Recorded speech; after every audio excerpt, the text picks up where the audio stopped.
I did not do a mic check, and I'm hoping it's working. Did it work? I think you guys can hear me. I'm showing a reading, so hopefully that you guys can hear me. Happy Monday, everybody. Good to be back. I went to church yesterday at the football stadium, and it was weird. And so I'm a little reeling from church at the football stadium. More importantly, though, the team that occupies that stadium lost their football game yesterday to my football team. Shout out to the San Francisco 49ers on a 3-0 start, and Mac Jones for being an absolute warrior. And take that, Cam. First place. First place, Cam. What do you know about that, bud? What do you know about that, Cam? Is Cam here? Don't tell me I'm muted. I am not muted. You liars. Skull. Congratulations to everybody whose football team doesn't suck. Did you pick up your trash before you left? I picked up all my trash before I left. That was insane. Man, that whole thing yesterday was just weird. I was watching the clips as they were coming out, and I couldn't bear to watch the whole thing. It was a day off. I'm not watching that whole thing, but it was like every clip was more weird than the last. Thanks, hey now, appreciate it. Welcome everybody on TikTok, over on Twitch, or as they call themselves, the Forgotten Chat. Good to have you guys all here, and of course everybody joining from YouTube. Nice to have you. It's going to be a long day today with all of us. We've got we'll have breaking news at the end today. We'll have the last hour or so, probably going to be the live press conference where they're going to announce that Tylenol caused both world wars. I think I'm not sure exactly what Tylenol did, but Tylenol stepped in some shit today, so we're going to hear about that for the last hour. And then we have a members only event tonight. We're going to be watching a Mormon dating show. So just a reminder, if you are not a paid subscriber and you'd like to join us tonight, make sure you're a paid subscriber either on YouTube, Twitch, or TikTok, and do it now so that you can get into the Discord. Especially if you're paid sub on Twitch or TikTok, because we won't live stream there. There's no way to block it off that way. So it'll be a private event for YouTube subscribers only, and then everybody else will just need to be in Discord with us. And we're going to watch the, what's it called, Jen? Do you remember? What's the name of this show? Christians are all leaving. The Altar? The Altar, that's right. Do you know what this Rapture thing is? I didn't have time to dig into it. Do you know anything about a bunch of Christians saying it, like the world's ending? I am a heathen, so I don't think it necessarily applies to me. But from my understanding is today, or no, excuse me, I think it's tomorrow, the 23rd. Everyone is supposed, what's going to happen? People should be floating to heaven. So if you wake up and you're still here, we're just fucked? Pretty much. I think it's supposed to be hell is on earth. Did you see any of the memes and stuff that I sent you this morning? Did you look at them all? Was it on Discord or text? No, I texted them to you. Is that where I saw it? We're getting a bad echo. Yeah, again. that's. I was thinking that might be funny to put as a background image. Oh. But there are. Yeah, it's like you're supposed to be like float up to heaven and go. Yeah. I'm putting it in Discord if you want to show anybody what I was. Yeah. You gotta switch your headphones though. We got some bad background. It's the phone that I'm holding. Oh. So I'm putting the images that I sent you in our Discord chat if you want to show anybody. But yeah, people are supposed to kind of like float up, and so there's all these people who are thinking like it's the second coming of Jesus, and they get to go to heaven. Those rapture hats. You got to mute or something. It's driving me nuts.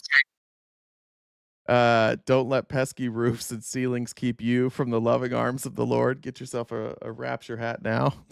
Or a hatch. What is this? Let's see. Why is this not dragging? There we go. Where will you be when the rapture happens? That's where like most people are gonna be. It's just gonna be wherever they were hunched over, staring at their phone. There's gonna be a bunch of that. What else is in here? This would fuck you up a little bit. Whoops, that's the wrong one. Fuck yeah. Jesus is arriving now in a Honda Accord, driving a foreign car. Jesus is. Everybody knows Jesus is going to show up in a Chevy Silverado. Jesus would never, or a Tesla, or a Tesla, Cybertruck. Cybertruck. Are those rapture proof? Or I don't know if the Cybertruck I has don't that know. capability. Like I said, I'm. This is not something that I am not probably going anywhere. I'm going to be staying here. So I'm probably the last person to ask. But from my understanding, this has been, no, since I was born. My understanding is there's been so many rapture claims that have never came through. So people are going to be really disappointed that it Who's didn't doing happen. this one though? Who's behind this rapture? I mean, I think it's the evangelicals. I mean, isn't this largely with what's his nuts, Johnson, Speaker Johnson, like when him going to Like with the red heifers? They Israel? did. Yeah, Allegedly, they sacrificed one of those red heifers. yeah. So I thought that was all tied in for the rapture. That's why it's such a big deal. Let me see. I'm going to AI. Who's behind the current rapture talk? I don't even know how to even search this. This is Yeah. It's supposed to be like the 23rd or 24th, I think it is when it's supposed to happen. And I was listening to Good Trouble last night, and someone made a comment in the chat that made a lot of sense. Do we know which time zone, what time it's happening, and what time zone? Well, I mean, he's got it. I'm sure he's still on Bethlehem time, which is Right. I don't know what time it is in Bethlehem right now. No idea. All right, AI is struggling to come up with an answer of who's behind the current rapture talk. I finally have stumped perplexity. Yeah, it's evangelicals. I think a lot of it. I've seen some people who, a lot of born agains, are believing. It's gonna be so I don't know. It's gonna be crazy because it'll be like so. If they were right, it's gonna be so many people. That'd be like the happiest. They'll be laughing as they float up to heaven and be like, "Told you, fuckers," and we'll be like, "God damn, finally!" It's actually, Yeah, I don't know. This might work out. Do we go to work I tomorrow? saw That's a good question. I saw some other people making, when it doesn't happen and they're disappointed. Maybe we just pretend, like people who do believe this, um, pretend like we can't see them, so that they can be confused. So they just think that shit, I got left here and no one can see me. Like they fucked up. They made you invisible, Yeah. but you missed the ride to heaven. Yeah, yeah, like shit, they didn't want me. It's like, well, maybe you shouldn't have been so racist. All right, so this is pushed by Brother Joshua. We're gonna find Brother Joshua here on Twitter. I didn't. This is how we're starting today. Brother Joshua. Let's see who that is. Sorry if there's any followers of Brother Joshua here. Who is he? I don't even see stuff.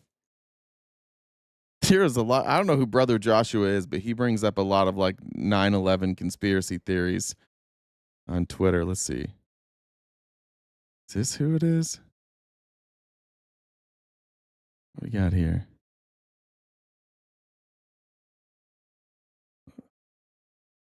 Okay, if you don't know, there's a rumor online going around that the rapture is going to happen September 22nd through the 24th, somewhere in that time, with most people saying it's going to happen on the 23rd. It's going viral on If we make it past the rapture, thank Ethan Hunt.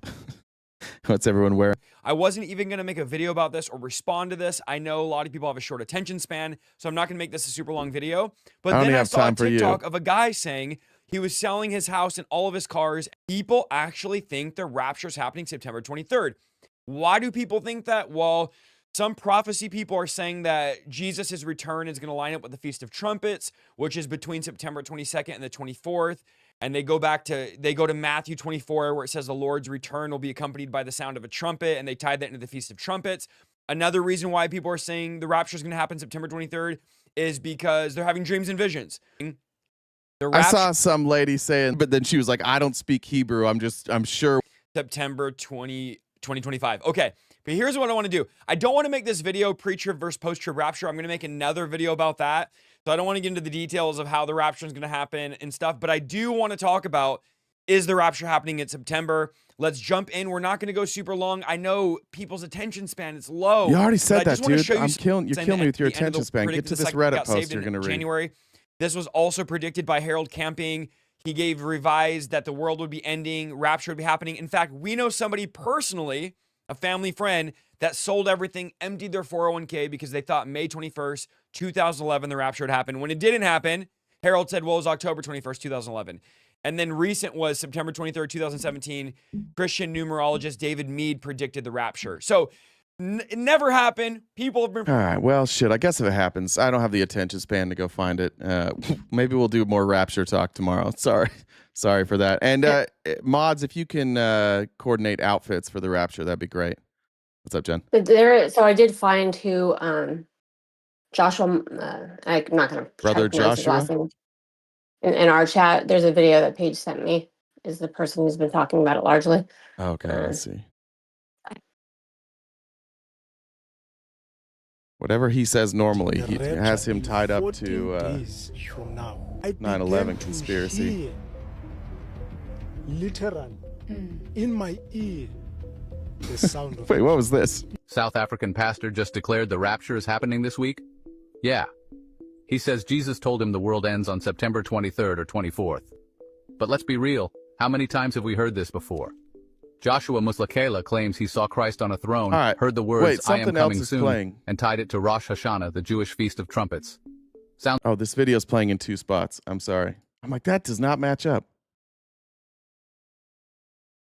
24th. All right, start that over. There we go. Sorry about that. Days from now, I began to hear, literally, in my ear, the sound of the trumpet. South African pastor just declared the rapture is happening this week? Yeah. He says Jesus told him the world ends on September 23rd or 24th. But let's be real, how many times have we heard Jesus wasn't sure? Jesus was like, I can't remember if it was the 23rd or the 24th. It's one of those days. Just mark it down. Or is it like happening at a time when it's like 2 different days? That's bizarre. I don't know. Is it depending on where you live? It's the 23rd or 24th? This before. Joshua Muslakela claims he saw Christ on a throne, heard the words, I am coming soon, and tied it to Rosh Hashanah, the been there. Been there. Jewish Feast of Trumpets. Sounds dramatic, right? But here's the catch. Every doomsday prophecy in modern history has failed. From Harold Camping's 2011 rapture prediction to countless I don't care. Yeah, he's probably going to be wrong. Okay, so that's apparently what it is. Cool. I mean, so Chell recommended maybe tracksuits for our rapture outfits. Maybe we can do a poll to figure out what we want to do. Adidas? And another, maybe that or the Juicy Couture ones with like juicy written across the butt. Okay, I like that. That might be a good idea. And another random fun fact: the 24th would have been like my 14th wedding anniversary. So I guess. So you caused this. Probably, and maybe that's why he's not here anymore. So that, I mean, he was like, yeah, fuck that. So the way you're explaining that to people who don't know you right now does make it sound like you got rid of your husband. It does sound a little bit okay. But he's not here anymore, so there's that. All right, well, so let's get this going. Like, we only have a day or 2 left before everything ends. For everybody else, we should just get to the show, I guess. That's right. So if you guys haven't subscribed to us on YouTube and Twitch, TikTok, since they changed the subscriptions over there, we don't think we have any subs for TikTok anymore because now it's like $10. Oh, they changed that? I didn't even know they did that. Yeah. It's now like a super fan thing, and I don't think we have any super fans on TikTok yet. That makes sense. So yeah. So yeah, if you're on Twitch and YouTube, make sure you're signed up as a paid member. And then there's instructions on our announcements how to link your Twitch to your Discord so you can join the channels and stuff. So top left-hand corner is our gift goal. We need to hit that goal to keep the show going each day, Monday through Friday from 9:30 to 1. So Venmo, Cash App, PayPal, Super Chats, all knock down that balance. I think a couple Super Chats came through while we were learning about our demise. So, but So yeah, there's that. And then, what do you call an army of babies? Infantry.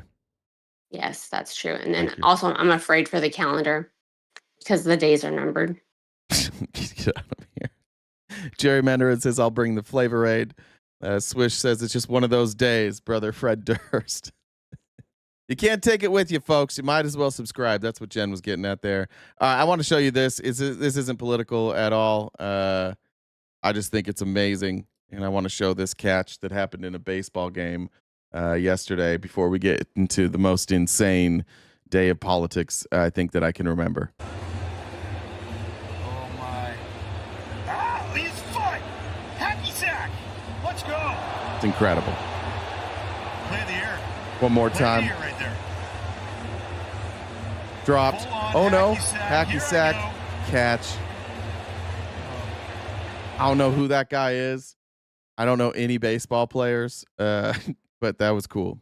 So I want to kick that off. All right, now we're gonna get here. We haven't checked in with Shad in the necessary conversation for a long time, but it's getting increasingly more difficult for Republicans, MAGA adjacent, to do anything but admit that their party is for some reason covering up the Epstein files. And it was good to see Chad get his parents to admit that. Mom, why do you think the Republicans did not want the Epstein files released? Because there are Republicans maybe in those files and Democrats. Everybody's in the files, supposedly. But the Democrats unanimously voted to release them. Yeah, I have no idea. We'll see. No, not I have no idea. We'll see. Think about this. Why are the Republicans trying to hide this? Because there are more Republicans in there than Democrats. Okay. So you're at least on that path of truth. You're not getting me to say Trump's in there. He's not in there. Don't even go there. Such a crazy thing to say. He's in there. That's a thing that everybody knows and everyone has confirmed. That's the level that we're at with like this brand of MAGA, like 2025 MAGA. They just don't believe anything. Even stuff that Trump has admitted to, even stuff that his own administration admits to, they just don't even admit that anymore. I didn't ask you to. But you are agreeing right now the Republican Party is actively trying to hide the truths in those files from the American people. They don't want it released. Dad, why do you think the Republicans voted against it? I don't think they think those files matter. But they do to the American people, clearly. Yeah, but the Republican Party doesn't think so. There you go. That's our answer. Go on. No, but the Republican Party works for the American people. You agree with that? Yeah, none of those people work for us. It's crazy to see people like so disillusioned by their entire party and yet still wearing the hat, still wearing the brand of Trump. We are there. We're at the stage of this party where it is just all Trump. Charlie Kirk, there was this big event, if you don't know, for Charlie Kirk. What would you call it? Not a funeral, but like in memory of Charlie Kirk at the football stadium. And it was all about Trump. They had pyrotechnics. They had giant pictures of Trump. They were wearing Trump hats, and Trump stole all the oxygen out of the room and did a campaign speech. While also, I posted this on TikTok. If you're not there, it was weird. Maybe I took it down, actually.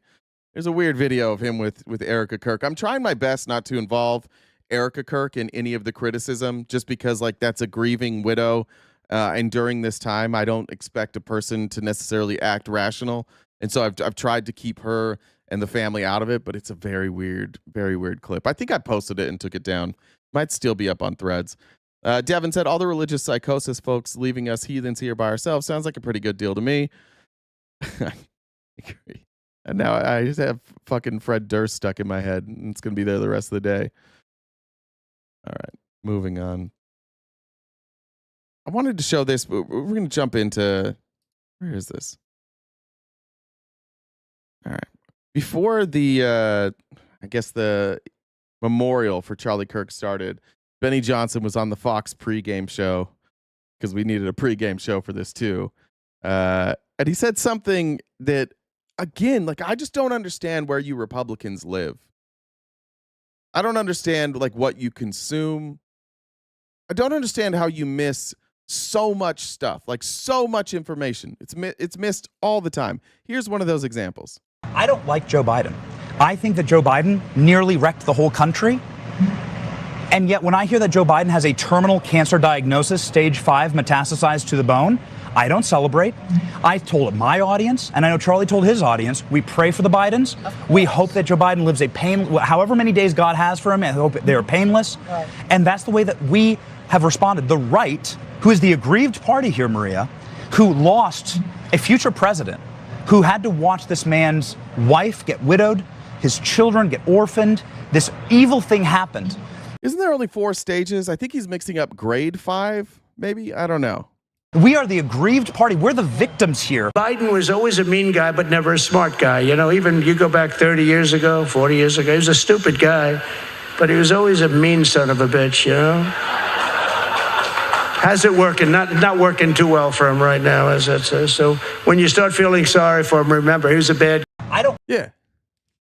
Like, there's this weird thing that Republicans are able to do, and I don't know, like, what type of mass psychosis gets you to this point, but they're doing this thing where everybody's rhetoric matters except for Trump's, who is the most, like, divisive, spews the most hateful rhetoric.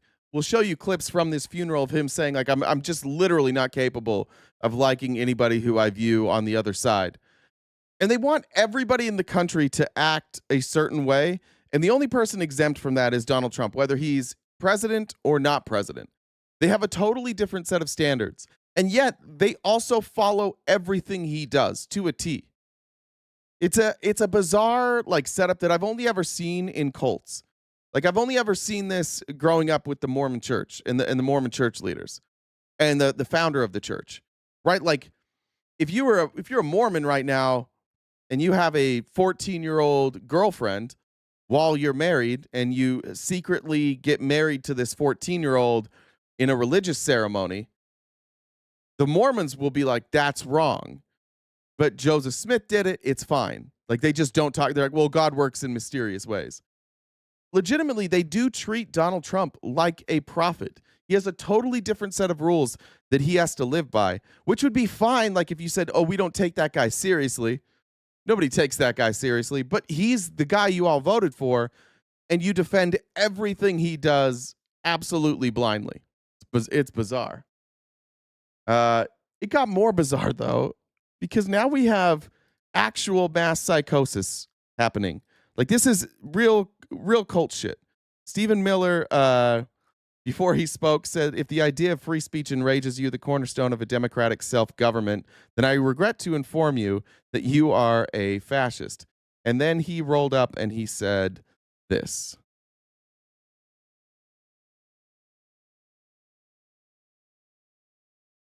The storm whispers to the warrior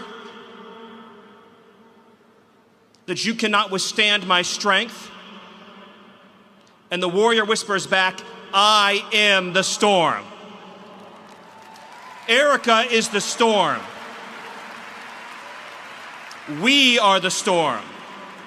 And our enemies cannot comprehend our strength, our determination, our resolve, our passion. Our lineage and our legacy hails back to Athens.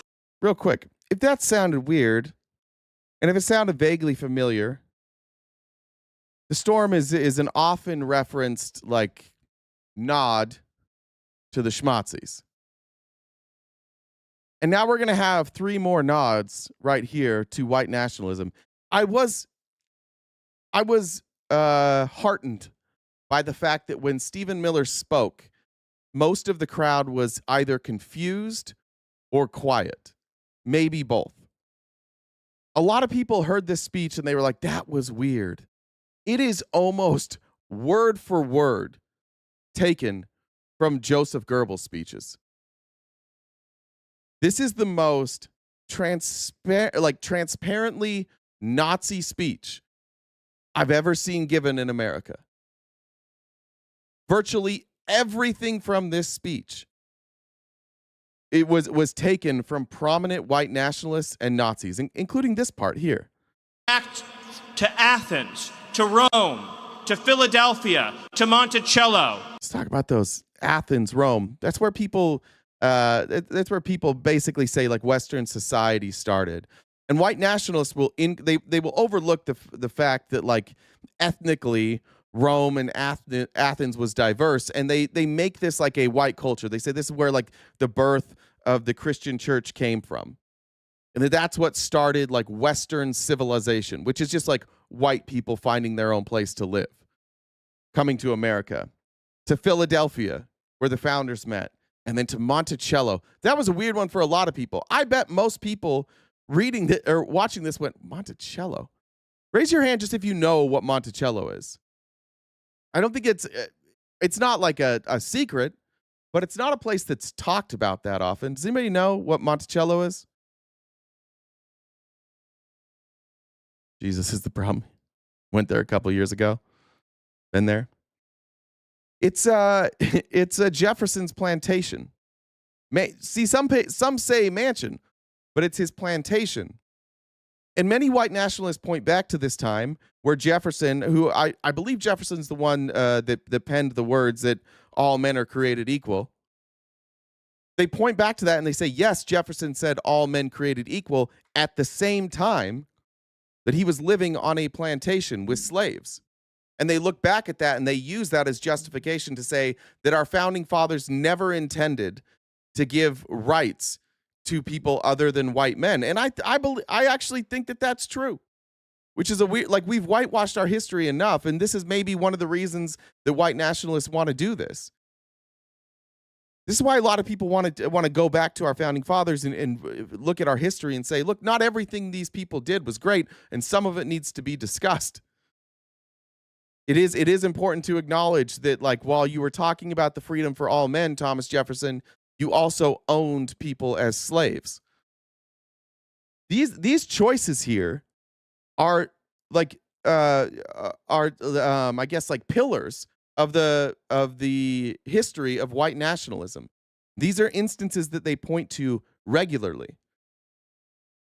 This is, make no doubt about it, this is a white nationalist. Nobody even really objects to that anymore. And he is, for some reason, is speaking at Charlie Kirk's funeral. I don't remember in Charlie Kirk's life, I don't remember he and Stephen Miller interacting all that much. Charlie Kirk interacted with a lot of people more than Stephen Miller. This was a weird, like a time when I think Stephen Miller thought this was going to be a better moment for him. I'm a little bit proud of Republicans for not knowing what the fuck he was talking about. But this speech is gross. We'll let it continue. Our ancestors built the cities. They produced the art and architecture. They built the industry. Erica stands on the shoulders of thousands of years of warriors, of women who raised up families, raised up city, raised up industry, raised up civilization, who pulled us out of the caves and the darkness into the light. The light will defeat the dark. I just don't like, who's the dark here? I mean, yeah, what the fuck is he talking about? If you want to take this as like and say that he's not an obvious racist, you'd say, well, that's collectively our history then. Like collectively in this country, that's our history. So this wouldn't be about political opponents, right? I'm on the left. Like my ancestors were here too. My ancestors did this too. I'm a white dude from Europe. I have ancestry over there too. Seems like he's specifically talking about certain people. Certain people in the country. Certain people are light, certain people are dark. This is exactly like light and defeating dark is exactly why Lori Vallow wound up killing her own kids and trying to kill my friend. They literally ranked people on lightness and dark. There was like a sliding scale. And once you were past a certain point at dark, they considered you a zombie and like you couldn't be saved. And that was when it was okay then to kill you. This light versus dark shit is like, it's not even like racial overtones. It's just straight up, this is a white nationalist here. Otherwise, who's he talking about? Republicans, if you're upset about this, who the fuck's he talking about then? The light will defeat the dark?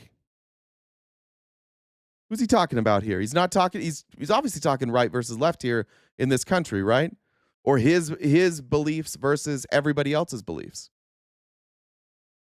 Man, not doing a lot for helping Charlie Kirk to, like, shake that that notion that he was racist. We will prevail over the forces of wickedness and evil. They cannot imagine what they have awakened. They cannot conceive of the army that they have arisen in all of us. Because we stand for what is good, what is virtuous, what is noble. Real quick, want to point out the shooter has confessed to the crime, has said that nobody else was involved. It's a solo shooter confessing to a solo crime. The FBI has come out and confirmed they have no left-wing ties other than mom saying this person was on the left. Who are they? He's saying they woke us up. Who's they? That's just one singular person. It doesn't appear to really like fit any narrative. It's almost like they were waiting for something to happen. Feels like it. And to those trying to incite violence against us, those trying to foment hatred against us, what do you have? You have nothing. You are nothing. What? What? What the fuck? It is a funeral. It's a funeral. Tone down the rhetoric. Lefties, tone it down. Okay. What do you want me to do with this? You are wickedness. You are jealousy. You are envy. You are hatred. You are nothing. You can build nothing. You can produce nothing. You can create nothing. We are the ones who build. We are the ones who create. We are the ones who lift up humanity. You thought you could kill Charlie Kirk? You have made him immortal. You have immortalized Charlie Kirk. And now millions will carry on his legacy. Yeah, I don't know who they is here. I find legitimately nothing in common with this shooter except for he thought that he didn't even say Charlie Kirk was a fascist. I mean, I guess that's it. That I think Charlie Kirk supported fascism. I'm trying to, I didn't understand any of his memes. I don't know what it was that I was supposedly on the same side with this kid at, but we've got an all-out war now. Tucker Carlson even came out and spoke. Is this it? Let me find this from Tucker. Is this the one? Yeah, here's Tucker Carlson. Tucker's was a little bit different. And Tucker Carlson got a weird reaction online. And it actually reminds me of my favorite story ever. So it's about 2,000 years ago in Jerusalem, and Jesus shows up and he starts talking about the people in power, and he starts doing the worst thing that you can do, which is telling the truth about people, and they hate it. And they just go bonkers. They hate it. And they become obsessed with making him stop. This guy's got to stop talking. We've got to shut this guy up. A lot of people said this is about Charlie Kirk, which maybe. Tucker's also been on an all-out rampage the last week and a half, and we didn't show a lot of it, but Tucker has been accusing Israel of being involved in the death of Charlie Kirk. So given the week that he's had, people online had a very different take on what he was saying here. And I can just sort of picture the scene in a lamplit room with a bunch of guys sitting around eating hummus, thinking about what do we do about this guy telling the truth about us? We must make him stop talking. And there's always one guy with the bright idea, and I can just hear him say, I've got an idea, why don't we just kill? A lot of people are pointing to the fact that he talked about people eating hummus. He was directing your minds at a certain group of people and shutting up certain people. Most people that have been following Tucker Carlson think that Tucker Carlson right now is blaming Israel. Him. That'll shut him up. That'll fix the problem.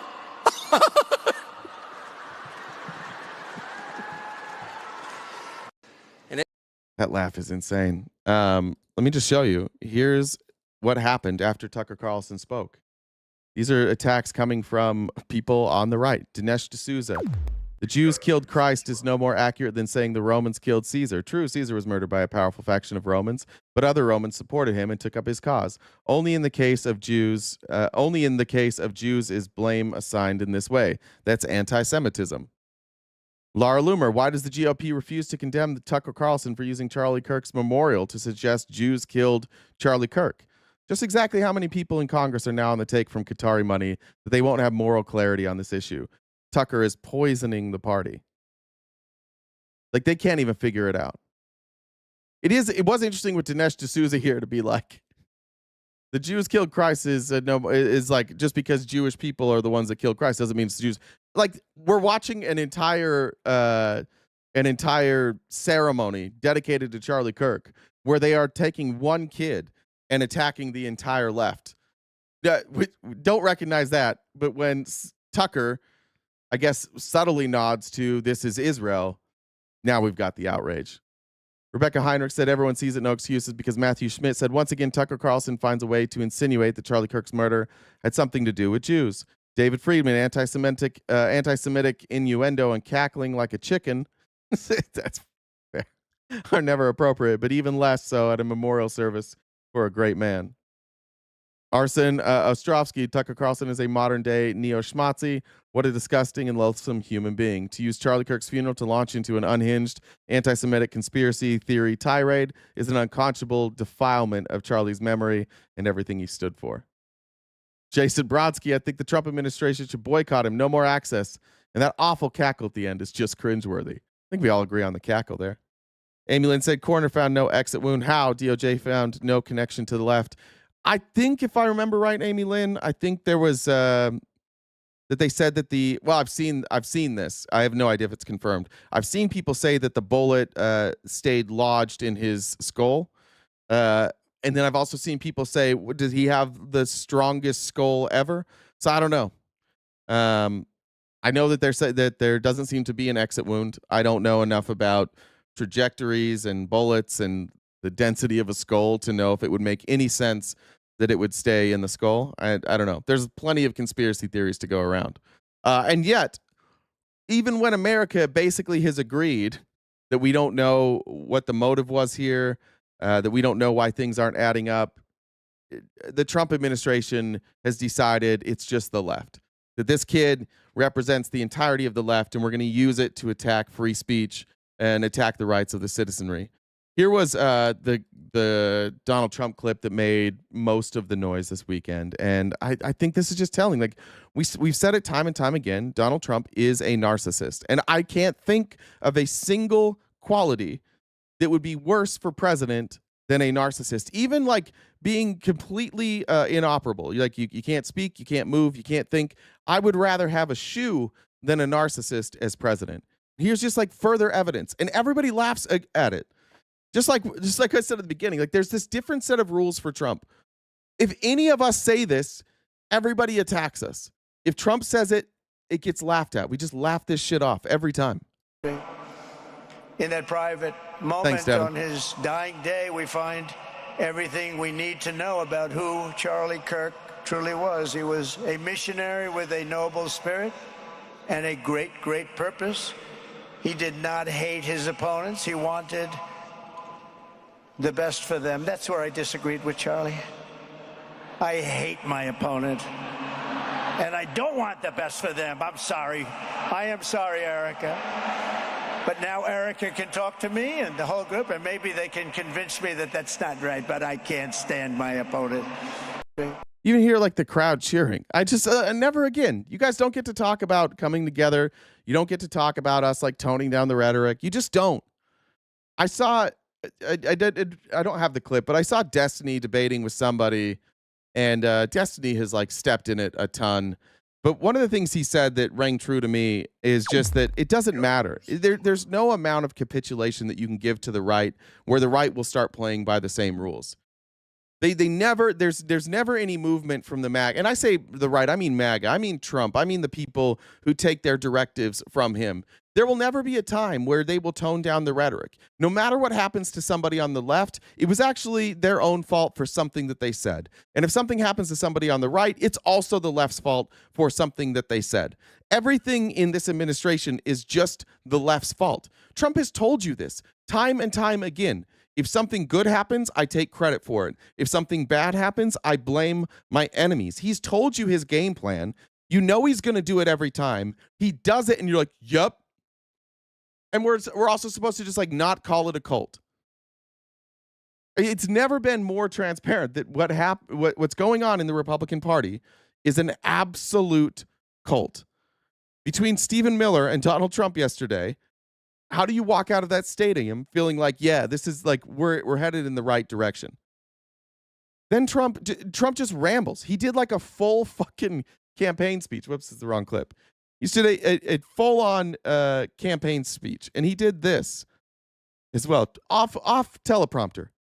What are we doing at the Charlie Kirk Memorial talking about this, Trump? Tomorrow we're going to have one of the biggest announcements, really medically, I think, in the history of our country. We're going to be doing it with Bobby and Oz and all of the professionals. I think you're going to find it to be amazing.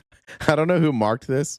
I was going to find a different clip, but then I thought it might make sense that I have medical disinformation written up on here just to protect myself. I think we found an answer to autism. How about that? Autism. Tomorrow we're going to be talking in the Oval Office in the White House about autism, how it happens, so we won't let it happen anymore. Remember when RFK announced this and we talked about it, it was like he said in September, I'm going to tell the American people what causes autism, which is a very weird thing to do because how the fuck could he know when his research was going to conclude? How could he even set a date there? We're going to find out. I'm not sure what they're going to say. At 1 p.m. Pacific, so the last hour of the show, we're going to go to their press conference. They're going to talk about this. But what are we doing here? Is this a campaign stop? Even the people that are there for Charlie Kirk to celebrate the life of Charlie Kirk, the biggest applause was when Trump said that he hates his enemies. And now when he's making political announcements, it's like almost like Charlie Kirk died. This is his memorial. And most people were quiet until Donald Trump showed up and started doing a campaign speech. The ideology is him. This is it. This is why we call it fascism, because this is the whole ideology. Whatever he says goes. Whatever he does is fine. The rules for Donald Trump are different than the rules for everybody else. Erica Kirk stood on stage, and it was weird. I'll say it's weird, but again, I'm not going to attack Erica Kirk. Let me just say this. Go look at pictures of Erica Kirk.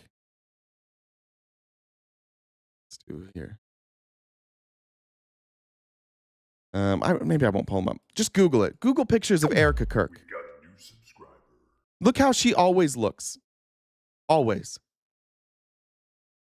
If you had a side-by-side picture of Erica Kirk, how she looks always, and Erica Kirk now, the way that she's being dressed, the way that her hair is being done, the way that her makeup is being done, there's like some real fuckery behind the scenes to make her look like a totally different person.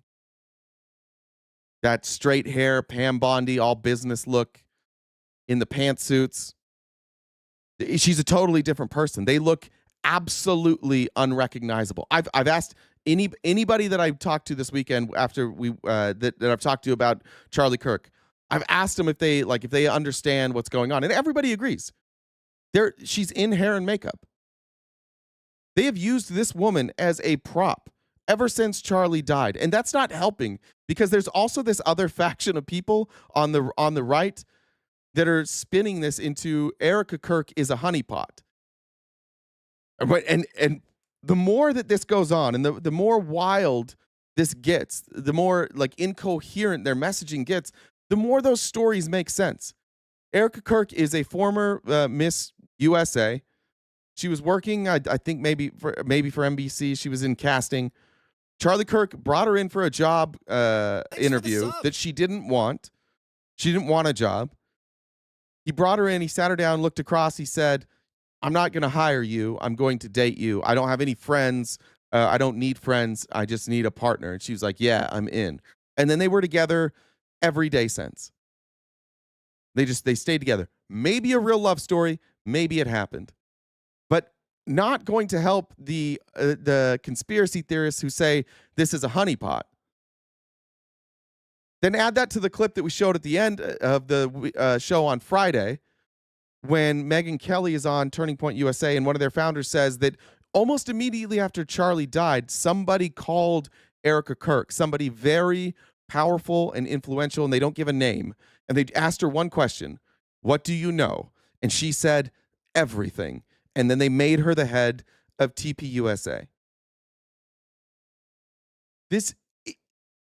I don't know if Erica Kirk is willingly being a pawn. I don't know if she knows. I don't know if she has a choice. I have no idea. All I know is that these people are using the death of Charlie Kirk and using his own wife to stand up on stage and preach hate, which is, look, I don't know if Charlie Kirk would have liked this or not, but I know that everything that you guys are saying about Charlie Kirk is that he was a good Christian man who welcomed open debate, who loved free speech, who had never hurt anybody, who never attacked anybody. And I'm just wondering how you guys feel about his legacy being portrayed by men like Donald Trump, who are like, we hate our enemies, we're going after our enemies. Stephen Miller saying they're evil. We have to go after. They have no idea what they've awoken. We must turn our anger into righteous anger. And we have to go after those people, the evil demons on the left. But then you listen to what they call evil. They call socialism evil. They call vaccines evil. They call trans people evil. They call homeless people evil. They call people with mental disabilities evil. They call just the left evil. I'm listening to all of their words together. I hear them say evil. I hear them say war. Then I see them in other instances explaining who's evil and who they're at war with. Is it not obvious to all of you yet that they are just using the death of Charlie Kirk to try and take over the country, to try and silence the left? It should be obvious. That's what the show mostly today is going to be about. Sorry, I'm losing my voice already. How to get at least somewhat better when you have it, so that parents can help their child, their beautiful child. That's a big one. I've been bugging everybody over there, get the answer to that. You know, 20 years ago, 1 in 10,000 were born with autism. 20 years ago. The most recent survey says 1 in 12. How bad is that? I'm just going to let it keep playing just to remind you that we're at a funeral here. We're at a funeral for Charlie Kirk. I know that you may be thinking, why are we watching this clip? This doesn't have anything to do with Charlie Kirk. That's the point. That's for young boys, baby boys, but also girls a little bit better. It's about 1 in 20, but we can't, because obviously there was something really wrong, and we think we know what that is. It's going to be, I think it's going to be one of the most important news conferences I'll ever have, and I look so forward to it.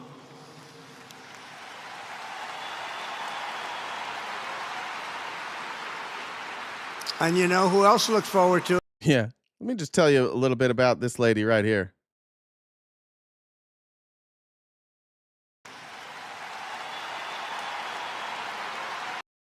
Eugenicist, white nationalist. After hearing that, turns to Dr. Oz. Yes. And you know who else looked forward to it? Someone in the chat, whoever it was, said this is a soft launch for eugenics. I agree with that. Ironically, one of the interesting, like some of the most interesting research that has come out about autism, and neurodivergency, is that what we're learning is that these things, we do have higher rates for a lot of reasons, obviously detection, but also because we're learning that some of these things, specifically ADHD, that can be caused while in utero and in early childhood development. So if you're born into a family, or if you're carried by a mother who is experiencing a lot of stress, and then you're born into an household where there's a lot of stress expressed, and like children pick up on that, and we're learning that has a much stronger connection than really anything else. And you look at the last 20 years, like it's been a little stressful around here. It's not the same kind of stress that like other countries have, but like it is constant stress. And Donald Trump keeps us in a state of chaos at all times. Like a lot of people feel like it got more stressful, and once Trump became president, and I think everybody universally feels that. And those that support Donald Trump are going to say it's because of us, because we're hysterical, and we're going to blame Donald Trump, and we're going to blame them. But the reality is, the world is always more calm when Trump isn't president. And when he is president, it is every single day he hits you with chaos. Every day. It's all he knows. He only knows how to divide. And I'm hoping after this and after this weekend that maybe what he's doing is now starting to divide his own party. And eventually people are going to rise up and start questioning this administration. And that goes back to, you know, what Tucker Carlson's saying now, what Candace Owens is saying right now, is they view Charlie Kirk as standing up to this administration in the last couple of months. That he changed the pressure and said, look, we can't win with this messaging on Israel. We can't do that. They're all saying that. They're saying it looks like somebody that was too powerful spoke up. Again, I don't have any reason to believe that this was a conspiracy, and that this was anything other than a lone shooter. But this type of rhetoric from Trump is so divisive that like it's permeated the entire party, and now nobody trusts anybody. And so you'll see these types of divides. I think that this might be the very first time that an attempt of a fascist takeover gets undone by stupidity. Like it'll be the first one that just everybody realizes they're too dumb before they can get the power that they want. That's what I'm hoping. But this would be like the first time. Be the first time. All right, moving on. All right, then it's obviously. Oh, this wasn't it. Sorry, that was the wrong clip. All right, let me go back a couple clips. So I wanted to show this. It's not just Trump that's like using this. I think that Republicans in general, and I'm going to point to like content creators. I think the content creators in the Republican Party have been absolutely disgusting. You guys have all tried to turn yourself into Charlie Kirk. You've dragged this out for weeks. You have Charlie as your background. You use Charlie to make money, to grift. And you all sit up there and pretend that you're victims with Charlie Kirk. You've all grifted off of Charlie Kirk. Every last one of you. You weren't attacked. You still don't know why Charlie Kirk was shot. We have no answers to any of that stuff yet. We just know who it was. And we know that at least in part he didn't like Charlie Kirk. That's about all we know. If you're on TikTok, if you're scrolling right now, show me a Republican TikTok that doesn't have Charlie Kirk's picture up there. You've just tried to be victim all week. And you're all trying to make money off this. And now Trump's trying to turn this into an authoritarian takeover. And Stephen Miller is too. And then you have, the Ben Shapiro's and the Benny Johnsons lining up, talking about Charlie over and over and continuing his movement and adopting Charlie Kirk as if he wasn't a rival and as if they didn't want everything that he had. And now it's celebrating Charlie Kirk while they try and sneak in and steal his audience. That's why the constant rhetoric has kept going. But what is this guy's name? I think it's like Lumpy Bag of Milk. What's this rapper's name? Forgiato Blow, I think was his name. This happened in the parking lot while people were waiting to go to the Charlie Kirk Memorial. Never miss an opportunity to make some money off of MAGA, says Forgiato Blow. They will never die. They took 150 million people multiplied.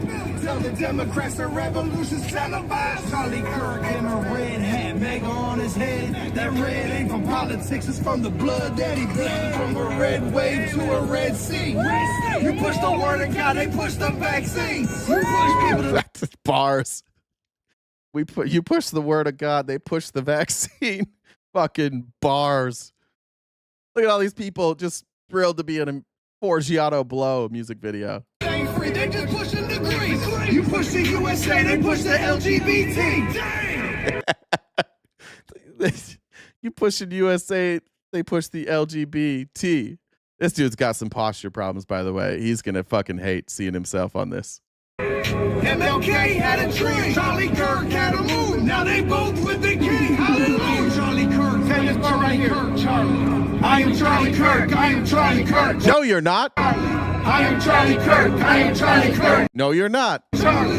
I am Charlie Kirk. I am Charlie Kirk. No, you're not. I am Charlie Kirk. I am Charlie Kirk. No, you're not. I am Charlie Kirk. I am Charlie Kirk. No, you're not. I am Charlie Kirk. I am Charlie Kirk. I am Charlie Kirk. I am Charlie Kirk. Birth to a million. And then we gave up here. Watch this. We the people won't stop his machinations till they kill. Battlefield was the line. You find wars on campus. Some boomer lost it. They're like, uh-oh. I definitely starred. I definitely am not recording. They laughing at you down while they burning flames. This whole thing would be in a movie. The way, like the transparency with how they grift out there blows my fucking mind. That's so much worse than anything we did. Even that's worse than anybody saying like I didn't care that Charlie Kirk died. To try and make money off of him, I am Charlie Kirk. By the way, that crowd was not. That music video is going to look terrible. Amy Lynn said, number one, no, 1 in 20 was diagnosed with autism. Diagnosis has improved. I wasn't diagnosed until I was 45. True. Shane says, can someone explain to me why Kirk was great? Good question. It's because he had $140 million budget. It's because he was people paid to stuff him in your face over and over and over again. And they used college kids who were unprepared to have this discussion. And Charlie Kirk, no matter the question, he just would pivot it into like a pre-made like talking point. Charlie Kirk rarely directly answered questions. He was great at creating viral clips. But yeah, he was paid. He rose to prominence by pretending that ASU canceled his speech, that he was invited by the Republicans to come speak at ASU, and because of his beliefs, they canceled him. And it was entirely fake. They staged the whole thing. They staged like this whole conference, or it's a conference call, all of it fake. And then he was just on every right-wing channel being like, yep, see, the left is canceling speech. It didn't even happen. It's just like that's how he got the attention. That's how he rose. And that's while he was working for the Trump campaign. He was working, I assume Steve Bannon gave him some advice. I assume Roger Stone gave him some advice.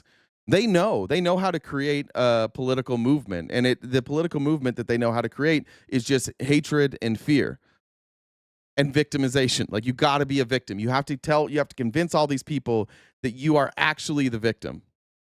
I know. Are we getting the folks riled up here?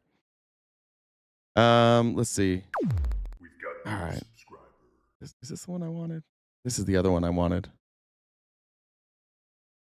Whenever Donald Trump is on a teleprompter, just know they're not his words and they're Stephen Miller's. Stephen Miller writes virtually everything Donald Trump says these days. Here is Donald Trump reading prepackaged propaganda from Stephen Miller. No side in American politics has a monopoly on disturbed or misguided people. But there's one part of our political community which believes they have a monopoly on truth, goodness, and virtue, and concludes they have also a monopoly on power, thought, and speech. Well, that's you. You just said it. Stephen Miller just said that was you. Isn't this crazy? They're all up there. They're like, we have the truth. We know reality. And by the way, they have every branch of government. Let's just hear this again. Like, who's he talking about? Goodness and virtue, and concludes a community which believes they have a monopoly on truth, goodness, and virtue, and concludes they have also a monopoly on power, thought, and speech. Well, Is that not exactly what's happening right now? They just tell you whatever they do, they just tell you the left is doing it. And they've told you this too. Trump has literally told you this. That whatever I do, I just accuse the other side of doing, and then nobody will care. He's on the record telling you how he does this. Then he does it, and you're like, yeah, but he's telling the truth this time, though. That's not happening anymore. We've turned that corner very quickly. Tragically, atrocities of this kind and kind that we saw in Utah, of all places, are the eventual consequence of that kind of thinking. If speech is violence, then some are bound to conclude that violence is justified to stop speech. And we're not going to let that be justified. The tradition of reason. How many people did eyes beat the fuck out of last week? Didn't they throw a protester down to the ground for using their speech? Could have just moved her. She's like 120 pounds, just threw her right to the ground, swept the leg. Look, the fascism's coming. It's here, and it's we may lose our TikTok stream today because we're going to get into this.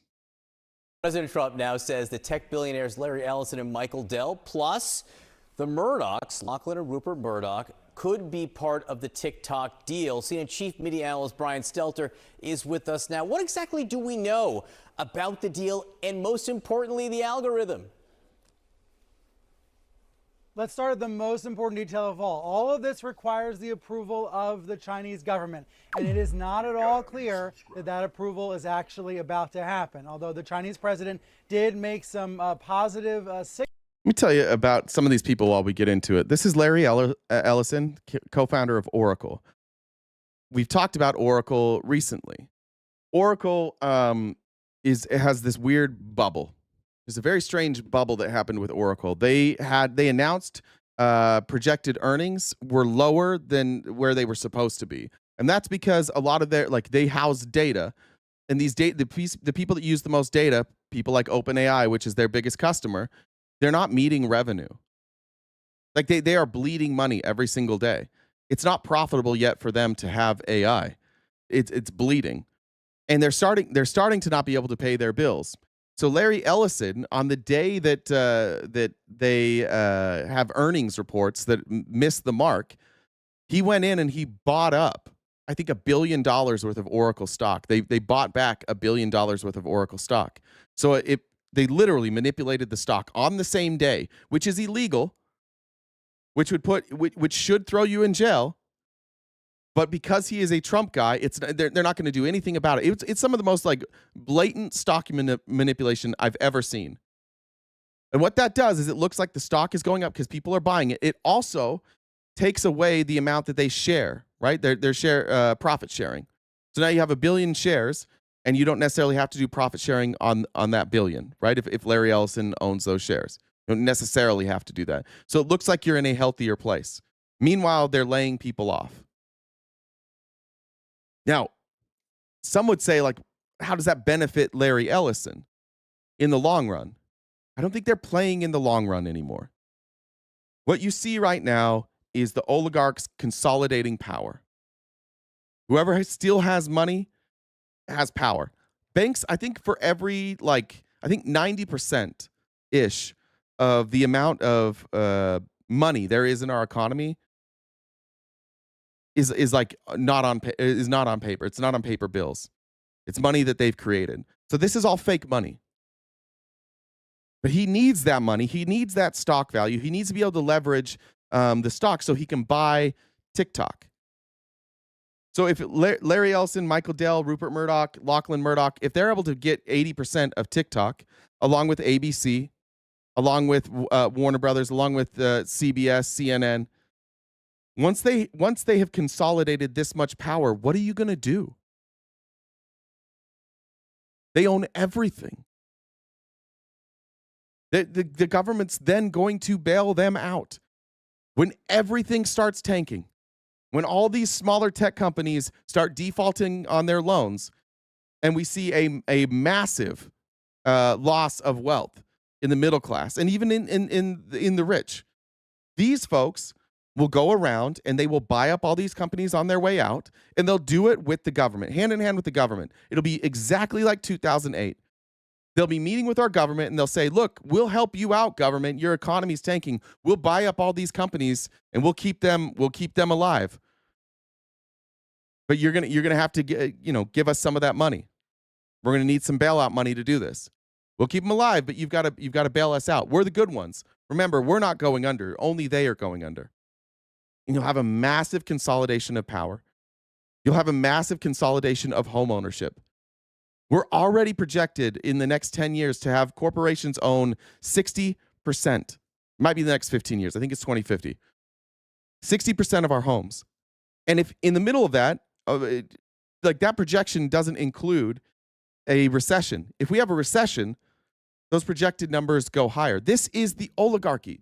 I don't know what to tell people. Like, nobody has ever showed up and said, we're going to do an oligarchy. And people are like, great, we're on board with that. Let's all move together in unison. Nobody's ever showed up and been like, outside of the original fascists, which were the fascisti, no other government has said we're fascist. They all actually do the opposite. They either say like, oh, we're socialist, or we're free market capitalists. We're here for freedom. And then publicly they talk about the things that they idealize, and privately they consolidate power. We are almost at the point where 80% of our media is going to be owned by a handful of conservatives who have been paying Trump, who've been doing things for Trump, who have been firing Trump's critics for him. We know Jeff Bezos, when Trump won, he came out and he said our op-ed department no longer can say anything negative about capitalism. We are pro-capitalism here. So we'll have op-eds, we can talk about finances, but we can't do it from the lens of capitalism. One other thing, Larry Ellison, huge supporter of Israel, huge funder of places like AIPAC. Signals about this last week after his call with President Trump. It is quite clear that China views the TikTok situation in the U.S. as a very valuable point of leverage. So we can come back to that in a moment. Favorite subject, keep kicking ass. Thanks, FOD. Eat the rich. Danielle said ICE pushed an 80-year-old citizen, landing him in the hospital. I forgot about that. Ham said, executive producer for Kirk show said at the memorial of Kirk, we will worship you like we worship Jesus. We will serve you like we serve Jesus Christ Almighty. They're going to take like his worst political points and they're going to turn them into doctrine. I didn't see that. Of course, that's what they're going to do. They're going to mix Jesus Christ. They're going to mix politics and religion. They're going to now make them one, just like every fascist does, just like Hitler did. Bring in the churches, bring in the businesses, bring in the whites. Have one massive group of people led by a handful of fascists, and the fascists say, we're doing this for you. It's to protect you. We have no other choice. You'll see some of that in a minute. But what we do know over the weekend is that President Trump talked about some of the expected.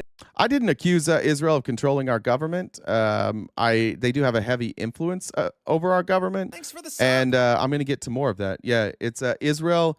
And those who support Israel have an outsized influence in our government. And I think that that's okay to say. I don't think that that's anti-Semitic. My criticism is when you make it about Jewish people. I have no problem criticizing Israel. You should criticize Israel. Israel has their fingerprints in virtually everything we do. They are a bad actor.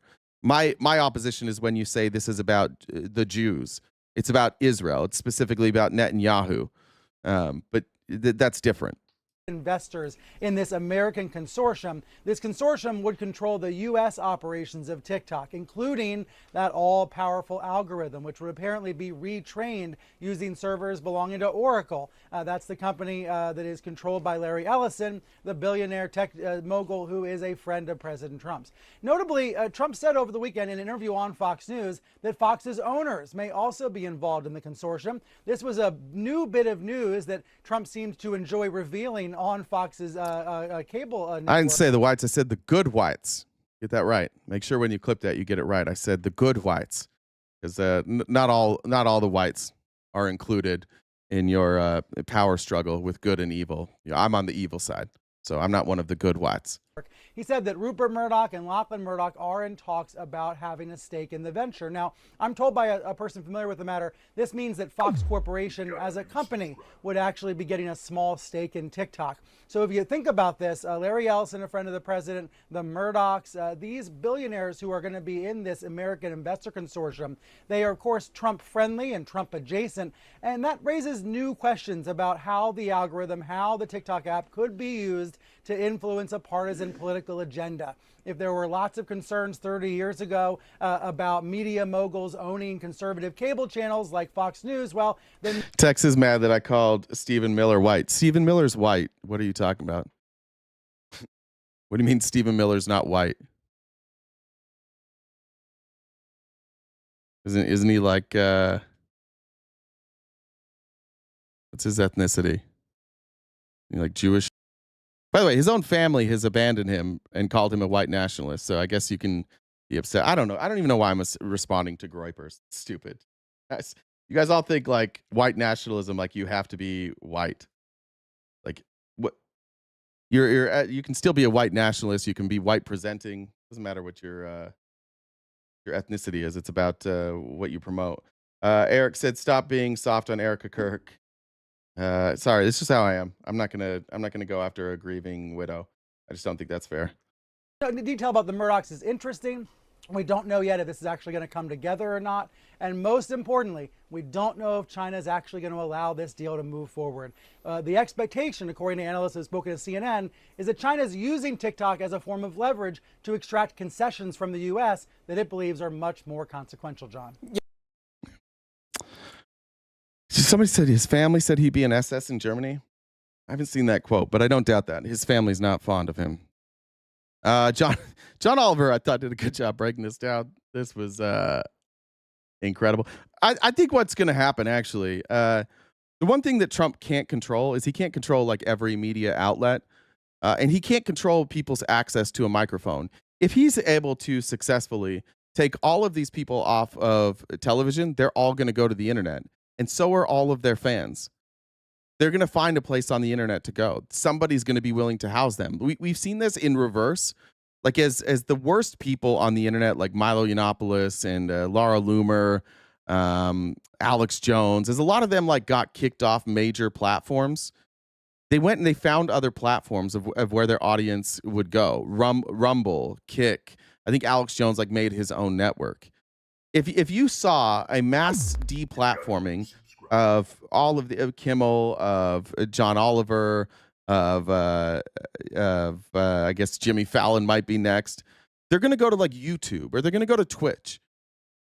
And until Donald Trump can control that, they're going to have a massive audience there. And the people that fired them are going to bleed viewers. I think Disney stock was down like 7%. Don Lemon did that. Well, yeah, Don Lemon got fired, but yeah, he did that. And he's probably bigger now than he was before. All of them are going to find independent media. I would prefer it. In fact, there's like a little part of me that hopes Trump does this for two reasons. One, I want to see these people over here on YouTube. And two, I want people to recognize that like you can't in this world silence speech all the way. It doesn't go away. There's nobody that's been canceled on the right that didn't find like a bigger voice. Like it elevated Andrew Tate. When Andrew Tate got canceled off everywhere, there were all these right-wing platforms that were willing to bring him on as a guest, and it elevated him. And then people started finding his content. They were signing up for his university. This happens every single time. The best thing that can happen to a right-winger is that they get canceled by like YouTube or Facebook or Instagram. They all complain and say, oh, you took my livelihood. Oh, you came after me. But the reality is a lot of people weren't listening to them. And then they were able to make such a big stink of it. And they go on and they're like, I just got canceled for my conservative beliefs. I was just out there speaking for Jesus and for conservative values. And people are like, oh, yeah, we're under attack. We're with you. And then that gives them credibility. And then they go watch their show. And then they like just slowly layer in their propaganda. That's how this works. That's every last one of them. I think that most of the big like troll Twitch streamers and YouTube streamers, they've all been kicked off. They're all over on Kick now. And they have much better deals. They have profit sharing because Kick needed them. Kick needed the eyeballs and they had massive audience. So they go to Kick, they pay him a big revenue share, they let him promote gambling, and they're making a fortune over there because it's virtually unregulated. That's what'll happen here too. Trump can't stop these voices. This is only going to make it worse for him. But because Trump's an idiot, I think he's going to keep doing it. And we'll get more clips like this. By the way, all the clips that we share, they'll be in the Discord. Get them, screen share them, post them on social media. Make sure people see these. Like nobody on the right even knows why Kimmel was fired. Nobody does. I've seen Kimmel was fired because his ratings were too low. Kimmel was fired for lying. ABC said that they suspended him. They didn't even fire him. He's not even fired. He's suspended right now because they wanted to tone down the rhetoric. They didn't even say that he lied. He's not even fired. But it's crazy when you say that. I'm just going to show it because I feel like maybe some of you haven't seen this, but the FCC threatened him. You can't tell this story this way. You don't get to be the people who claim that he was fired for ratings and that the Trump administration had nothing to do with it, and then but not play this clip. You're just not an honest person. I don't think that you're being very good faith if you say that he was fired for his ratings or he was fired for lying, which, by the way, he didn't lie. There were 0 lies told in that. A lot of people can't even figure out who he was critical of. But he didn't lie. He wasn't fired. And 0 people involved have said it was because of ratings. But this did happen right before ABC suspended him. Actions that we can take on licensed broadcasters. And frankly, Trump got him fired. Trump told this guy, this is Brendan Carr. Brendan Carr wrote the section in Project 2025 about what the FCC director should do. And in Project 2025, it said specifically that the FCC director should use licensing as an excuse to go after NBC, ABC, and CBS and say it's out of fairness for a talk show, like a comedy talk show. And what they're trying to do is they've looped him in. There's been all these rulings basically that protected speech and protected the licensing. And previous rulings have ruled that programs like Jimmy Kimmel, that they are protected, like that they can keep their license because it is a news organization and they're under that license. But they've also ruled historically that they're under no obligation to have it be balanced. But in Project 2025, they theorized that if it is not balanced, it is therefore an attack on free speech. Let me ask you this. If one party, let's just say one party, were the Republicans and the Democrats all became communists, do you think that every news station should have to have the same amount of appearances and jokes about capitalism and communism? And if you speak positively about the Republicans who are capitalists, and in this scenario, the Democrats who would be social or communists, do you think that it would be in the best interest of our country to have them offer equal amounts of jokes one way or the other? I'm old enough that I grew up with late night news. And let me do this to everybody who had a liberal parent or a Democrat as your parent. Did they prefer, and I only want you guys to answer and then conservatives first, but people who grew up with progressive parents or Democrat parents, when your parents turned on late night TV, did they watch Jay Leno or David Letterman? I want that answer in the chat just from the progressives. Did you watch before John or after Johnny? Was it Letterman or was it Leno? Both? Dave, Letterman, Leno, Letterman, lot of Letterman. All right. I wondered because I grew up in a conservative family and we watched Leno and we only watched Leno because Letterman was a lib. And I also grew up during the Clinton era when Jay Leno spent every single night making sexist jokes about Monica Lewinsky. Every night. The victim, by the way, in that whole scenario. The person who had her entire personal life ripped apart, a consensual adult relationship. She was smeared all over the airwaves for months and months and months. But we didn't watch Letterman in my house, so I think that's kind of the truth.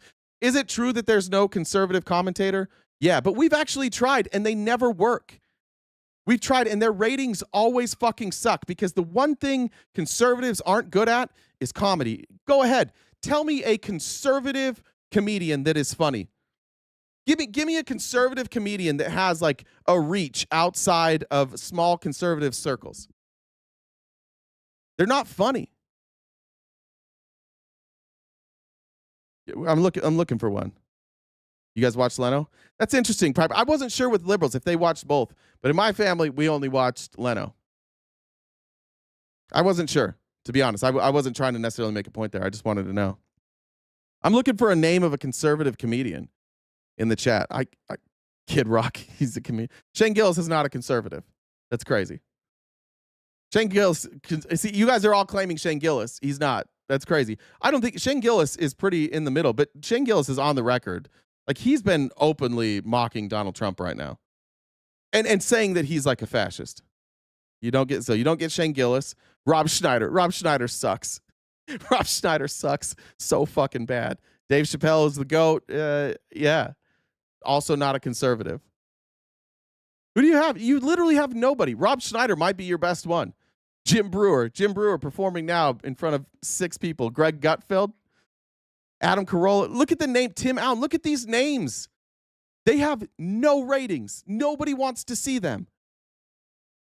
Because their comedy is just hack. It's like it's comedy for like your parents or your grandparents. Roseanne, Rush Limbaugh. Nate Bargatze. I don't think Nate Bargatze is conservative. Yeah, he doesn't talk about politics. He is very funny, though. Dennis Miller. Yeah, Dennis Miller's actually one of those ones they tried to, like, they tried to force Dennis Miller a bunch of times. They gave him, he had Monday Night Football. He had an evening show on NBC. They've tried Dennis Miller everywhere, and it doesn't work. Dennis Miller just had to be on his own. And as a comedian, I like Dennis Miller, or I did like Dennis Miller when I was growing up. I was a huge fan of Norm Macdonald. Norm Macdonald, maybe you could have said was conservative. That was like your last one. And he's one of the funniest ever. Theo Von, not a conservative. Tony Hinchcliffe. Tony Hinchcliffe isn't funny. That's crazy. He's not a good stand-up comedian. He has a really cool show. And there's been some really funny moments. But like nobody was showing up for Tony Hinchcliffe until he had Kill Tony. It's not like he was out selling out crowds. Okay, we've made Jeff Dunham. Is he still alive? John Christ is like it. He's like 30-second funny. He's like Christian funny. I'm just saying, like, look at the ratings. Brian C. I hope that's not Brian Callen there. How about Brian Callen? I almost emailed Brian Callen this weekend. I was going to email Brian Callen and just say, like, I'll come on your fucking show. Let's have a discussion. Watching him and Brendan Schaub just stumble through politics is getting frustrating. All right, let's keep going with this threat from Brendan Carr. Oh, I'm going to skip that because I want to go to this. Somebody brought this up this morning, and this is all new research to me, so we're going to watch this together. I was unaware of a new project called Project Esther. Democracy depends on... It comes from the Heritage Foundation, same place as Project 2025.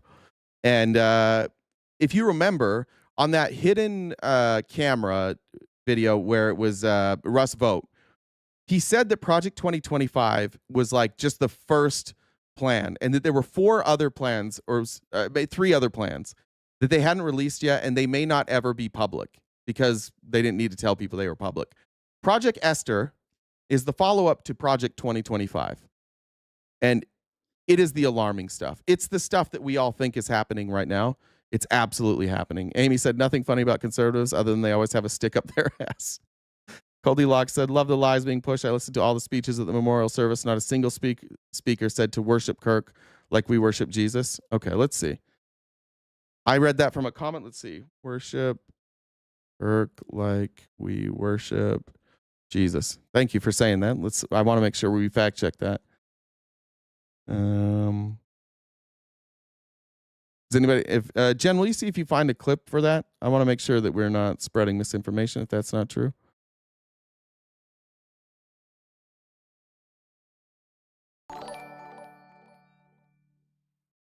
I don't see it anywhere.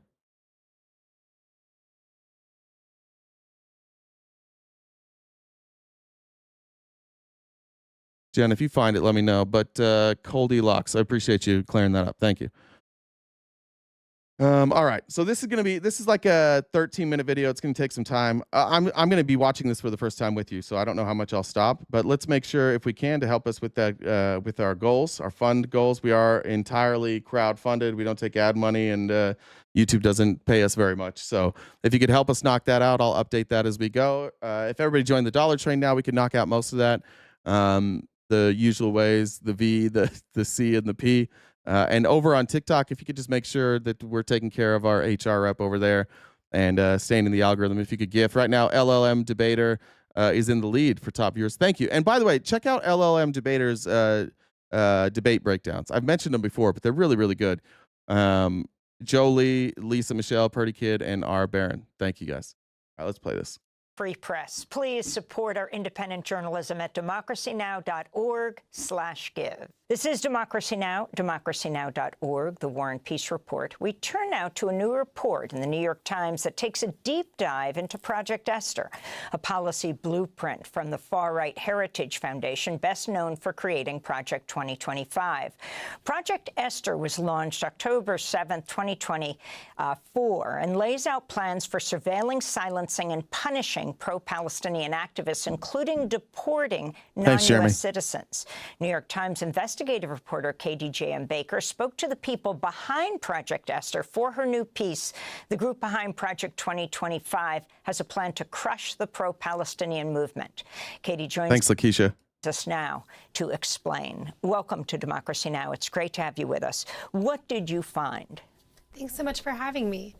Yeah, so I found that the architects behind Project Esther said that it's no coincidence that what we're seeing in terms of actions taken against universities and pro-Palestinian protesters on a federal, state, and local level is happening months after they released their report. So the Forward had originally talked about this kind of white paper of the Heritage Foundation, but you went much further. You named names and talked to people behind Project Esther. Tell us who they are. Yeah, so the woman overseeing Project Esther is Victoria Coates. She is a former national security advisor to Trump. Is that Dan Coates' wife? It's got to be Dan Coates' wife. Or family member. During his first administration, and she has a long history of working on Israeli matters. And then Robert Greenway ran the Abraham Accords, and he's one of the co-authors of Project Esther. And if you can talk about what exactly their plans are. Doesn't appear to be Dan Coates' wife. I was wrong. And how many Jewish groups are involved in shaping Project Esther as they talk about, as the leaders of Project Esther talk about combating anti-Semitism? Yeah, so Project Esther aims to rebrand all critics of Israel and pro-Palestinian protesters as providing material support for terrorism. So that means that anyone who's ever participated in a pro-Palestinian protest at a university, for example, is potentially providing material. Yeah, does this sound familiar to anybody? I obviously I missed this. This video is 4 months old, and here's one of those blind spots that this stuff didn't get out. But like when they started arresting journalists and students who were just like pro-Palestinian protesters, and everybody's wondering where the fuck this came from and why all of a sudden Marco Rubio was so involved. It's becoming a little more transparent, isn't it? That there was a plan here, and it looks like Democracy Now! Give them credit. They had the story. I don't know how I missed this. I've had multiple people talk about Project Esther the last weekend. I hadn't heard about it since then. So looks like it's already in effect. Look at the attacks on Hassan this last weekend. Look at the amped up rhetoric with Hassan. Look at the people that are getting, like, we know who's getting funding. I hate to do this. I don't want to get involved, but like there's funding behind the H3 podcast. There's funding behind, at least right now, Destiny and the Unfuck America tour. And we know where the money is going to come from. Like if you're financed on the left, chances are it's going to be come with strings attached that you are not critical of Israel. And we see an all-out attack to label Hassan as like a terrorist. report and should be fired or deported or otherwise ostracized from what they call open society. And there's not very many Jewish groups involved in this project. There are a few, but the task force that inspired Project Esther was primarily Christian and right-wing organizations. Can you talk about the role of Christian Zionists? Thanks, Ed and Lindsay. There are some Christian Zionists who are interested in Israel because they think that it will help bring about Christian dominion worldwide or bring about biblical end times. But there are also a lot of Christians who just see shared Judeo-Christian values and support Israel for that reason. And I think most interestingly, Heritage. That's the one that, like, to me, this is where you can see like the audience capture and the Christianity capture.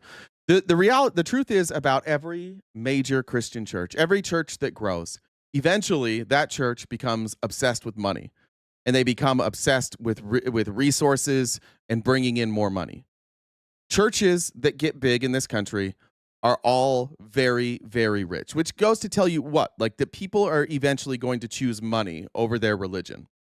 When I hear the shared Judeo-Christian values, I'm sorry, I don't know what the fuck you're talking about. Other than like you share a book. But if you're saying that sharing the Old Testament means your values are shared, then those same values have to be shared with Muslims as well. Right? They also share those books. I don't know what these shared values are. These are three religions that are in opposition to each other. But somehow, thanks for the sub. The Israeli government has convinced American Christians that this is a war that they're in together, and only the Muslims are bad.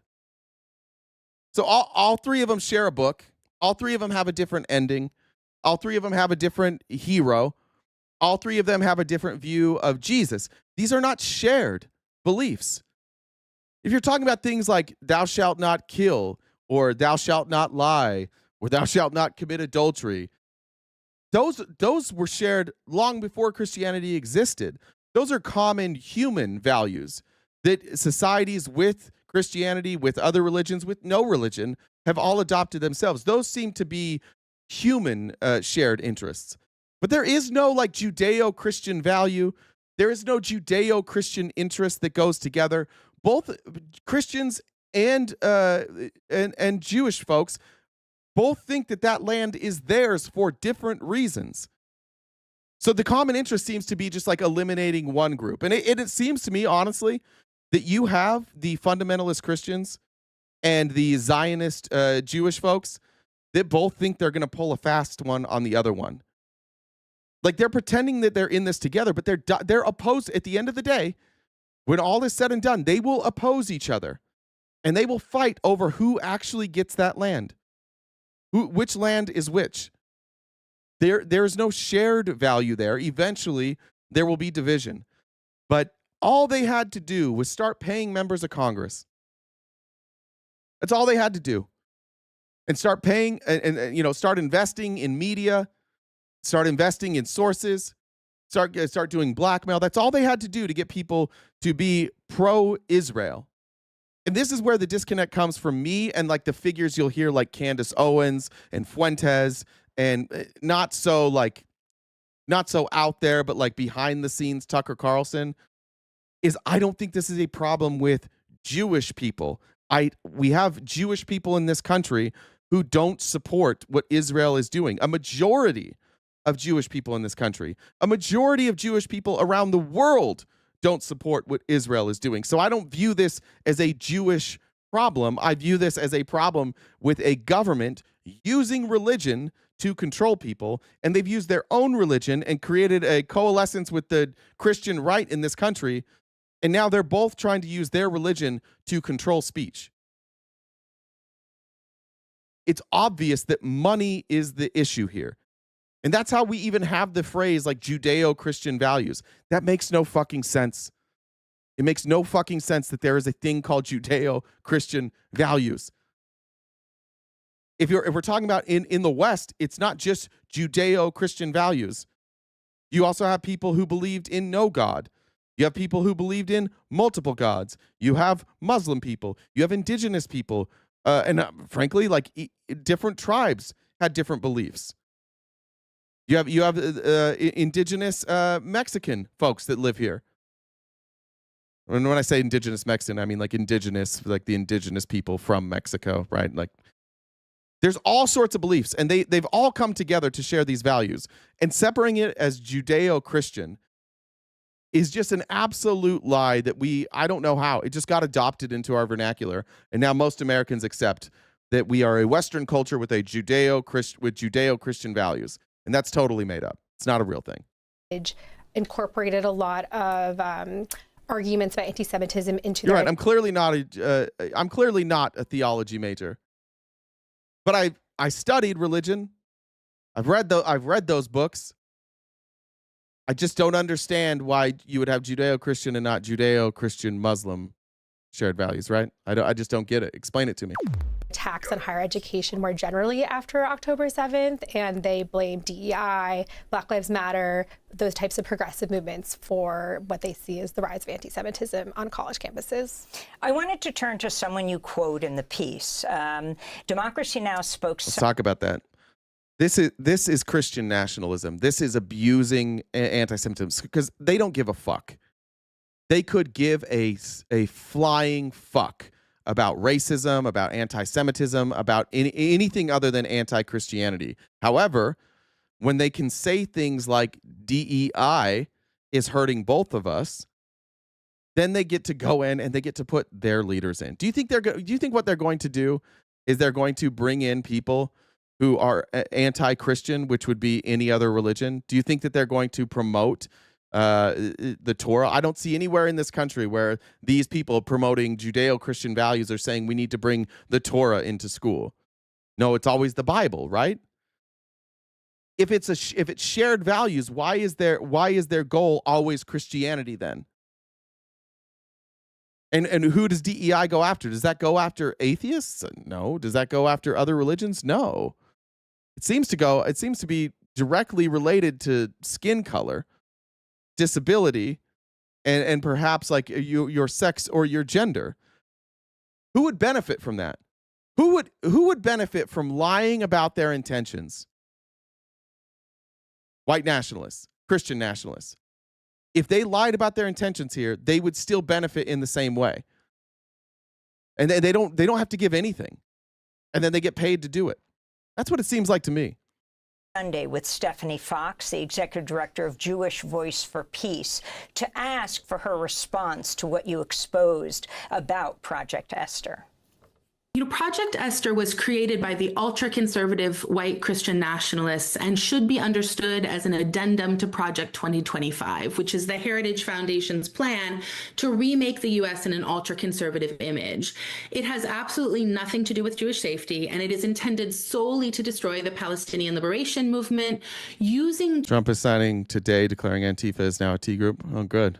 Thanks, Mary. Appreciate it. Johnny said balls. Jeremy said dollar train. Thank you. FOD says, wait, what? Project Esther? New to me. Yeah, new to me too. Tools. Did it freeze for anybody else? Can you hear still? Not this shit again. Is it just on YouTube? Can you teabag me? For a price, bud. For a price. If you can still see me, will you give me a thumbs up? This is a great time for Jen. We're talking about government censorship. My stream freezes. I don't know. Okay. Vulnerable. So Palestinians, anybody who will defend Palestinian human rights, immigrants, trans people, then nobody will stand up and fight back. But this country's fascist turn is not inevitable. If a united coalition can beat back these attacks now, we can destroy the momentum of Trump's broader agenda. And we understand that what justifies that agenda is the same thing justifying US-backed Israeli genocide and ethnic cleansing of Palestinians. We see the Israeli government can't be held accountable, and also the pervasive and constant racism and dehumanization against Palestinians. Those tactics are decades old, and frankly, they've had bipartisan support. The MAGA right is now consolidating and accelerating those. And so it's on us to remember that they rely on the weaponizing of anti-Semitism and the deploying of anti-Palestinian racism because they've lost the argument.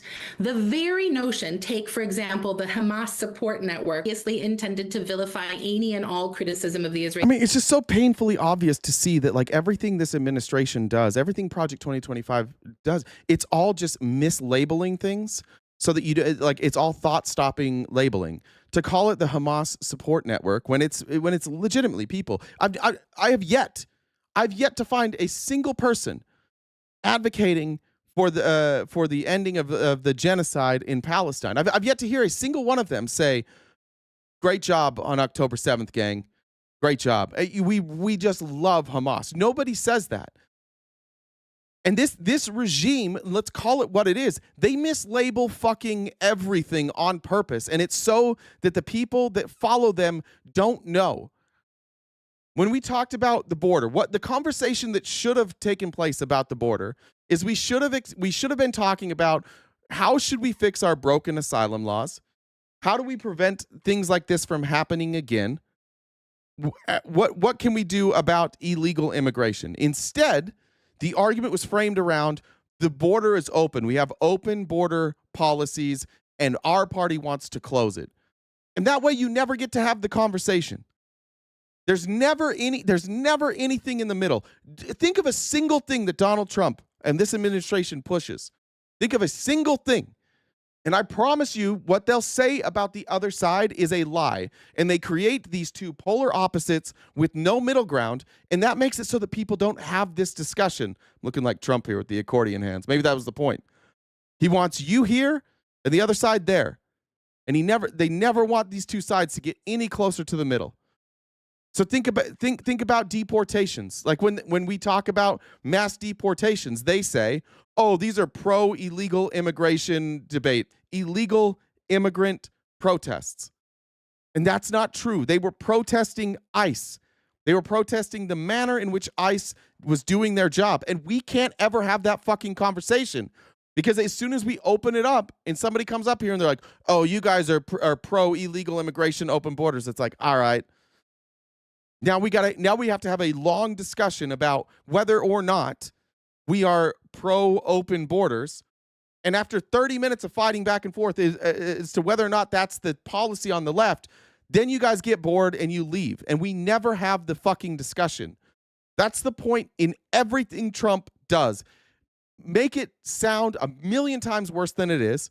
Paint the other side as evil. And make sure they know that even engaging in the discussion will get nowhere because you are dealing with people who are unreasonable. They won't even budge off their position. But every time you tell us what our position is, you have framed it incorrectly. You make the position something that it's not. The last debate I did on Raging Tomato, that's why I had the signs. And the sign I held up the most was reframe the argument. Because when we say what we mean, it doesn't sound crazy. So you have to reframe it in a way that makes it sound crazy. It is not crazy to say, don't snipe kids. Don't starve children. Don't bomb hospitals. Don't double tap hospitals. None of that is crazy. And so in order to make sure that nobody has this conversation, their plan that is fucking written down is make every bit of support for the Palestinians about Hamas. Make it about October 7th. You see, if anybody watches Piers Morgan, watch him anytime this subject is broached.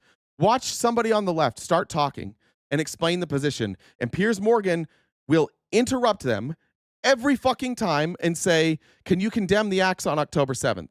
And then that person will either take the bait and say, well, will you? Yes. He'll say, okay, good. See, that's all we need to do. We can just come together. And then they'll say, well, can you condemn the actions of Israel? And they're like, oh, well, it's kind of a gray area. You know what I mean? Like, they have the right to defend themselves. This is war. Bad things happen in war. And exactly what we've been saying. They will never give a fucking inch. Never. They will stand over here and they'll say, well, can we find a middle ground? And you'll come to the middle and they'll be like, we're staying here. Because the last thing they want to do is find a middle ground. Here's the truth about what happened in Palestine. October 7th happened. There were heinous acts of murder on October 7th. Some of it was hyperbolic. Some of the things we saw were fake. And then they used that to go to obliterate Gaza. And they are talking about eliminating Gaza altogether, getting rid of everybody out there and giving it to the United States. That's the truth. That's what happened. But we can't ever have that conversation because they want you first to say October 7th was bad, and then they're never going to come off their position that this was justified. They'll never move from that position. This is you can't play in the dirt with these people. And so what you have to do is you have to pick people off who are willing to have real conversations. And you have to continuously do that. If you don't, every plan they have fucking works. And for everybody here that's MAGA, that's on this side, this doesn't benefit you at all. Not one single bit.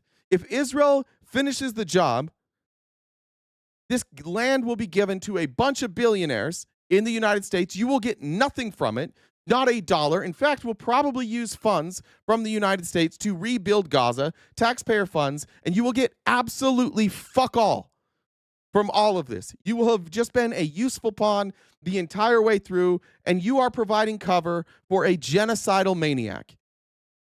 All because he paid off a bunch of your politicians. And now your politicians will play the game. They're not going to talk about it.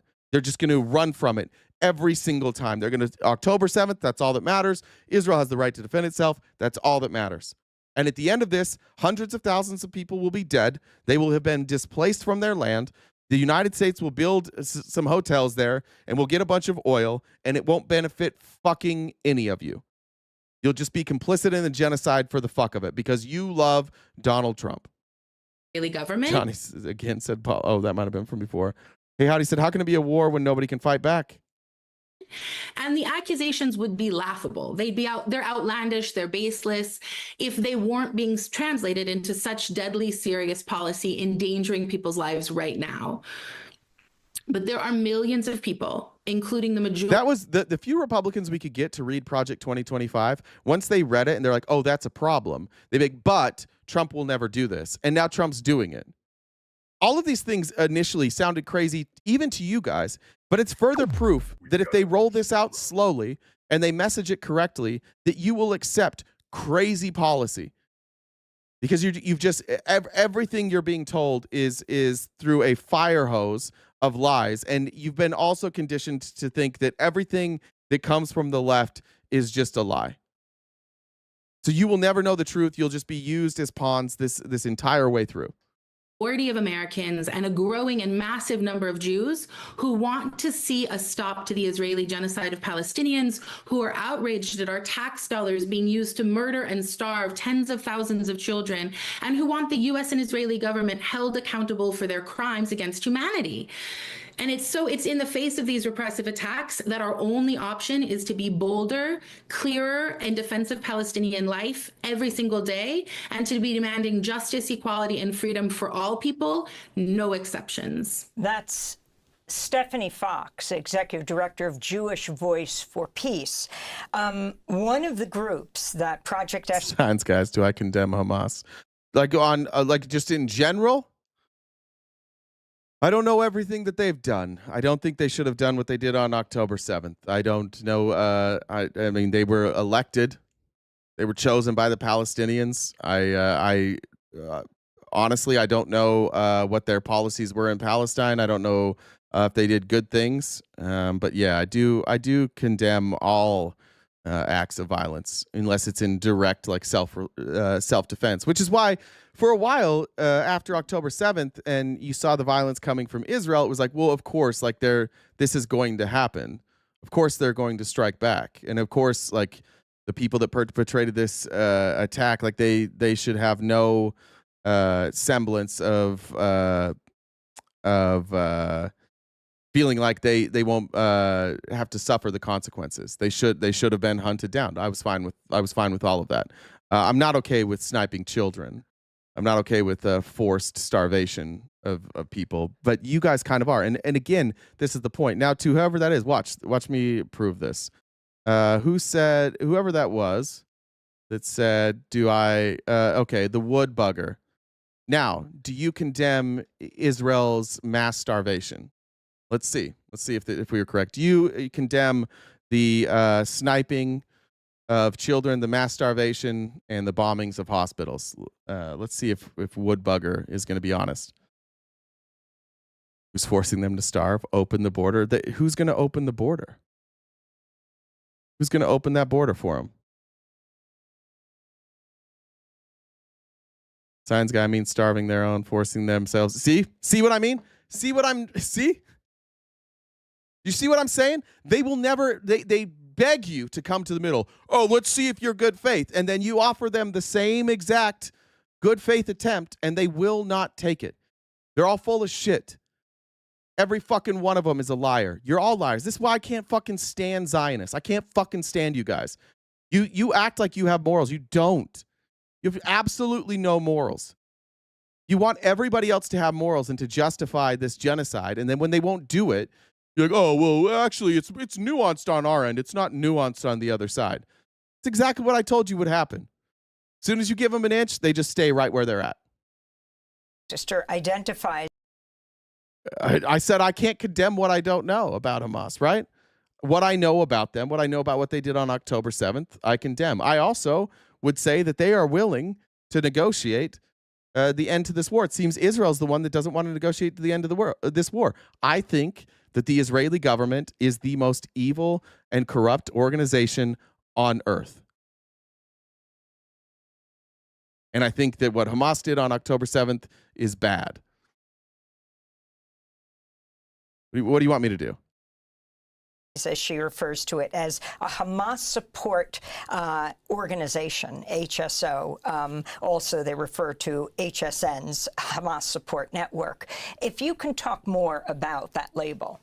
Yeah, so Project Esther focuses on anti-Zionist groups such as Jewish... Okay, now this is where we're at now, I believe. This is where the stage we're at now. Now they're talking about how they're going to label people and how they're going to silence speech under the guise of anti-Semitism. And this was released last year. I think October last year this was released. I think on the anniversary of October 7th. They released this plan. So before Trump's even in office, we have a plan. Are you all now going to say that this is just coincidence that they're following the plan exactly? Is this just another one of those things where Project 2025 said, here's what we should do, and the person who wrote that chapter said, here's what we're going to do, and then the Trump administration hired that person and put them into the place that they said they needed to be, and then they do exactly what Project 2025 said they were going to do, and then you guys are going to say it doesn't matter? By the way, the fact that there's like, you can agree with this or not, but it's pretty clear that the people setting this agenda of this country are not Donald Trump, are not J.D. Vance, are not the people that you voted for. Why are you so comfortable with this dark money group writing out a plan for the country? None of you read it. You all pretended it was fake. Donald Trump told you not to read it. He told you it was fake. It's not fake. It's very real. It's happening. They're doing it. And you don't care? You don't care that a dark money group is literally running our country? That they had a script, and part of that script was for Trump to lie about it. He lied right to your face. I don't care. I just don't care about anything at all. Ever, ever, ever. Donald Trump is king. I can't imagine being like, like this fucking played and just being cool with it. Even if I agreed with it. Even if I was like, yeah, I don't really mind what they're doing, but dude, I don't want some group being able to write all the legislation. I don't want this dark money group to just be able to pick and choose who's in the administration. I would hate that. That would make me very, very concerned about the people I have in office, because it seems like they're willing to follow a script. Right? That doesn't bother any of you? This next part of Project Esther, they're doing this part of the script right now. Just a coincidence that they wrote it all down. Just a coincidence that almost a year before this, they told us they were going to do this exact thing. For peace, but they aim to go much more broader than that. So there's a whole network, according to them, that includes not just those groups, but large nonprofits like the Tides Foundation, George Soros as a mastermind on top of this pyramid that they showed in pitch decks to potential donors. Then, of course, there's colleges and universities that are harboring these organizations, members of Congress, senators, the media, really anybody, like I said before, who is... Look at this. This is your enemy? People who are chanting in matching shirts. This is what you guys are so afraid of. This is what we need to silence. It's so important that these people stop talking about Palestine, that we need to undo the First Amendment. Criticized Israel or participated in any sort of pro-Palestinian activity. How has the Trump administration begun to fulfill some of the objectives outlined by the Heritage Foundation's Project Esther? So I want to be clear that the Trump administration would not speak with me for this story, and Heritage says it could just be a coincidence that they don't know if they're actually following the blueprint. But according to my analysis, the Trump administration and other Republicans have called for more than half of the actionable goals in Project Esther, or they appear to have called for them at least. And so I think it's worth looking at the document in full to have an idea of what else we might see coming down the line. You write in the piece, Project Esther's architects envisioned outcomes that at the time might have seemed far-fetched. Now, 4 months after Trump has taken office, Heritage Foundation leaders are taking an early victory lap. Yeah, so again, they won't say for sure. And if you recall... Yeah, they're never going to say it. Never going to say it. They're just going to keep pretending this doesn't happen. I talked to my brother last week, and I brought up Project 2025, and he's like, what the fuck is Project 2025? And I explained it. He's like, what is this, like some like dark web thing? How do I even read this? Do I have to get on the dark web? Like, how do I know if you send it to me, it's real? I'm like, you go to Heritage Foundation. It's at heritage.org. You can just download it right from their website. Like, it's not even conspiracy theory. They're just doing it. They wrote down the plan. They said this is going to be the plan. Behind closed doors, Russ votes like Trump's doing this. He's told us, he's promised he would do this. He is doing it now, and we still have to convince you. It's getting a little wild. Just a reminder, we are crowdfunded. We got about an hour and a half left. We'll probably go over today. We will have Trump's announcement at what did I say? At 1, I think at 1 Pacific. So we'll go over and we'll watch Trump's announcement. But if you could help us with our crowdfunding, there's the goal in the top left corner, all the normal ways, super chats, TikTokers, if you could gift as well to keep our HR representative happy, that would be great. Jen has had to step away, so I'm not being babysat right now. If you're sending stuff to Jen when she's off a phone call, she'll get to that. Last year, Project 2025 was so contentious. It became such a big talking point during the election campaign that Trump had to distance himself from it. So they're very careful to keep their distance from each other. But they do say that they meet regularly with officials from the administration. And Mr. Greenway said to me that it was no coincidence that we're seeing actions such as billions of dollars withheld to universities for federal funding. We're seeing calls to monitor the social media of immigrants for quote unquote anti-Semitic activity.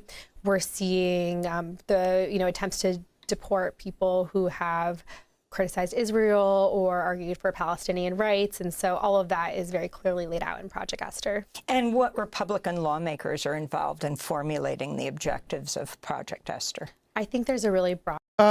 Farmer Chick, you can read it. This is what's crazy about, like, I mean, all you hear is vague claims and name calling. And maybe you're not talking to me. Maybe you're not talking to me. Maybe you're talking to somebody else. If you're talking about this, Project Esther is written down. You just go read it.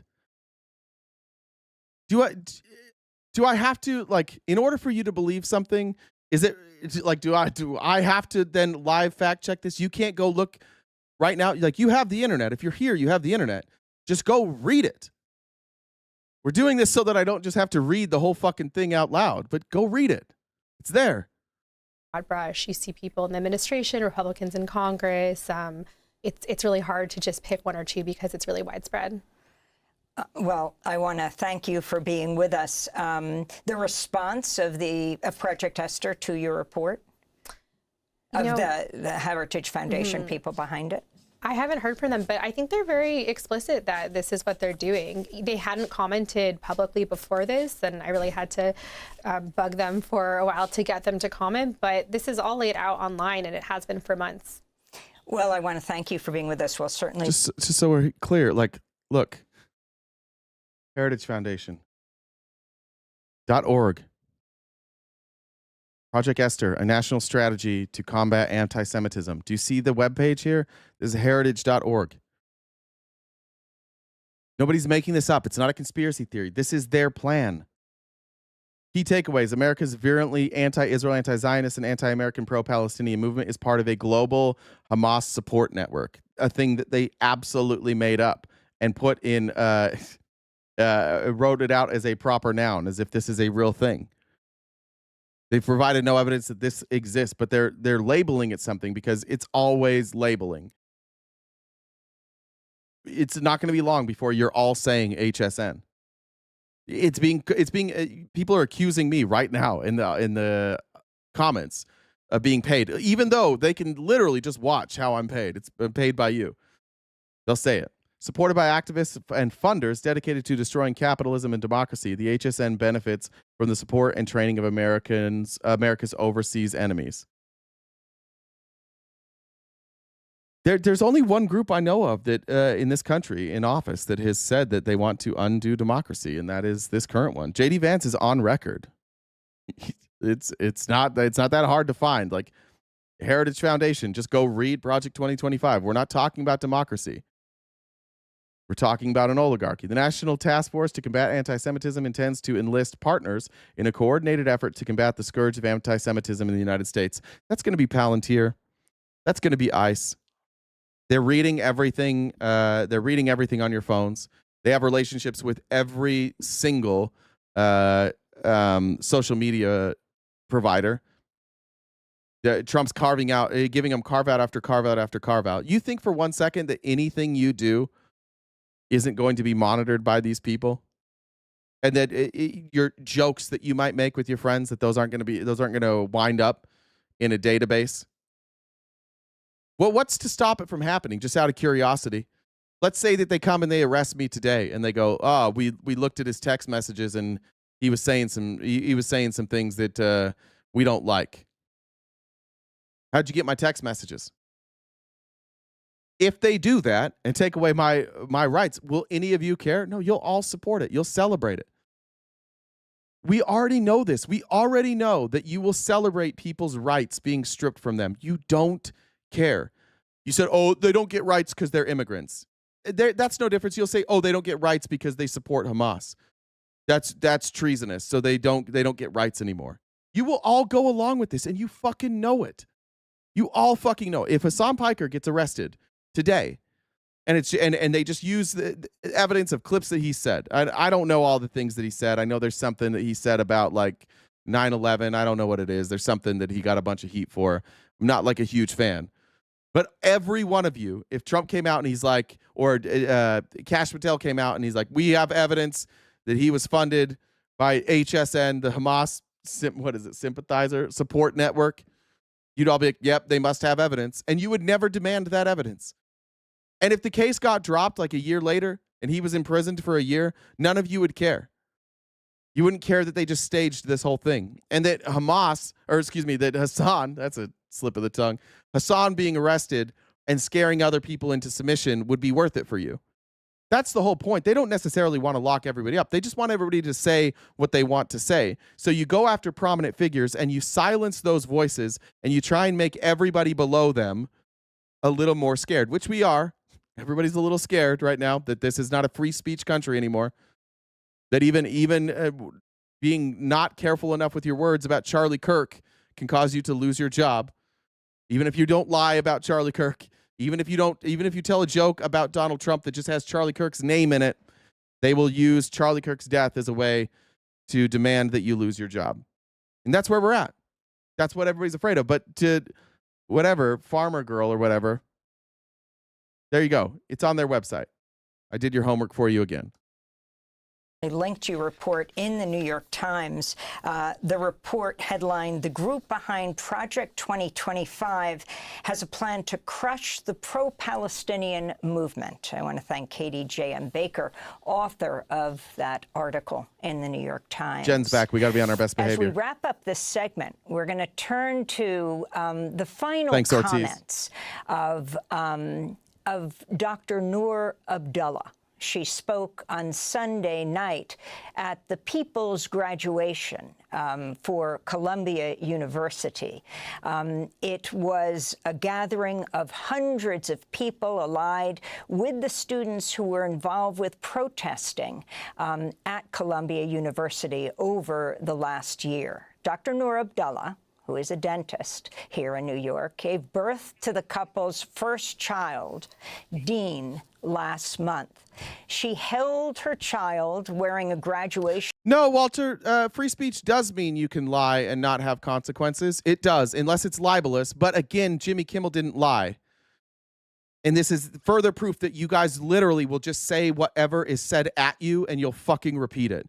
There was no lie. Jimmy Kimmel 100% told the truth. It was a very accurate description of what happened that weekend. Zero lies. And the joke was at Donald Trump not giving a fuck. The joke was at Donald Trump, and you guys turned it into Charlie Kirk because you're such fucking victims. But there was no lie told there. It was absolutely true, and it was a joke making fun of Donald Trump being a narcissist. And you guys didn't want to. You didn't even hear the joke. You said it was a lie and a joke about Charlie Kirk. It wasn't a lie. Wasn't a joke about Charlie Kirk. Amy said, did something similar under Bush. False flag caused by the same country's lies. So you give up privacy for safety. I think that's what you meant to say. False flag. I'm sure it says flag. Jesus. Project Esther focuses on protest groups. Carp. Cap that had a Palestinian flag on it as she accepted a diploma on her husband Mahmoud Khalil's behalf. Chuck, can you take care of Green Jack? Hey, I'll give you $100 if you show me the quote where Jimmy Kimmel said that the shooter was on the right. That's not what he said. She addressed the crowd. I'd like to end by reading a statement from Mahmoud that he wanted me to share with you all. Thank you for holding me in your hearts today. It has been 2 months since I was taken from my family and from you, detained simply for speaking the truth about Palestine. Columbia University, the place where we sought knowledge, justice, and truth, chose silence instead of solidarity. It failed me, but you didn't. You showed up. You reminded me that while institutions may abandon us, the people never will. Today, I want to say congratulations. You've made it through, perhaps not with degrees, but with your voices, your integrity, and your compassion intact. I'm endlessly proud to be among you, and I carry your love with me every day. Please keep carrying mine. And thank you all. I just want to remind everybody too that the Supreme Court did rule that Mahmoud Khalil had to be returned. Here's the Jimmy Kimmel joke. You don't even have to link it, bud. I'll just read the quote for you, or we can play it. I think it's this one. A developing story. Supporters of Jimmy Kimmel Live crowded the gates outside of Disney. Running late night. Here's the joke, I think. Comments he made Monday. We got that? Green Check, you're not silenced. You're still here. Did he say that the shooter was MAGA? Jimmy? Play it again. Let's just see. Did he say the shooter was MAGA?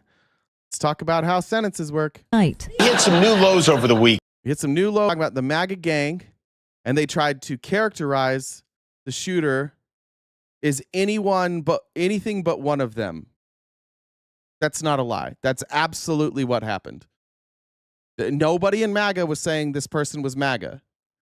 But they did say that it was on the left. They said it was Israel. They said it was a false flag. There was 100 different stories of who this person was. They said that the shooter was trans, then the shooter wasn't trans. They said it was a black guy that was in California. They said it was that old guy who was a communist.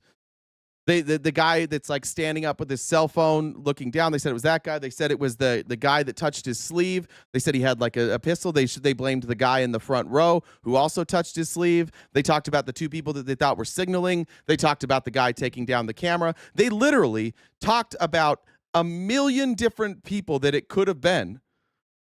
At least whatever that means. Maybe to use guns. He was taught how to shoot them. He was taught that they were normal. He was raised in a religion where political violence or violence and even murder are justified. For right about his ideology so far, Mormon and MAGA. That's it.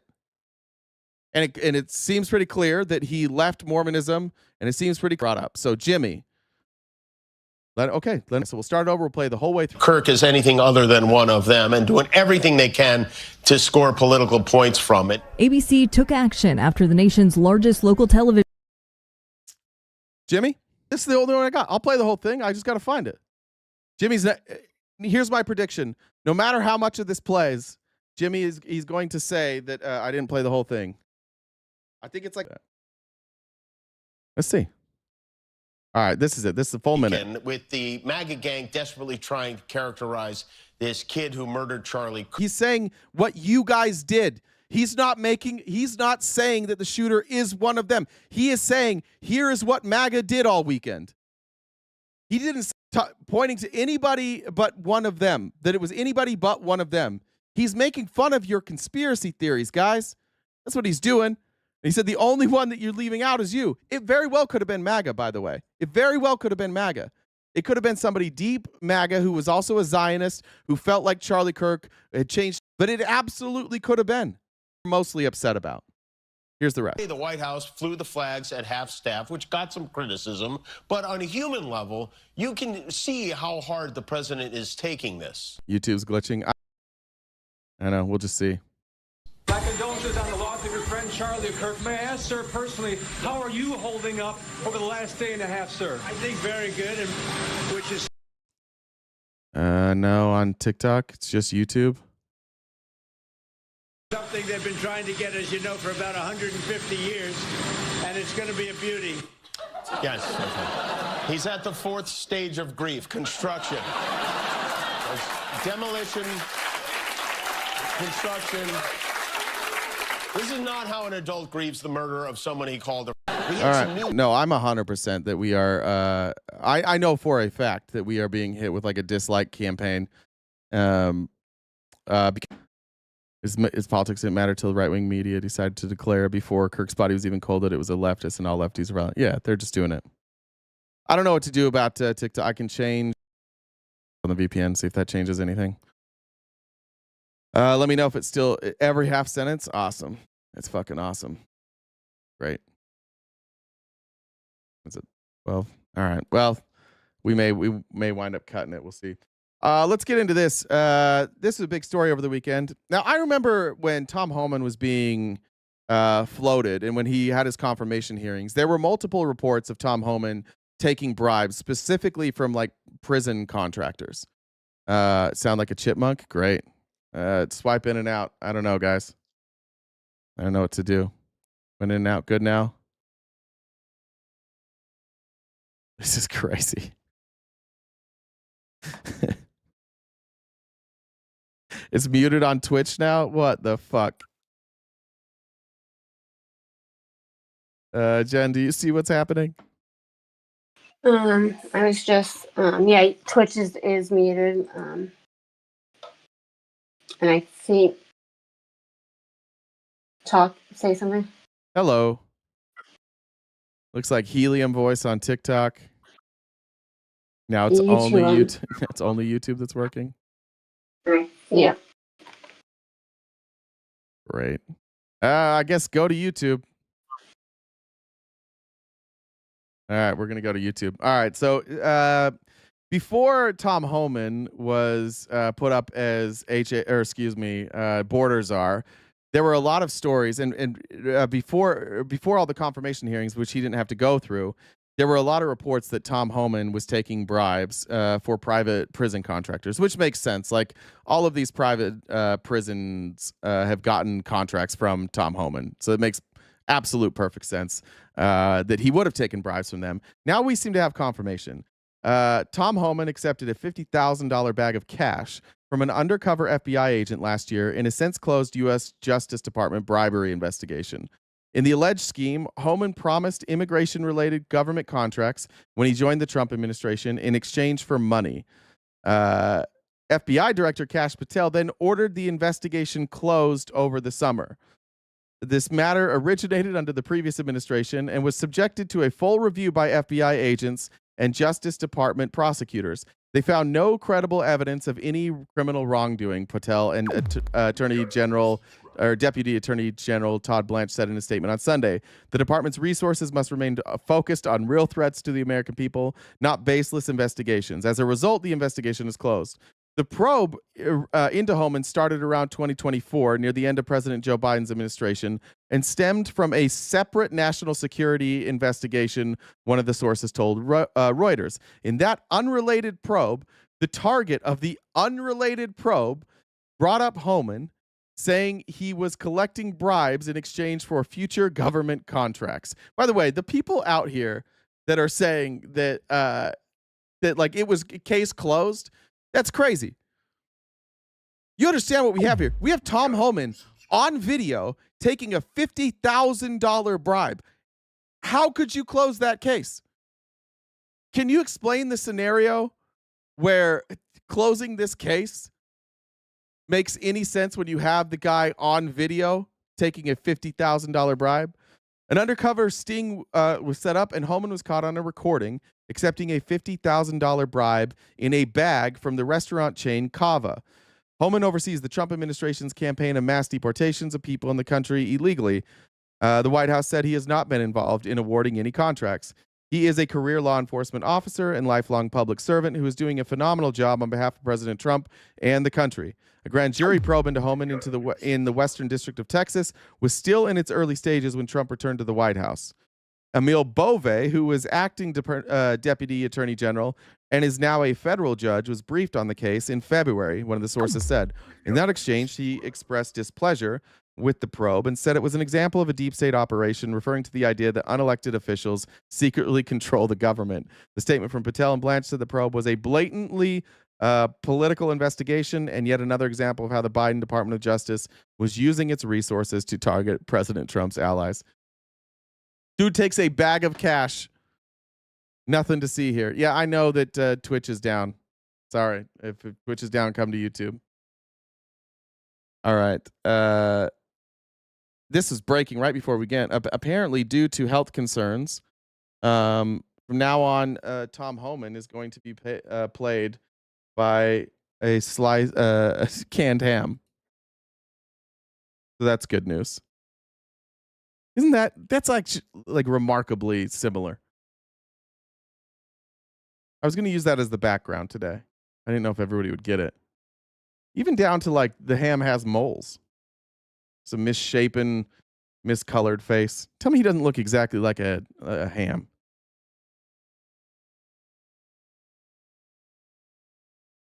All right. Here's Carol. I don't know how to say it. I think it's Lenig. She's one of the reporters. She was on MSNBC, just kind of explaining more in detail what she saw behind the scenes before writing this article. Carol Lenig, MSNBC senior investigative correspondent. Carol, it is good to see you. Thank you for joining us. No, there were differences in those photos. There's differences. You got to keep looking closely. One of those was Tom Homan. With this incredible reporting tonight, can you break down for us what you've learned? Yes. What Ken Delaney and my colleague here at MSNBC and I learned was that in the summer of 2024, when Trump was running for office and Tom Homan was at his side on many a campaign trail event and basically publicly touting that he was going to be an important part of the president's border initiatives and in the administration, during that time, the FBI began hearing from the subject of another investigation that Tom Homan was soliciting bribes and doing so in exchange for promises that he would eventually be in the administration and be able to deliver and influence federal contracts to help those businesses that paid him.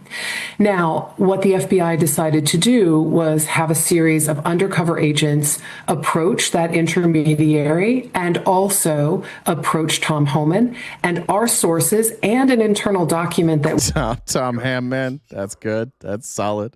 Tom Hammond. We reviewed show that the FBI recorded him receiving this money in September 20th in a meeting they arranged. This is all before Trump is president, but it is really interesting because they didn't go after Tom Homan. They happened to learn from another investigation that Tom Homan apparently had this scheme of making money by offering this.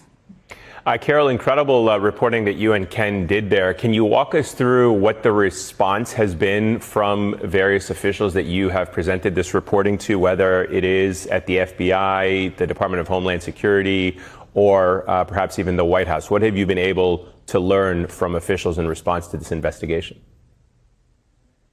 Yes, the White House very quickly got back to us about this today. Kudos to them for that. And also kudos for they responded. They're doing so well. They're just gentle parenting the fucking White House now.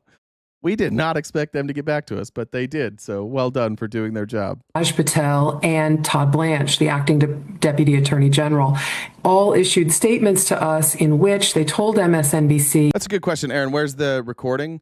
This is how this will work. So if there's a recording there, they can't release it because it was done. It was a sting, right? So the FBI is going to have access to that recording. So when stories like this break, when it's leaked, I'm guessing it's leaked from either somebody from the Biden administration or a whistleblower. When something like this gets leaked, they'll share the information with the reporters, and they'll share enough with multiple reporters that they can confirm the story. Then this will go to Congress, and then Congress will try and subpoena that video, or somebody will bring a lawsuit and they will try and subpoena that video, in which case then the FBI has to give it up. Just the FBI is not going to release it. And you can't release it if it's FBI evidence. So that's how this works. This is a pressure campaign to get them to release that video. There's been a lot of this. That's why the story of the Trump drawing leaked weeks before we got it. It got leaked that that drawing existed in that book. They leaked it. All the Republicans came out and said it doesn't exist. Then you had the estate of Jeffrey Epstein confirm that it existed, at which point there was enough to subpoena that book. They subpoenaed the estate and they got the book. That's how this works. It all just works slowly. If this administration was transparent, you wouldn't have to do this, but they are not going to give anything. They will hide everything and deny everything. So we're going to have to subpoena piece by piece all of this stuff. But if you look at just like the stuff that's been reported so far, most of it winds up being confirmed. What's up, Jen? Hey, I'm going to close out TikTok. There's not a voice changer on, guys. Some glitch happened. So come over to YouTube. It's RTPTalks on YouTube. So we don't know what's going on with the audio over there, but go to YouTube. All right. Thank you. Real quick, Tim, thanks for joining the Dollar Train. Tiffany said, paying my dues. Thank you very much. Danielle, thanks for joining the Dollar Train as well. Alyssa, thank you with the Simpsons comic there. Appreciate it. Chris, thank you. Said weekly contribution. Thanks as always. Appreciate you, Chris. Jamar said, these Charlie Kirk lovers are so weird. The number of profile pics that have been changed to his face is alarming. Yeah, very weird. Very, very weird. Lee said, you may have just ruined Christmas dinner. My bad. And also, if they'll use their line, you're taking it out of context. 7-11 said the Palestinian people didn't have much of a choice in Hamas's election, but now people use it as justification for the genocide. Facts. Keep going with this. Essentially, that this was a improper investigation begun during President Biden's term, and that it was an attempt to go after a Trump ally, and they shuttered the case because they viewed it as lacking sufficient evidence to proceed. Of course, that is not at all how the FBI agents or the prosecutors working on this case viewed it. Yes, Farmer Chick, you got to get it together. You know you can just come up here and talk to me, right? Farmer Chicks, you can just download Discord. You can come up and you can have this. I don't know why you need to be here every day arguing in the comment section. It does seem a little bawdy, to be honest. That's what your behavior seems like to me. Like maybe you're paid to disrupt. But you're welcome here every single day. Thanks for being here. But if you ever want to use your voice and not your fingers, you can come on up.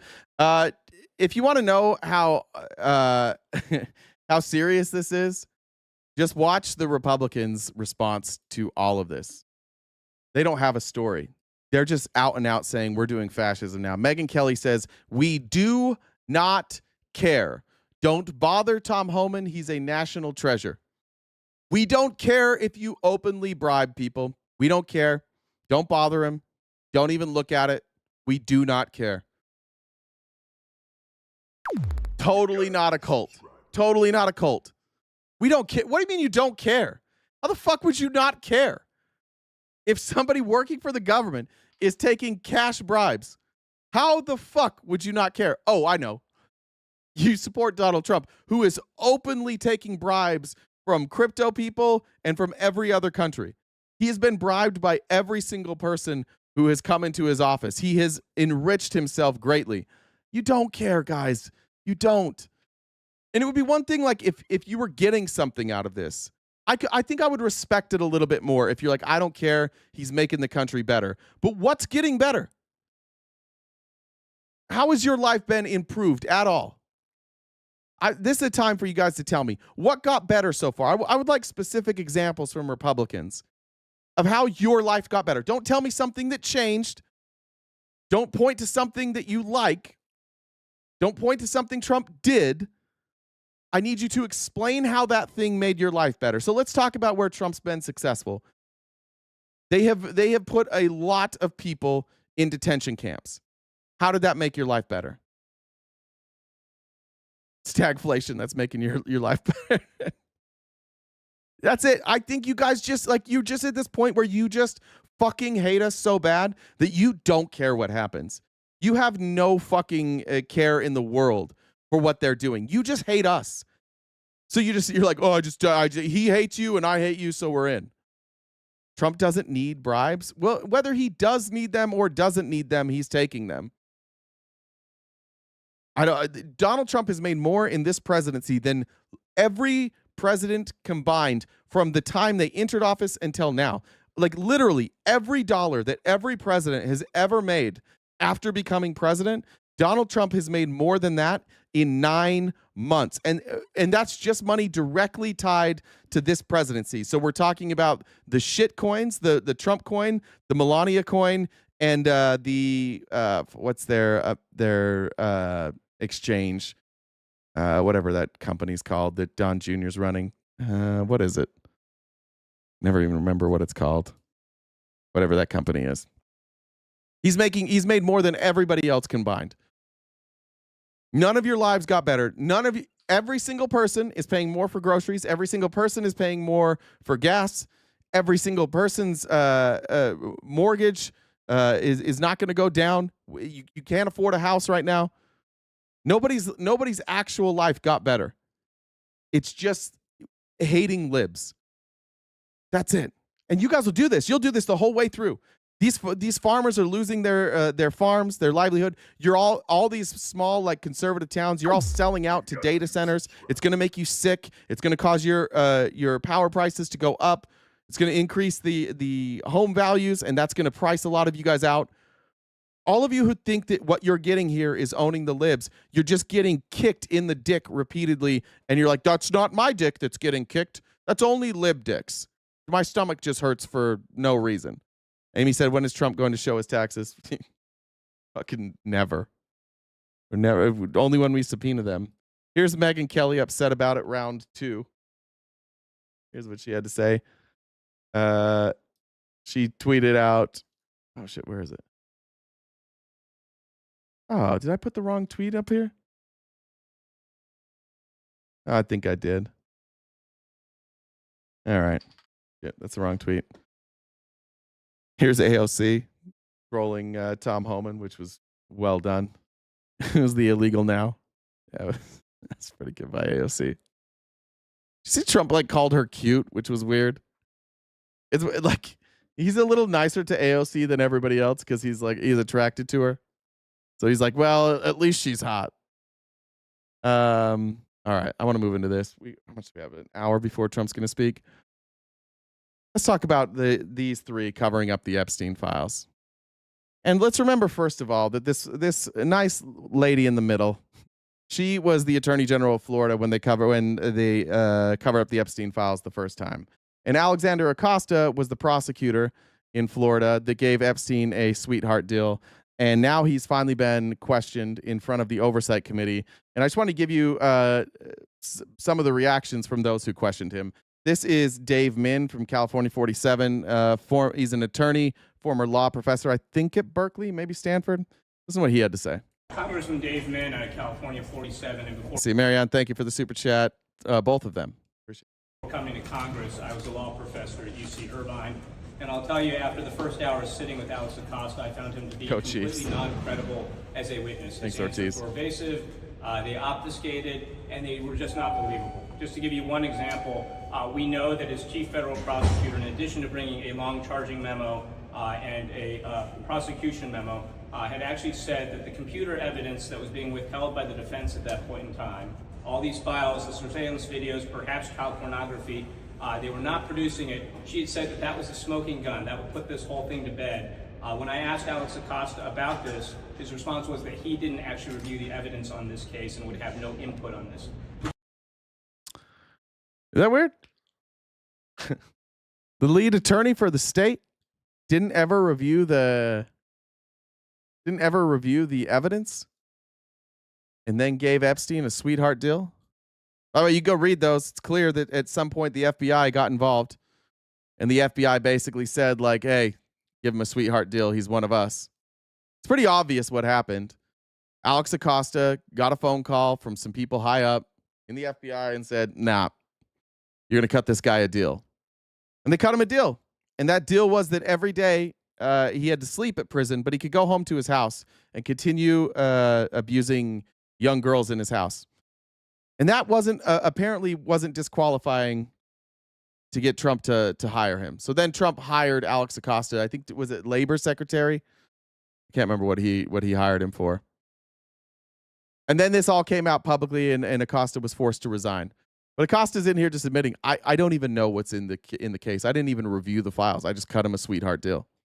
It's just impossible to believe, given the high-profile nature of Jeffrey Epstein at the time, given the fact that Alex Acosta was having meetings with the attorneys for Jeffrey Epstein contemporaneous with all this. Completely non-credible. I doubt we'll get a lot of honesty out of him today, but what we're hoping to get is a roadmap to the types of evidence that we can demand from, as the Oversight Committee, from the Epstein estate, a roadmap to that, and of course we're going to continue to get, I believe... Someone said who was president then? I think that was Bush. I think it was 2008, right? 2007, 2008? That's Bush, right? A lack of remorse, a lot of obfuscation out of Alex Acosta. Very frustrating, but we are going to get answers. So it was Bush, but it was also this was a state case, so Bush wouldn't have had anything to do with it really. These were state charges, so this would have been Pam Bondi, who was the attorney general. This would have been Alex Acosta, of course. It wouldn't have much to do with Bush, but again, this happened under Bush. And you guys, your attempts to play whataboutism is fucking crazy to me, right? Like, why do you care? Why won't you just admit that the Republicans are stalling it? This is a more example that all you are focused on is how much you hate the left. You don't care about anything. This is a bizarre thing. Like, if right now the Epstein files were not coming forward, and it was the Democrats who were holding it back, and they were doing so because Joe Biden threatened them, I would call that out. How are you guys not calling this out? You all wanted to see the Epstein files. You can see them now. Your party won't release them on direct orders from Donald Trump, and suddenly it's about Joe Biden. Even if Joe Biden didn't release them, which he didn't, can they both be wrong? But I don't remember this. I don't remember Democrats voting to block the release of the Epstein files. If we had, let's even look. Have we had votes to release the Epstein files? Were there any votes to release Epstein files during Biden administration? Do you guys know off the top of your head? I don't even know if we had a vote for that. Congress had multiple votes to force the release of the files, particularly those related to convicted. All right. Let's see these numerous attempts. Oh, that's 2025. Sorry. Let me go back. Can I click on these links? December 2021, the National Archives and Records Administration released thousands of previously with... Okay, that's JFK. JFK. Why is it not giving me... Oh, I might not have said Epstein. Does anybody know off the top of their head? No, yeah, if nobody did, then isn't that your Republicans too? So they just never cared either? So or what we're saying is that nobody cared during the Biden administration, but now that Biden's not president, only the Democrats care. So that would show that the Democrats didn't care. If you're going to draw a conclusion, the conclusion would be both the Democrats and Republicans didn't care during the Biden administration. And now that Biden's not president anymore, the Republicans still don't care, but the Democrats do. Is that what we're saying? And are you guys then saying that you're okay with all of this just to protect Donald Trump? I don't see any evidence that anybody tried to get the Epstein files released before now. I don't see any. I'm Googling it. I'm seeing it's mostly 2025, but I don't see anything.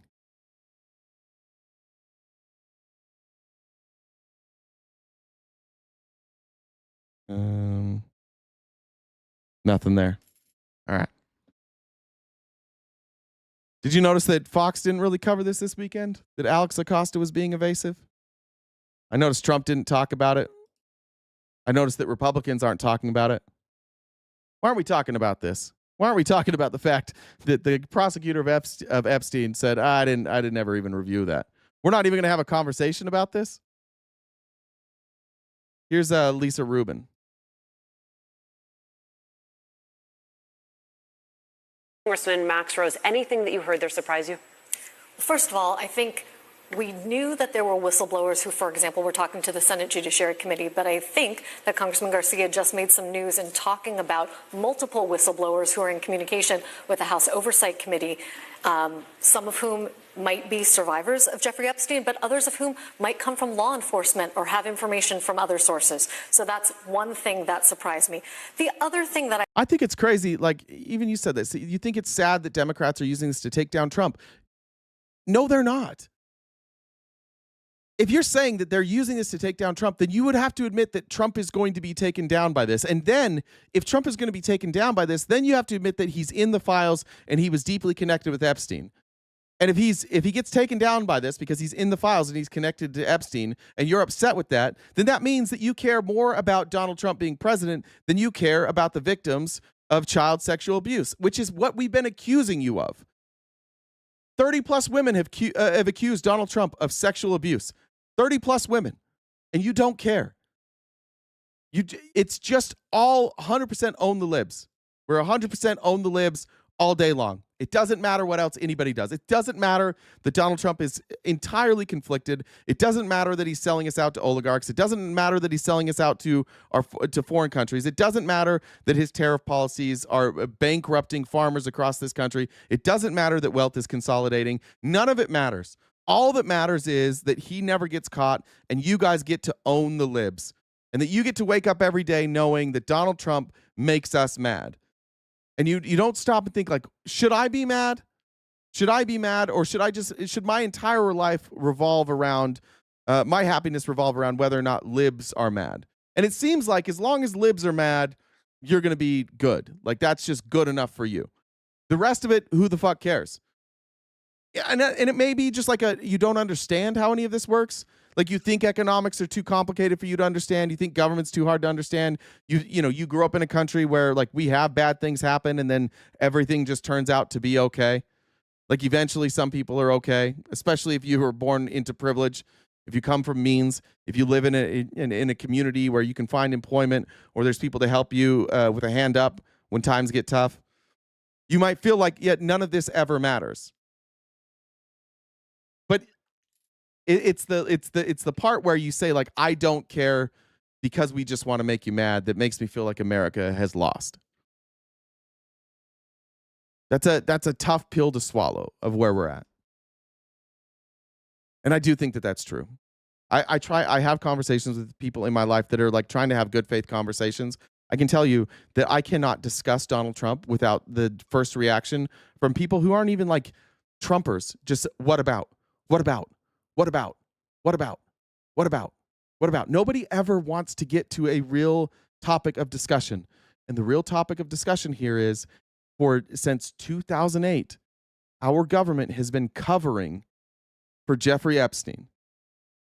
We've been covering up his ties to Israel. We've been covering up his ties to the Clintons. We've been covering up his ties to Trump. We've been covering up his ties to banks. We've been covering up his ties to people like Prince Andrew. We've been covering up all of this. And these women who were victims as children have been begging for us to just pay attention to them. And we can't get Republicans to say that Donald Trump is not more important than any singular victim. In fact, we can't get you to say that Donald Trump isn't more important than unlimited victims. We started this show by showing the memorial to Charlie Kirk, where Donald Trump made the entire thing about himself. He barely spoke about Charlie Kirk. He turned it into a campaign speech.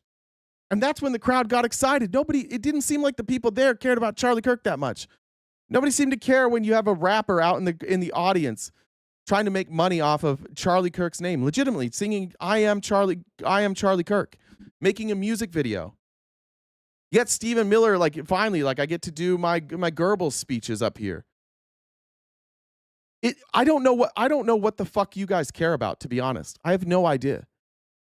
I would love to have good faith conversations with conservatives. I don't know what you care about. I don't think you know what you care about. You don't care about fiscal responsibility. You don't seem to care about education. You don't seem to care about healthcare. You don't seem to care about affordability. You don't seem to care about free speech. Honestly, what do you care about outside of Donald Trump? Tell me what you care about outside of Donald Trump. Fine, the largest memorial in American history. The largest memorial in American history was hijacked by a bunch of people who made it self-serving, like Donald Trump. I don't believe that you guys care about Charlie Kirk this much. I really don't. Because your actions have just been anti-left stuff. You've all used the death of Charlie Kirk to justify your hatred for us. I honestly don't think you fucking care about Charlie Kirk. These crocodile tears you've been spending, I don't think so. I think you all are using it for your own political gain. If this was about freedom of speech, if this was about Charlie Kirk the Christian, you would be espousing Christianity right now. Charlie Kirk's wife said, I forgive the shooter, and every other speaker's like, fuck that. Use this anger. Use your righteous anger. Did Stephen Miller talk about forgiveness? No. Did Trump talk about forgiveness? No. Did Tucker? I don't know. I didn't see it. Maybe he did. He's one that I would think maybe would have. Who's out there talking about Christian values? Nobody? You can't say that Charlie Kirk loved free speech and loved his Christian values and then spend none of the time talking about how we're going to protect free speech and Christian values. Instead, you say we're going to silence the speech of people who disliked Charlie, and we're not going to forgive, and we're not going to move on, and we're not going to have peace. We're going to have war. The enemy, you are nothing. You have nothing. You will be nothing. Is the rhetoric we get from Stephen Miller. We fucked up in America, and the Republicans fucked up, and it pains me honestly, because when this all started with Trump, I was Republican, and he ran me out. And my disgust for Donald Trump lost most of my friends. Most everybody that I associated with in Utah, they didn't really care that I abandoned the religion. They didn't really even care that much that I was liberal. They just got mad that I was critical of Donald Trump. And it seems that all of you have adopted his victimhood. You all think that you're targets. You talk about cancel culture consistently. Nobody on your side of the aisle has been canceled unfairly. Give me an example, please. Everybody that was kicked off Twitter was legitimately a Nazi. You telling me a private, you can't be like, oh, ABC gets to fire Jimmy Kimmel if they want to, but Twitter can't remove somebody.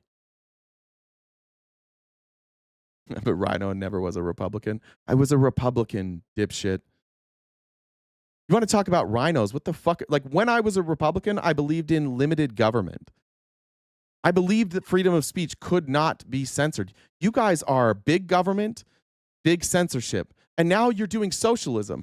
Now you're talking about consolidating power and having the government own businesses. Fuck every fucking one of you. There's never been a bigger rhino movement ever than MAGA. MAGA is the ultimate rhino movement. When you say Republican in name only, let's go look at what the Republican Party was pre-Trump. There was a post-mortem after Romney lost. The Republican Party did an actual post-mortem. Let's see. Let me pull it up. And look at the conclusions that they came to. This is who the party was when Trump entered office. Let me see if I can find. Yeah, it's called the Opportunity and Growth Project. The report found, and this is from Wikipedia, but you can go read it yourself. This is just a breakdown. The report found that Republican governors were far more successful in messaging and managing public perception than Republican congressmen. It also found that the party had become ideologically constrained, communicating only to people that agreed with the Republican platform. Concerns regarding messaging were raised, including the perception of apathy by the Republican Party and changing demographics that the party was not reaching. It recommended increased focus on criticizing big business and demonstrating concern for poorer Americans. Donald Trump is welcoming big business, protecting big business, and he demonizes poor America. The report found that the perception of the GOP, that the GOP does not care about people, is doing great harm to the party and its candidates on the federal level, especially in presidential years. It emphasized directing messaging toward Hispanic and Latino Americans when considering changing demographics, emphasizing the increasing Hispanic population in the United States, and urging the party to limit its rhetoric on immigration policy. Did they do that? It also recommended appealing to younger voters by reducing social conservatism in the party, which you did. This is one part Charlie Kirk actually kind of got and then reversed it. They did this. No, this isn't my... God damn. It's crazy. You see all these sources here? You see all these sources here? If we go here, this is the Opportunity Project. Here's Washington Post. 10 things you should know about the Opportunity Project. It's going to be behind a paywall. You can go read it yourself. I was here when we did this. I was a member of the Republican Party when we did this. You can all go look it up. MAGA is Rhino. MAGA is totalitarianism. It's fascism. It's authoritarianism. And all they do is they scare you into believing that there is a group of people that are a threat to you. That's all MAGA. That's all MAGA has become. You guys don't even use Rhino correctly. Just so we're clear on that. I was not a Rhino, by the way. I was considered like, I would have fit in now with more of like the Charlie Kirk crowd. That was more who I was. Like I stopped caring about the social issues so much. I wanted like massive deregulation. I wanted the Republican Party to go after monopolies. I wanted to break up these big companies. I thought it was unfair. Like everything we learned after 2009, you have to break up these massive monopolies. And that the deregulation needed to happen not for the big companies, but for the everyday person. So the push for deregulation from the conservatives was going to be that we would keep regulation on the richest and the most powerful, and the deregulation would be opened up for the middle class. Instead, we just kept letting those rich people write the bills, and now they're all in the cabinet. This is the richest cabinet in history. I don't know why you think that a bunch of billionaires are fighting for you. They don't even know what your life is like. They have no idea. You've heard Howard Lutnick. Howard Lutnick's like, my mom's on Social Security. She would never complain if her Social Security check came a month late. She'd actually be happy. Yeah, you don't know what it's like to live month to month on Social Security. Because people, it's not about complaining. It's about living or dying. And Howard Lutnick's just out there like, oh, no, it's big complainers. You guys are completely owned by the richest people in this world. Because Donald Trump is a narcissist who cares about money first and his money first. Adam said the left is now everyone from Pence to Greta Thunberg. Brian said Republicans don't care about limited government as long as it isn't their agenda that is being limited. Facts. They only care when Laura Loomer gets canceled. That's when they care. Or when Milo Yiannopoulos gets canceled. Or Nick Fuentes gets canceled. Or Donald Trump loses his Twitter account because he did an insurrection. That's the only time they really care. All right, let me update this. Got 30 minutes. Just a reminder, 30 minutes, we're going to have Trump announcing how he saved us from autism, apparently. So we'll stay a little bit later today, and then I'll need to go to the bathroom when we do that. I've drank so much water this morning. All right, here's Representative Stansbury, who was also there. I'm going to skip that Lisa Rubin so we can move forward. Here's Rep. Stansbury talking about her interview with Alex Acosta. It's very clear that the White House does not want to release these files. I asked Mr. Acosta as the very last set of questions, in your opinion, does the White House have the authority to release or unseal these files as long as there is not a court order in place? And he said, it is my opinion that they do. Now, Kash Patel said twice in 2 different committees in the United States Senate and the House of Representatives this week under oath that he couldn't release the files because they didn't have the authority to, right? So what that points to... Isn't that weird? Remember he criticized Dan Goldman? He's like, oh, you should know this. And Goldman's like, no, these aren't under seal. Like, we actually can release these.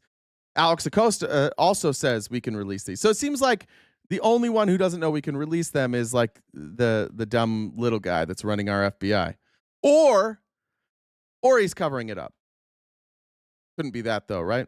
And at least, while we didn't get a lot of new evidence and information about the motive behind why they didn't prosecute in the first place, we did get a definitive statement that absolutely the White House is engaged in a cover-up, that they have the authority to release the files. It's very... So now what? So now they do have the authority. They can't hide behind these court orders. Still, you think they're going to vote for it today? They'll probably vote for it today, right? Now that they know that, all the Republicans will get in line. Donald Trump will come out and he'll be like, we no longer view this as a hostile act against this administration. Best said, it's the billionaires versus the people. You're either a cuck for the rich or a patriot of the people. Choose wisely. I missed this one too. Jen said, imagine being so ignorant owning the libs while your rights are being infringed upon too. Yeah, you're going to have to pick a side here. It is total cowardice to side with this administration at this point, knowing what they're about to do. You all know what they're going to do. They're saying it. They're going to go after everybody. They're going to lie about medicine. Today, they're going to lie about what causes autism. And they're going to use that as a way to control people, probably institutionalize some people. And you'll go along with it because you're cowards. Or you're being paid. I guess that'd be another reason. But cowardice is really the only reason that you're still behind this administration. I think you're all afraid to lose your communities, to lose your friends, to lose your status. That's why none of you are telling the truth right now. Here's a freak out from the chat. Get your bingo cards out, because not only do we have CNN, we also have Jasmine Crockett. So get your bingo cards out. We'll probably do some fake news stuff, Communist News Network. Probably some DEI stuff directed at Jasmine Crockett. Make sure your bingo cards are ready here from the righties in the chat. Were you able to press Acosta on why he gave Epstein what a lot of people think was a sweetheart deal? Yeah, so I was trying, but obviously there were a lot of members in the room, as well as a number of attorneys for both sides. And so I probably could have sat with him alone myself and dug for days.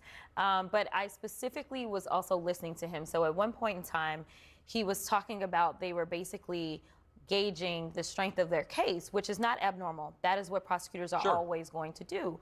And basically he said, as a team, they came to the conclusion that the case was just too weak, and it would be better if they had a guarantee of getting him into prison, as well as being able to make sure that he was going to be a registered sex offender. They did say they did not know about the work release, or he said he didn't know about the work release, and that wasn't part of the agreement. He says that, he also, well, let me back up. I basically wanted to know, why is it that the case was weak in your opinion? He said that he felt like there were going to be impeachment issues with the witnesses. That the witnesses weren't credible. And so then I was saying, tell me what the impeachment issues were going to be. Because it's one thing to throw it out there. It's another thing when I'm breaking it down to you, because I understand what is impeachable and what's not.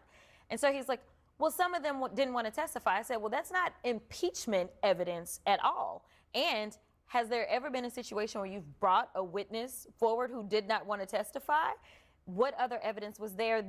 And if you felt like the case was weak, and most of us have rules where if you've got a statement from a witness and because of fear, maybe because of threats, because he said some of them were fearful, some of them allegedly had been threatened, all kinds of different reasons, man, there's ways to work around this. I say, let me tell you something. I have tried these cases on the other side, and I can tell you that we have had people come forward with hardly any evidence because we have what we call a one witness rule in this country, which says that if you believe this one witness beyond a reasonable doubt, then that is enough. Right. And it really comes because of sex cases, because a lot of times who else can testify about what happened in that room? So I was really getting at him, and he said, well, 2006 was a different time. You know, it was. That's the kicker. There's a little glimpse into like conservative men. The truth is about conservative men is they just don't believe like sexual allegations. They don't want to. They all think that like they are one sexual allegation away from their career ending. And in a way, I could understand like that fear. For me, like I'm somebody with somewhat of a footprint. If somebody were to come out with allegations against me that were false, there's a not insignificant amount of people who would believe that, and everybody who hates me would run with it. It wouldn't matter if it was true or not. So I get that part. But what he said is, I didn't even bring the witnesses in because nobody would believe them, because they didn't have physical evidence, which you're never going to have. You're almost never going to have that. This is a real look into the psyche of conservatives. And the truth is, they would much rather their men stay in positions of power than admit that like people in positions of power abuse. That's what they do. Like, power is extremely corrupting. Whenever you see somebody in power that hasn't set like a ton of guardrails, nobody's ever surprised. Like, nobody was surprised that Cuomo had like 1 million sexual harassment accusations. Nobody should be surprised that Donald Trump has 30 or 40 sexual assault allegations. He had power. He felt entitled. He's on recording saying like, "Oh yeah, nobody cares." When you're famous, they let you do it. What that means is he's famous and people have let him do things, meaning they didn't stop him. Not necessarily meaning that they didn't want it or that they didn't just let it happen because they were afraid. He says, if you're famous, they let you do it. Not they want it. Not they asked for it. He's telling you, like, I just grab people. It's what I do. I grab them, I pull them in, I kiss them. How many? There's at least 10 that I know of where the exact same thing happened. The Donald Trump cornered them in a private room and started kissing them, immediately shoved his tongue down their throats and started groping them. There's at least 10 stories. They were all released at different times. The people didn't know each other. It was long before he ran for president, and they shared these stories. They all line up every time. And even if they lined up and they all had the same story, and Trump said, no, that didn't happen, they're all lying, I would probably still believe them. But the fact that Trump has confirmed that he does this, like that evidence is overwhelming. How do you have a person who's like, I do this, like brags about it openly, that they sexually assault women? And then women come forward with these charges, and you see the charges, most of these charges publicly, they came forward with these charges before the Access Hollywood tape was even known. We found out about the Access Hollywood tape in 2016. Most of these accusations, even in court, happened long before 2016. And this is just one more example of all these things that you have to believe an absolute fucking fairy tale to side with Trump, and you choose to do it. So all these women say Trump did the same thing. Trump admits that this is what he did, and you're all like, no, they're all lying. Okay. No, I didn't write a letter to Jeffrey Epstein. I don't even draw. I never wrote it. It's totally fake. And you're all like, yeah. And then they find the actual book with his signature in it. And you're like, no, they probably faked that in 2003 or no, I think it's 2008. They faked that book. They knew Trump was going to be president back then, and they faked it, and they got it all put together in a leather-bound book that smelled of rich mahogany, and they saved it so that when Trump was president, they'd come back with this lie. It was very elaborate. There's no amount of evidence. None. If the Epstein files include a video of Donald Trump abusing a child, most of you won't fucking care. We know that. You'll dismiss it. You'll say it's fake. Or you'll be like, well, why didn't they release this sooner? Why didn't Biden do it? I wouldn't have voted for him if I knew this, but he's still a better option than Kamala. Still the best option. I don't think it would have changed any of your votes had this come out before the election. That's how like far removed from reality you have become. That you think Kamala Harris was a greater risk to you, and that no matter what Trump does, he will just be better than Kamala Harris. Nothing in your life has gotten better since Trump took office. Almost everything has gotten worse. And you still think that the previous administration, like continuing the previous administration, would have been worse. We were headed on a good trajectory. There's almost no metric by which Donald Trump is doing a better job other than you guys love him. Tell me the metric. I've asked like 20 times now. I've asked you've all been here. I've asked for specific examples in the chat. This is at least the fourth or fifth time, and none. You have given me none. I'm biased. I don't like Donald Trump. I'm biased. I'm on the left. I have blind spots. Show them to me. If I'm wrong, just show it to me. I've already shown in today's live. I'm willing to walk back things that I'm wrong about. I said something, somebody fact checked it, I walked it back. Just tell me what it is that I'm supposed to look at right now and go, oh, this is working. Aaron, a great question, Aaron. How is the Dow and NASDAQ doing? About the same. Stayed on the same trajectory. If you are a person who uses the stock market as your reasoning for why things are getting better, then every president is always better than the last. Then that means Biden was better than the first Trump. And Trump was better than Obama. And Obama was better than Bush. Right? Because the stock market just does this all the fucking time. But what is different? How about wealth inequality? How about real wage growth? How about jobs? How about things that actually affect you? I know nobody in here is like, oh, in these 9 months of Donald Trump, I've made so much that I can retire now. Anything that you've made in the stock market, like, cool. It's in an account. Are you taking out that money? Are you going to take out that money? Because if you're not paying your bills any better. Just the value of your portfolio is rising, but the value of the dollar is falling. So who cares, right? You're actually losing value. The value of the dollar is down, what, like 20, 30, 20%? How much has the dollar fallen since January? Let's see. 9.6 trillion wiped out, 17%.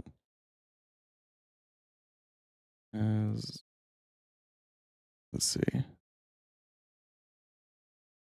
11%. The largest decline in 50 years. So if your 401k isn't up 11% nine months into the year, which, by the way, most of yours shouldn't be, that would be a really massive 401k boost. We're trying to get like 3 to 5% on those annually. That would be remarkable. You would have to be up at least 11% in order for this to be on pace. Same there. Like U.S. real average hourly earnings increased 1.1% from August 2024 to August 2025, but the value of the dollar is down 11%. So that does that keep up? You got a 1.1% increase, but the value of your dollar is down 11%. You're losing money. You have to look at how much the dollar can buy, right? Because what if they paid you $1 million a second, but that $1 million, all it could buy you was a hamburger?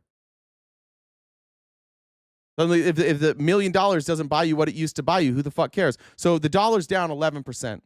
Now you're gonna have to show me some sort of economic indicator that has gone up since Trump's been in office that outpaces that 11%.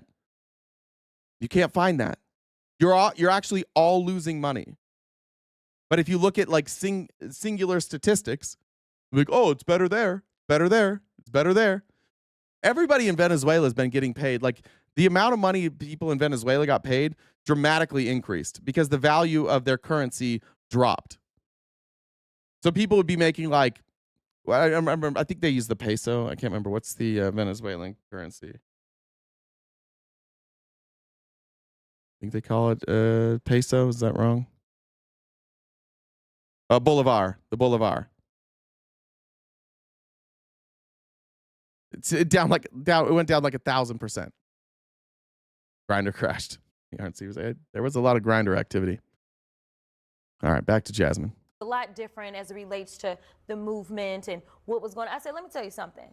I've been practicing law since 2006, so I know what was happening in 2006. Right. So I was really ready to tear in and really get down to some other things because I've dealt with child sex cases.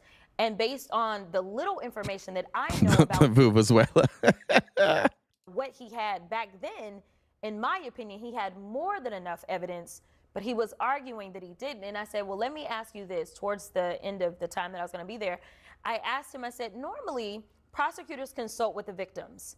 And there are some cases that I've had to go to trial on, not because the prosecutor necessarily wanted to, but after they consulted with the victims were saying, no, I want my day in court and whatever happens, happens. Yeah. But that didn't happen. And that's why you had a problem. And so he gave all these excuses about. And also they didn't alert the victims. Correct. Because they weren't. This plea deal. No, he was telling us about all these conversations. Jimmy Kimmel's back already? He was having, but he wasn't having the conversations with the people that were a part of the case. All right. That's the cover-up. I feel like shouting into the void at this point. None of you care that it's being covered up. But where are we getting this news that Jimmy Kimmel's coming back? Let's see.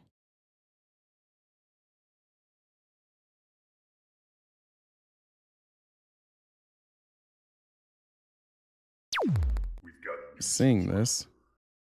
Welcome. Where are you guys getting it?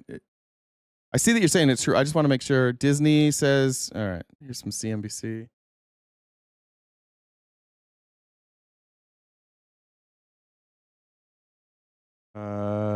Disney said in a statement Monday that Jimmy Kimmel Live will return to its ABC broadcast on Tuesday. The decision came after nearly a week after ABC said it was suspending the late night show indefinitely.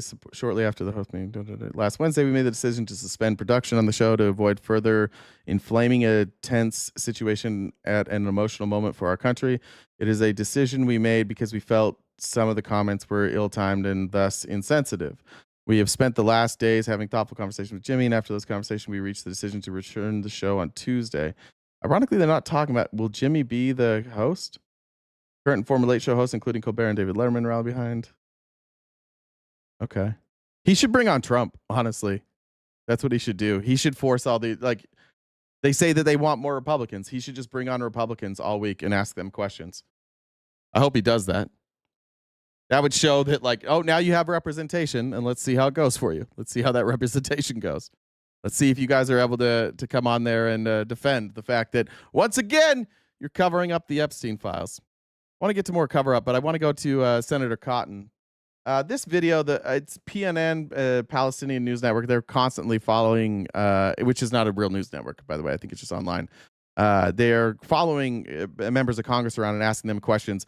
This is Sick by Tom Cotton. Now, you can look this up yourself. I don't want to spread conspiracy theories, but there is a conspiracy theory about Tom Cotton.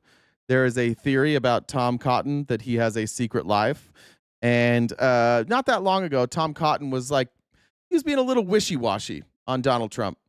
And then suddenly this story got leaked out there that Tom Cotton had a alternate life. And when the Republicans went on break, when they shut it down to hide the Epstein files, Tom Cotton was not at home with his family, but instead was at a notorious bar. So that's the accusation there. And Tom Cotton now has gone like full. He's backing Trump 100%. But listen to what he says about Palestine here. Senator Cotton, can I ask you a question about the Gaza Humanitarian Foundation? How can the U.S. continue to support it when the UN says over 1,000 Palestinians have been killed at their aid sites? You believe the UN? Give me a break. Well, that's who would you wouldn't believe the UN? No, I would not. So you don't believe those numbers? Palestinian terrorists. We've been filming in Gaza. We filmed with a boy whose mother was killed in front of him while they were at the 8 sites? Would Really, you you've been believe filming him? in Gaza? Yes. Who's letting you go into filming Gaza? That would be Hamas. Would you use Hamas to justify a famine? There's no famine in Gaza. The world's leading experts on famine, the IPC, have declared it a famine. You're saying they're wrong? The world's leading experts on famines are left-wing clowns. Like only a compromised person says that, right? If you just dismiss every expert as a left-wing clown, like anybody who disagrees with me is a left-wing clown. The whole world, every country disagrees with you. Half of our, like 70% of our country disagrees with you. Everybody sees Israel for what they are. Everybody sees what's happening in Gaza for what it is, except just no coincidence here, guys. There's no coincidence. The only people who don't see it that way, we are directly on the payroll through AIPAC, right? Nothing to see here, though. Just everybody in the world sees this as a genocide. Everybody in the world sees Netanyahu as a war criminal. But the people who are paid to defend Israel in this country, they're not, they're objective, and everybody else is just a left-wing lunatic. All right. Who are anti-Semites and anti-Zionists. You're asking For the record, I am not anti-Semitic. I am anti-Zionist. For the record, state that loudly and proudly. The world to not believe what they can see with their own eyes on video. What, they see a child who has a terrible affliction but is not malnourished by a bunch of fat terrorists sitting right next to him off camera? Why would the IPC lie about all those photos that you saw of those children? Those are actually not malnourished. And off camera, there's a bunch of fat terrorists that are there staging that. Those videos you see of mothers holding children where you can see virtually every bone in their body, those aren't real. Okay? That's all fake. Everything you see coming out of there, the double taps on the hospitals, the snipers, the forced starvation, all of these things are fake, according to Tom Cotton. How do you even get to this point? My guess is, if they're not compromised, if we could figure out a different reason, let's just say there is no money, they're not compromised. What other excuse could you have for Tom Cotton holding this opinion? That his staff doesn't show him everything. That his staff is giving him bad information. That's like best case scenario, he's not deeply conflicted and paid off, and he just has a terrible staff. That is literally the best case scenario, because everything he's saying here is like a verifiable lie. It's what they did. Because it's riddled with anti-Zionists and anti-Semites. Who are you with? Al Jazeera English. That's right. Lines. Beautiful. Yeah. So what would you say to the people of Gaza who are trying to get food and they're facing Israeli bullets to get there? I'm very sorry that Hamas continues to terrorize its own people. That's what I would say. But it's not Hamas that's starving. What do you say about working for a terrorist sympathizing network? I would say you don't watch much Al Jazeera English. Let's say you. That's ironic. Fox is literally like a terrorist sympathizing network. Al Jazeera is owned by the Qatari government, at least in part. And I believe I don't know how it works. Like for Al Jazeera America or Al Jazeera English, I don't know if those different subsidiaries. I don't know how deeply connected they are. But that's what he's saying. By the way. How does it feel to be funded by a Qatari sympathizing network? I don't know. How does it feel to get a jet? How does it feel to do land deals? How does it feel to take open bribes from them? Because Trump's taking money from the Qataris. Why is it only a problem when this guy takes money, like when he works for a network? But when Trump takes money from the Qataris, you don't hear Tom Cotton talking about terrorism very often, do you? World Liberty Financial, didn't they just get $2 billion? Was that from the Qataris? That was the name of the Trump family business. World Liberty Financial. Was it Qataris?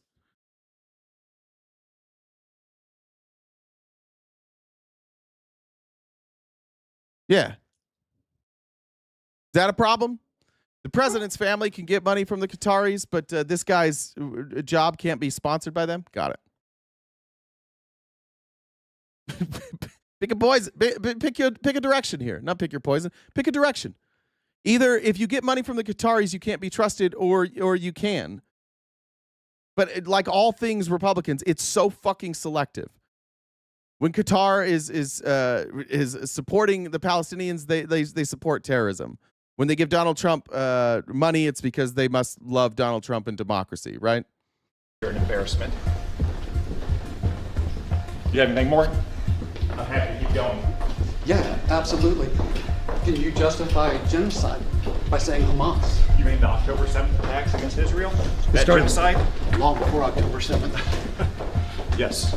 It's been going on for decades. Since 1947? Efforts to eliminate the Jewish people and the Jewish state? Yes. No, there wasn't a Jewish state in 1947. There wasn't. There was Palestine. This dude is just walking, like he's legitimately, I don't know, like a walking talking point. He's like, since 1947, there was no Jewish state in 47. And he just went silent. Oh, fuck. I didn't get this far in my homework yet. They didn't give me a flashcard after this. Nobody ever asks a follow-up question about that. British man in Palestine in 1947. Palestine is a made-up fiction. Palestine is a made-up fiction. Bro, what? What? It's there. It's real. I've seen it. A made-up fiction? Yes. That's part of a genocide there. Erasing the people, erasing the culture, erasing the country. Okay, bud. Have you been to Gaza? No, I have not. Maybe you should go.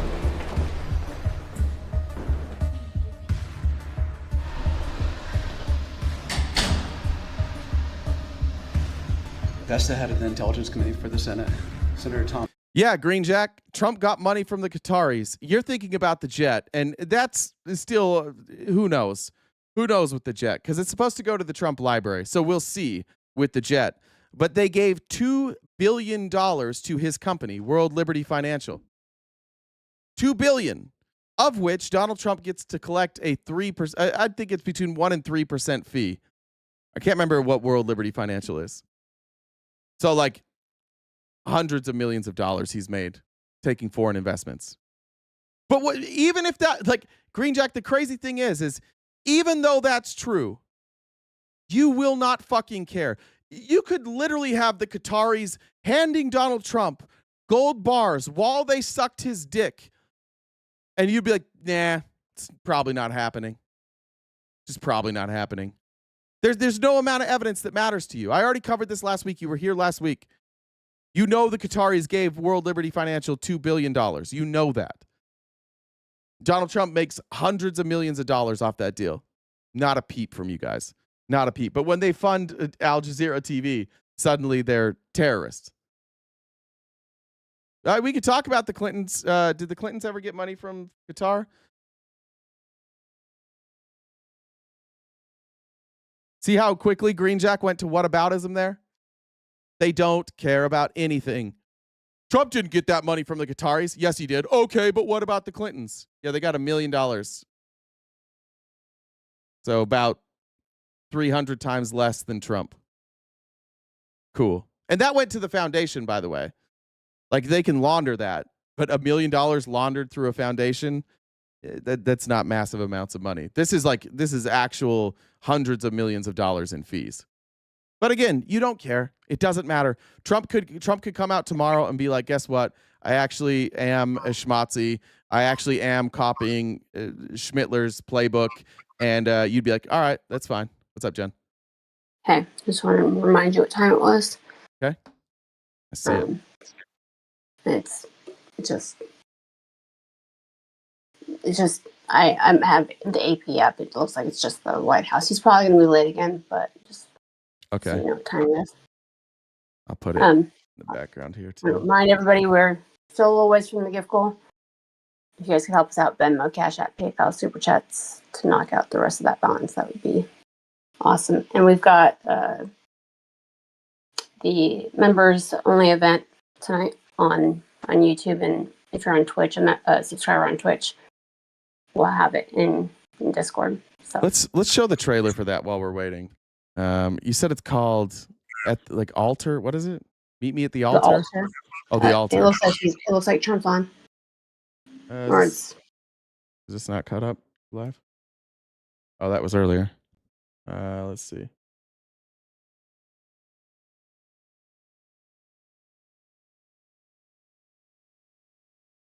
It's that time of year again, cold and flu season just around the corner, and now's the time to think ahead. Where did you go? You went AP? Yeah, I'm on the AP. I'm on AP. So not quite live? He's about to go live? Or is he live on your end? I just sent you the link that I was watching. At bottom. Okay, that's where I'm at, I think. Yeah, that's where I'm at. All right. Well, Jen, can you talk to people for a second? I got to pee so fast. I'll be right back, but you can just chirp at the comments or something. Yeah.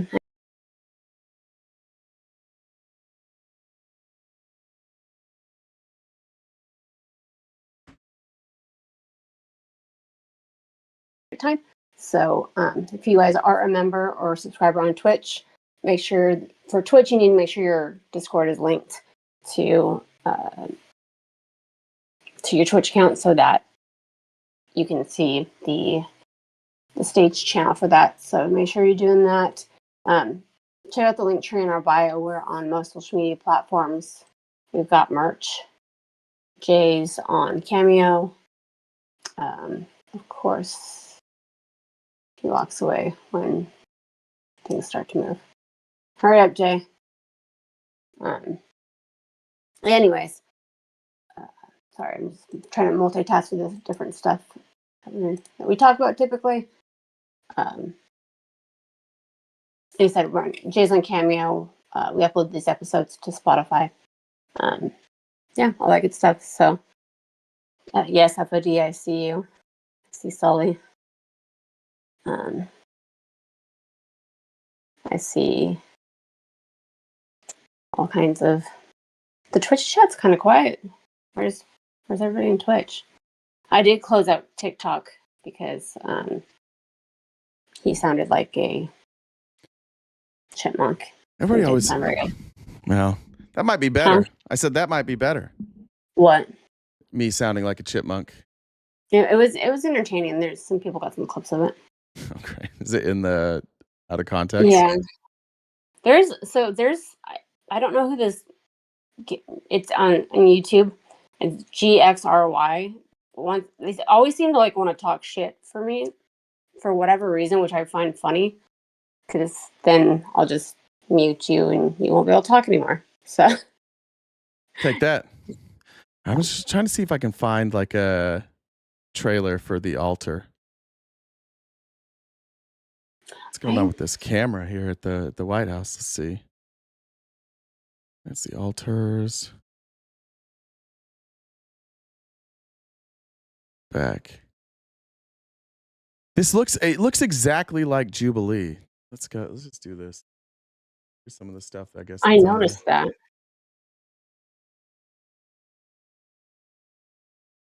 Glenn, I'm 24 years old. I was born and raised in American Fork, Utah. And then when I was 20, I decided to pack up all my things and move to New York City. So I did that for 2 years. Not a mission, though, just for fun. And then I just moved back here to the motherland. I just want you to tickle my funny bone. That's all I ask. I'm Scott. I'm of age. I'm from Carlson, Georgia, if you don't know where that is. The biggest city nearby is Walmart. My hobbies include and are limited to cow tipping, tax fraud, and hiking to China in search of my golf ball. So who wants to take that hike with me? This is going to be unbearable. No. This is going to be tough to watch. That's what we're watching tonight. These jokes kill at EFY. I'm sure they do. EFY is this thing called especially for youths. It's like during the summer you can go to like a college campus and you get to stay in the dorms and you do a bunch of church activities and then you get to go to a dance. You get to dance with the ladies. And you I went one. I think I went once, maybe twice, and it was a weird experience. You have like these, like they stage these testimony meetings, like every night you sit around and you talk about how much you love Jesus and cry about it. It's weird. Yeah, there we go, Kevin. There we go, Kevin. Real D. These aren't even the D bags of Utah. This is going to be like, I can only imagine that these are like very, very Mormon people, which is the girls were wearing tank tops. You used to not be able to do that. Like you couldn't wear tank tops at my school, at least not spaghetti strap. I think it had to, like, if you wore a tank top, it had to get to like your shoulder. What do they call that? Like a cuffed sleeve or something. But if you came to school when I was a kid and you had spaghetti straps on, they sent you home. No hands dance policy. That's right. You had to keep, they say you keep a Book of Mormon between you, but the Book of Mormon's like pretty small. Then they changed it to what Mormons call the triple combination, which is like the Bible, the Book of Mormon, and then like the Pearl of Great Price and D&C. It's like, I don't know, like that thick. That way you can't, like, I guess, dry hump while you're dancing. You couldn't do that at your school either? All right, so maybe that wasn't just a Mormon thing. Cap shoulder, there we go. I was looking, I wonder if I have them. I don't think I have any online. I might have some like on my text. Let me look through with my mom. I think I might have some pictures of like some school dances when I was a kid. You can see all the dresses. Actually, I know I had that one picture, like, it wasn't a requirement, but yeah, the girls wore at the cap sleeves. I was one of the heathens. At yours, were you spaghetti strapping? Yeah, I did. Well, that's what people said about you on TikTok now, too, that every time you show up on camera, yeah, you're letting the skin fly. Right. Do you want to address those concerns while the people are here? Nah, I'm good. Yes, I mean, some of the thirst is real. Did you go live this weekend? No. Well, I went on a live, but I wasn't on camera or anything. Okay. That was the rumor when we left, is that you were going to be on camera this weekend. There was discussion of it, but I ended up going on and wanting to like punch myself in the face because Scott was there. So that was fun. What do we have here? I'm looking through there's like a there's a high school reunion.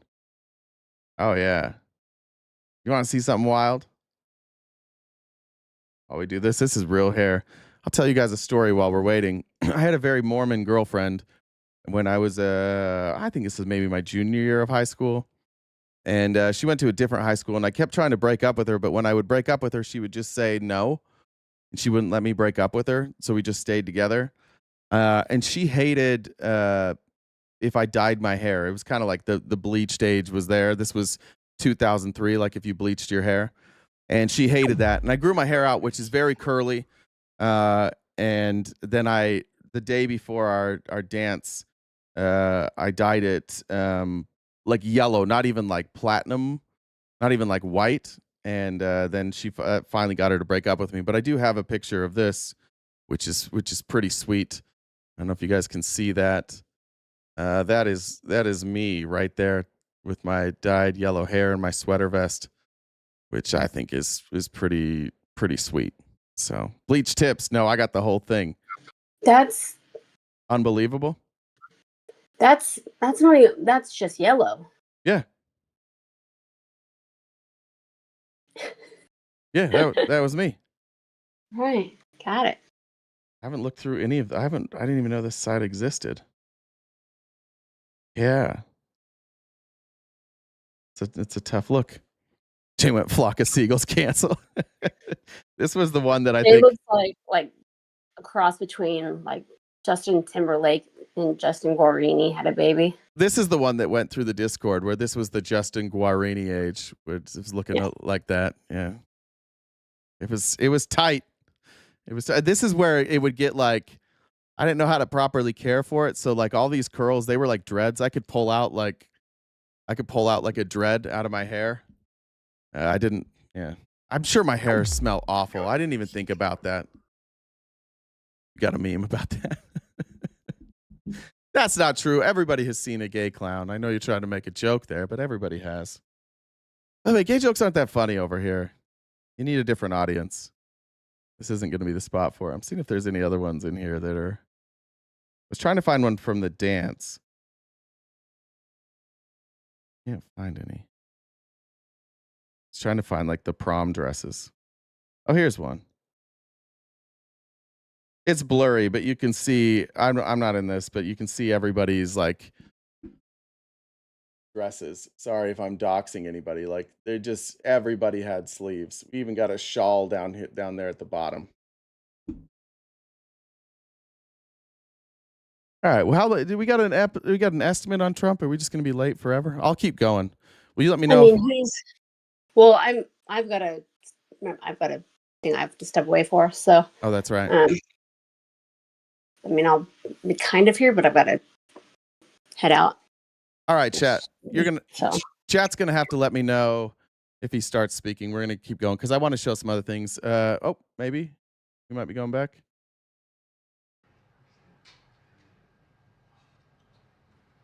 That's true, Rory. I appreciate you bringing that back up about how I didn't know how to wash my ass until I was later in life. Nobody explained it to me.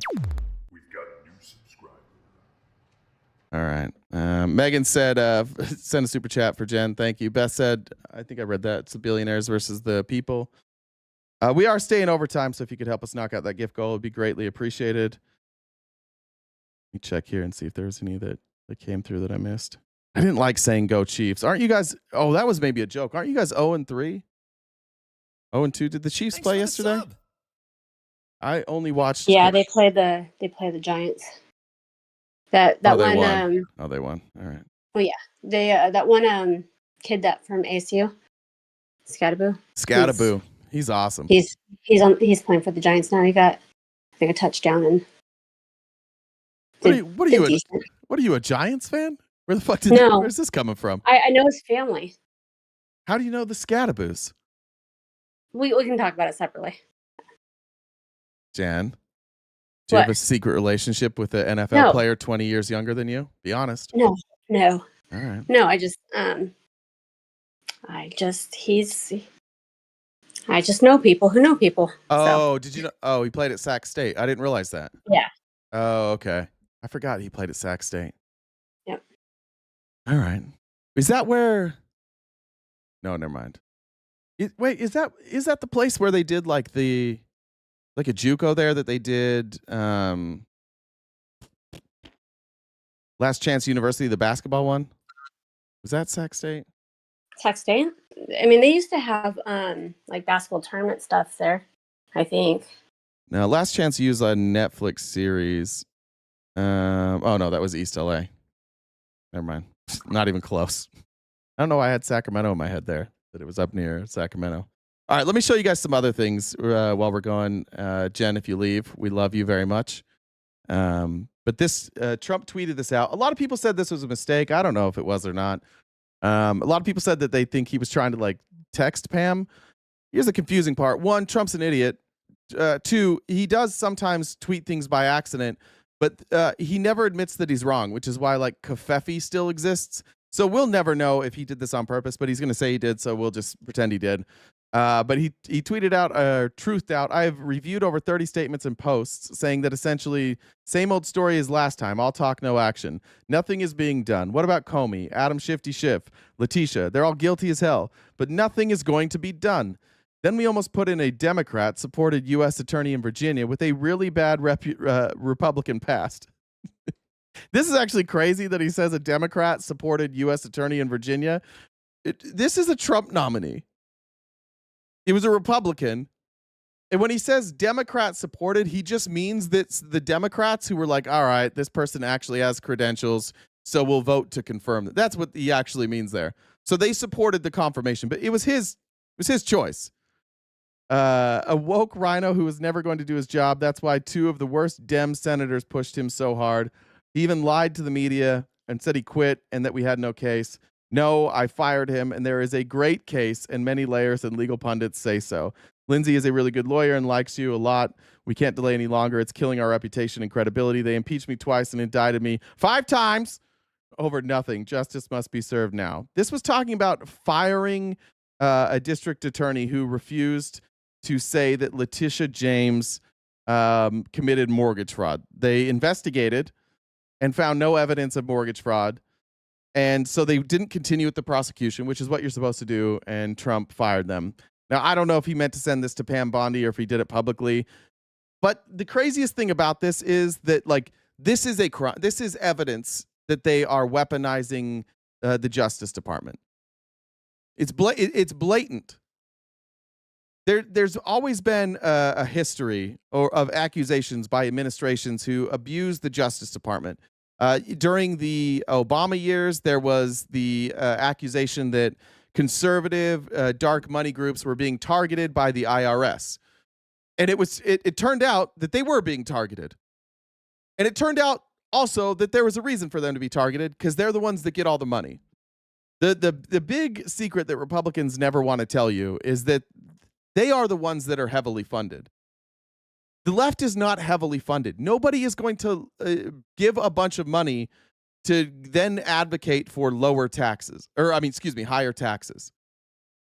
Who the fuck would fund that?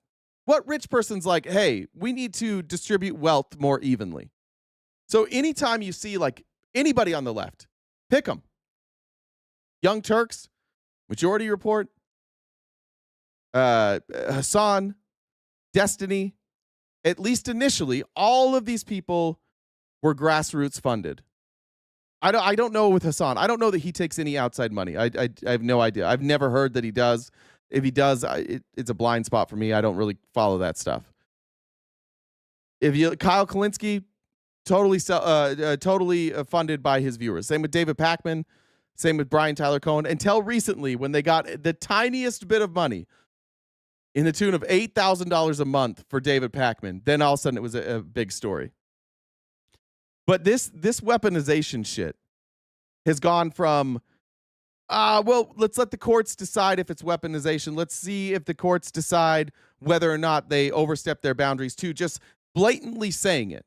There's like, we're going to go after them. Trump said in there, the reason we're going after them, by the way, where's the evidence in this message to Pam Bondi?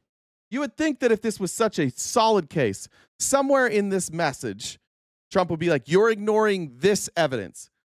His evidence is, there is a great case and many layers, and legal pundits say so. I don't know if he meant lawyers there. A great case and many lawyers and legal pundits say so. He might have misspelled lawyers, or he might have said there's many layers to this. But he doesn't say what it is. He does, however, say they impeached me twice and indicted me 5 times over nothing.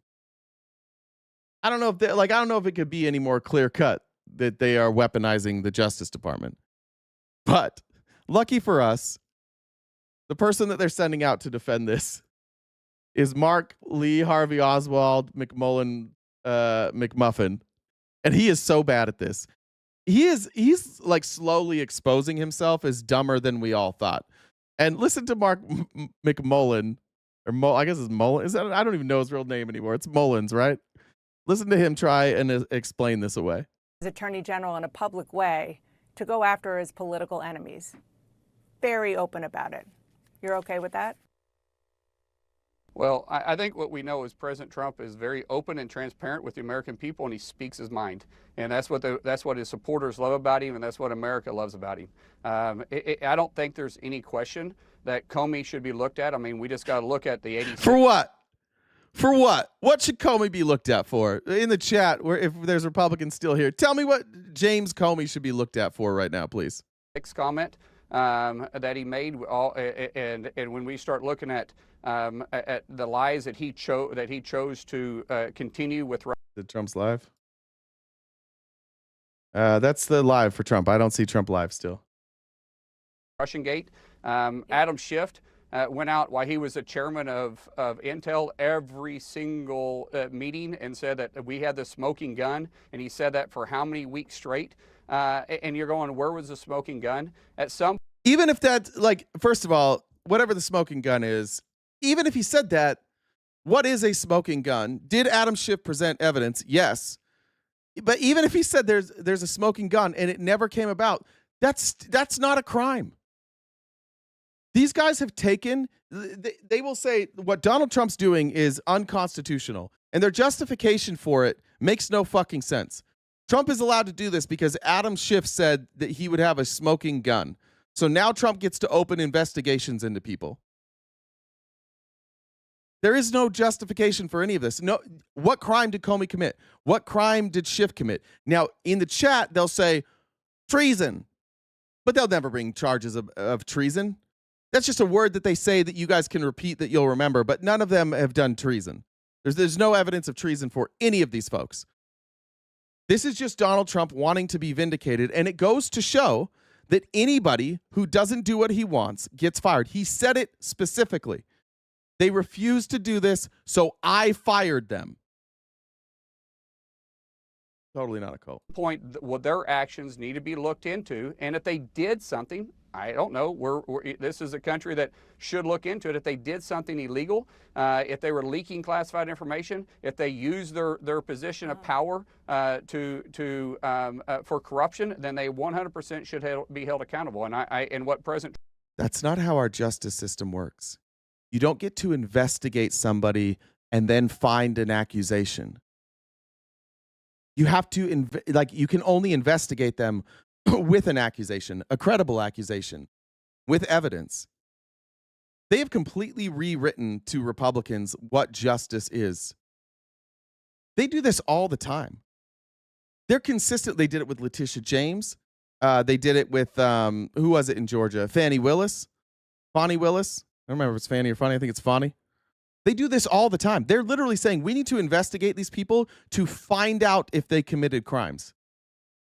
That's not how things work around here. That's not how any of the investigations into Trump happened.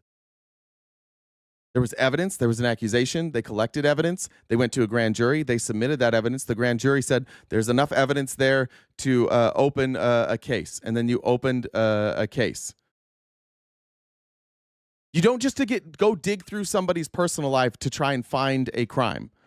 And they're openly saying it. This guy who inherited, by the way, all of his money from his dad, big worker, big brain worker out of Oklahoma. We're just going to investigate people and try and find a crime. McCarthy, thank you, Mike G's. This is McCarthyism. McCarthyism was basically this justification for people to go after their political enemies and silence it and scare people out of talking about communism or socialism. We've had the Red Scare, but that's what this is. We've done this before. We do it all the fucking time, by the way. We did this in the 90s.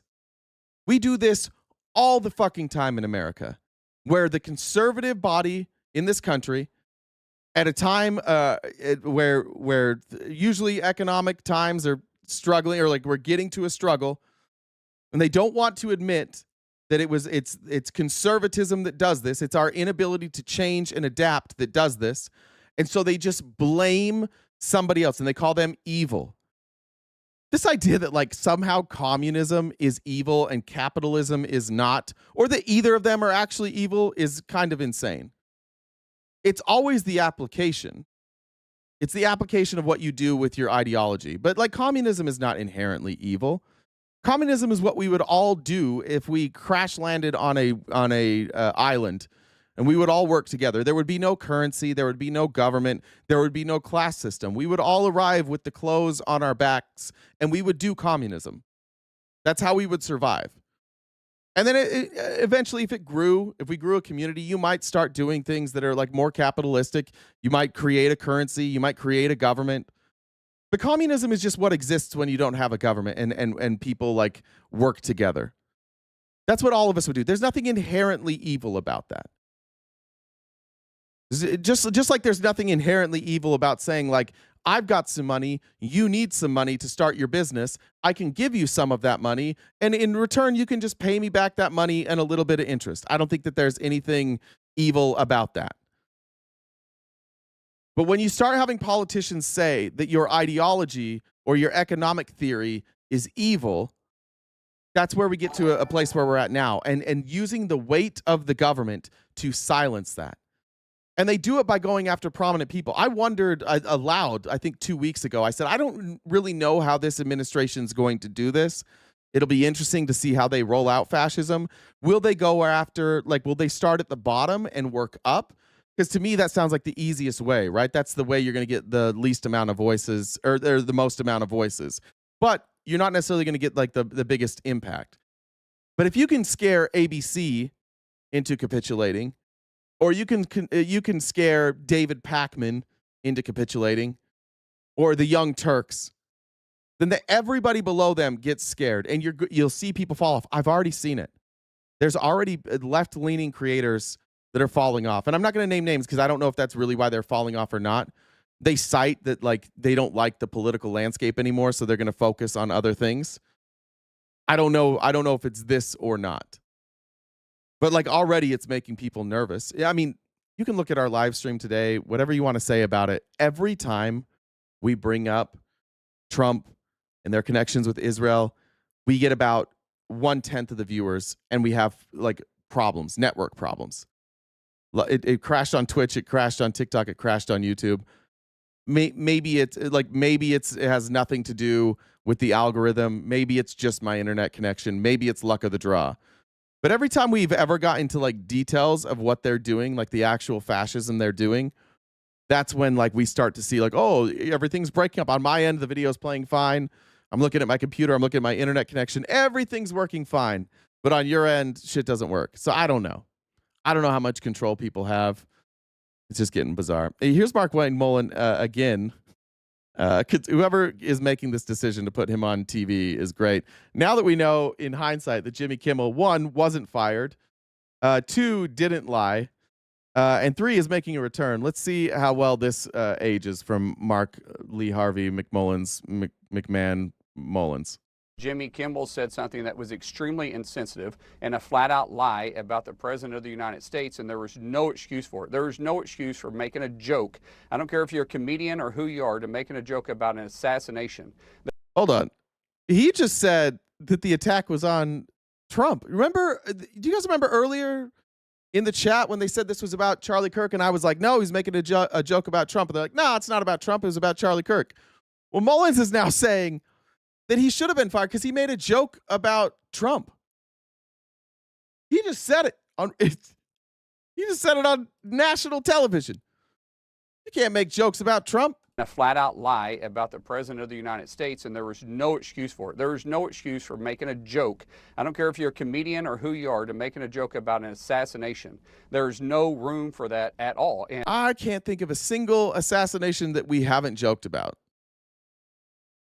I don't know what kind of families you guys come from or what friend groups you associate with.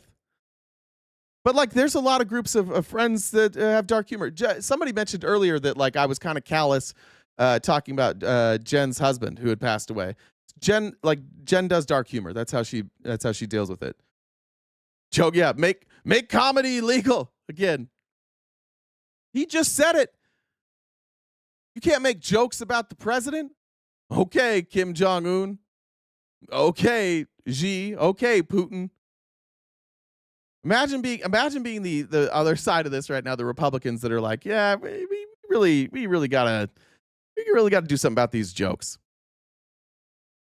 Same time, by the way, Joe Rogan is being criticized all over the internet by comedians for silencing opposing voices down there in Austin and turning his comedy mothership into like a right-wing hellhole that nobody wants to go perform at unless you're like a right-winger. It's weird. It's weird how quickly these free speech absolutists turned into snowflakes. Here's Ellie Honig. I think it's Honig.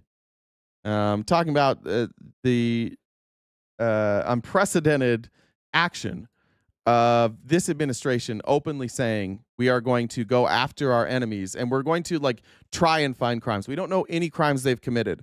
We're just going to investigate them until we find crimes.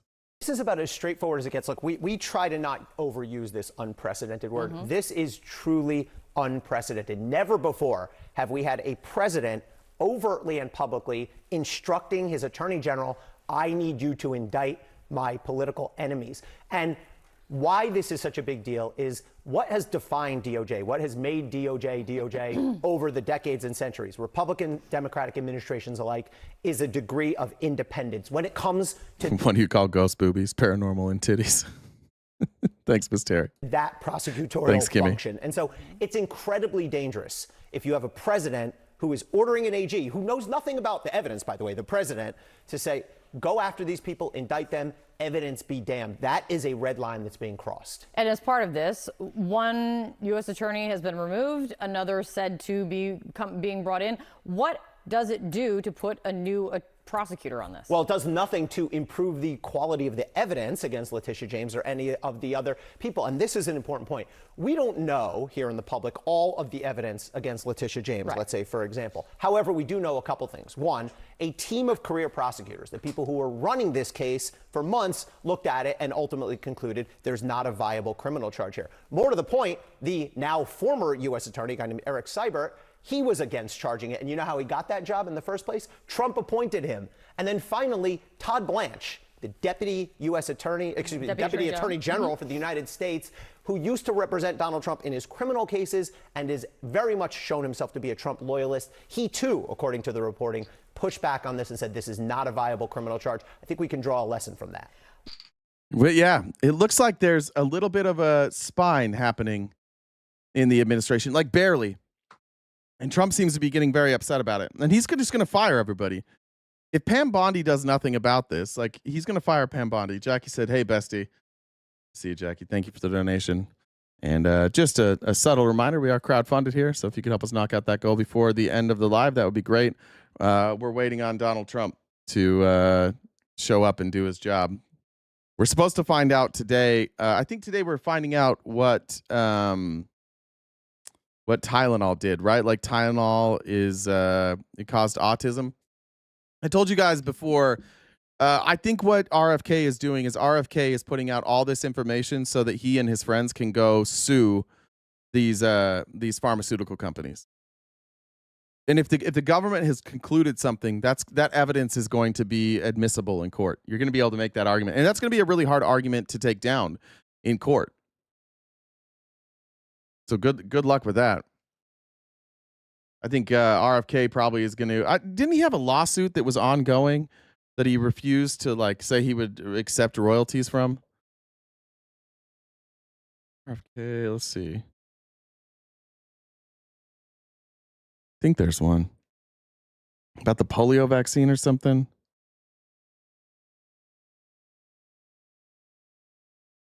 Can't remember. Is there one that he had ongoing that he refused to say he wouldn't take royalties from?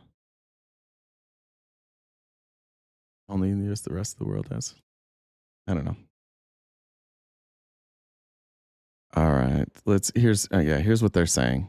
Here's what this is supposed to be about today, allegedly.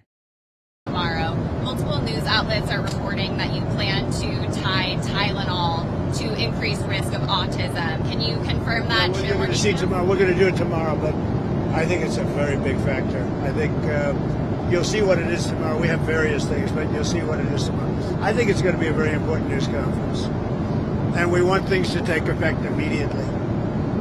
You know, if there's a question, even if there's a question, you just do it, right? But great research has been done. You know, if you think that, let's say 15 years ago, they had 1 in 10,000 were born with autism, and now it's, think of it, 1 in 12, 1 in 10. Boys, 1 in 10 or 12. Two different studies. Girls, it's 1 in 20. Can you imagine 1 in 20? And let's see, 22 years ago, it was 1 in 20,000, but it got down to 1 in 10,000 about 17 years ago, and now it's 1 in 12. Actually, boys are 1 in 12 and 1 in 10. I mean, can you imagine 1 in 10? And it was 1 in 20,000? So there's obvious. I think it's weird that they keep saying Tylenol. A lot of people saying I'd sue the shit out of them. Yeah, because Tylenol is acetaminophen. So it's interesting that they're using the brand name. I know a lot of us call acetaminophen Tylenol. That's how I grew up. That's just what we always called it. But it is interesting that they're using the brand name. Something artificial that's really wrong. and we think we know what that is. Are you planning to announce any link between vaccines and autism? Tomorrow. Vaccines are very interesting. They can be great, but when you put the wrong stuff in them, they don't. And you know, children get these Act Blues pay me nothing. You can check that. massive vaccines like you'd give to a horse. Like you'd give to a horse. And I've said for a long time, I mean, this is no secret, spread them out over 5 years. Hold on. Are we reversing this now? Now he's calling vaccines what you give to a horse. Didn't we do this with isn't that what Joe Rogan got so mad about? That they said that what was it? Hydroxychloroquine? That the one that was the horse dewormer? Ivermectin, that's what it was. Yeah. Are we doing this in reverse now? Now vaccines are for horses? Got it. Get 5 shots, small ones. You ever see what they give? They give, I mean, for a little baby to be injected with that much fluid, even beyond the actual ingredients. They have sometimes. There's no way it's that much fluid. He did it with his hands. Like, I've been there for my child's every shot. Like, they're not loading her up with fluids. Those are very small. There's 80 different vaccines, and it's crazy. It's you know, that's a common sense thing too. It's like you're shooting up a horse. You have a little body, a little baby, and you're pumping this big thing. It's a horrible thing. So I've always felt that. But we'll be having a big discussion tomorrow about autism. Your son had a very welcoming. All right. Crazy. Still not out here. Here's the study I think they're referencing. Shit, that link isn't pulling up. So there's a study out of Sweden and it was from 1995 until 2019, and they studied 2.5 million children born in Sweden from 95 to 2019. The study used comprehensive health records, including prescription data and self-reported acetaminophen use collected by midwives. The key findings were this. The autism prevalence among children exposed to acetaminophen during pregnancy was 1.42% compared to 1.33% in unexposed children, indicating a very small difference. The study conducted a sibling comparison analysis, comparing siblings born to the same mother, where one was exposed and the other not, which controls for shared genetic and environmental factors. In the sibling analysis, no association was found between prenatal acetaminophen exposure and autism, which suggests that confounding factors like genetics or maternal health conditions explained the small associations seen in other analysis. So this is a control. Oh, let's see. Live there. So this would be the control, right? You have a small difference in of 1.422, so a 0.09% difference. And the control would be like, well, let's look at the control inside of families with more than with 2 or more children, and you look at the ones that had acetaminophen and the ones that didn't, and there was no association there. So then you can rule out that it's necessarily just acetaminophen. It's more genetics or maternal health conditions. The study concluded that previous associations from studies without sibling controls were likely influenced by unmeasured confounding, such as maternal genetic predispositions or other environmental factors.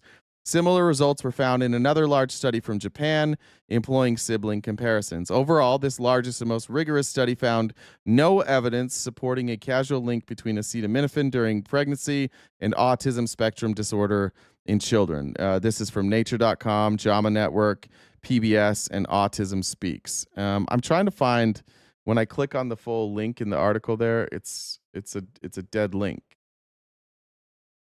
So I don't know. See if we can look at acetaminophen here. How do you spell that? Is it C? Let's see. How do you spell acetaminophen? Is it A? Oh, there it is.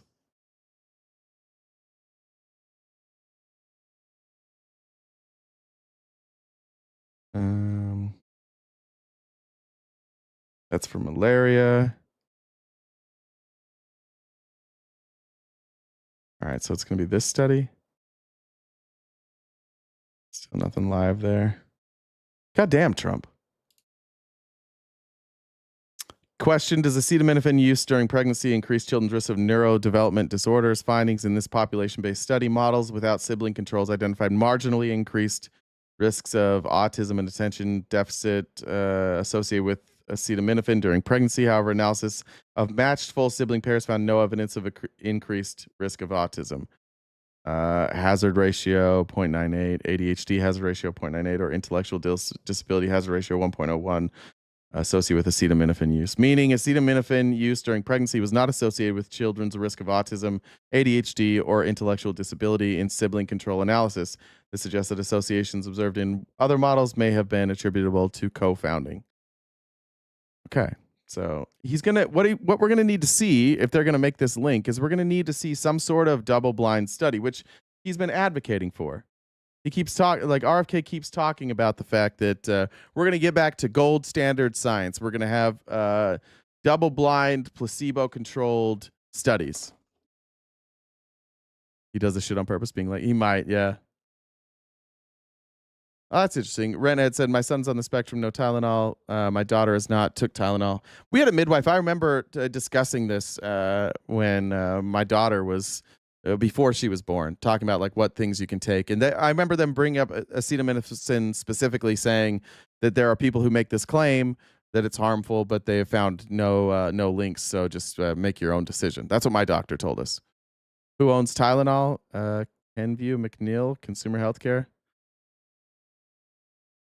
Okay, New York Times posted one. All right, let's see what the New York Times. Is that what you said? Somebody said they sent me something on Discord. I don't see what it is. Let's see, New York Times on acetaminophen.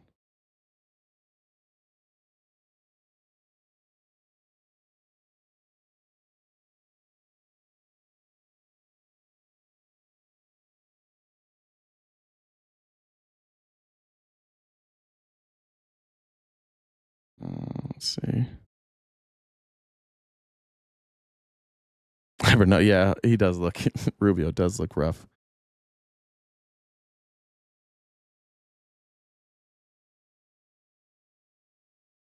All right, this is from 10 minutes ago. President Trump and HH Secretary RFK announced a federal report on September 22nd linking prenatal exposure to acetaminophen, the active ingredient in Tylenol, to increased autism odds in children. Officials advised pregnant women to use high fevers and highlighted leucovorin as a potential therapy for autism symptoms. Medical experts and organizations, including American College of Obstetricians and Gynecologists, contest the findings, stating evidence shows correlation without causation and affirming acetaminophen's safety during pregnancy. I don't see the thing from the New York Times.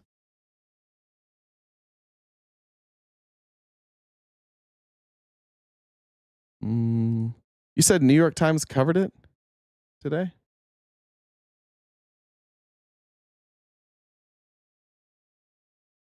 Is Trump in the room with us? He is not. He is not.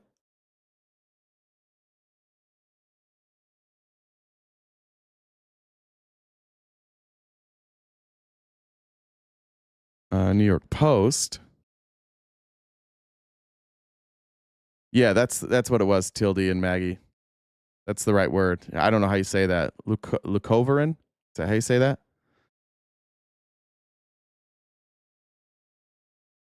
Okay, I might have found the New York Times article. Shit. Gonna make me subscribe.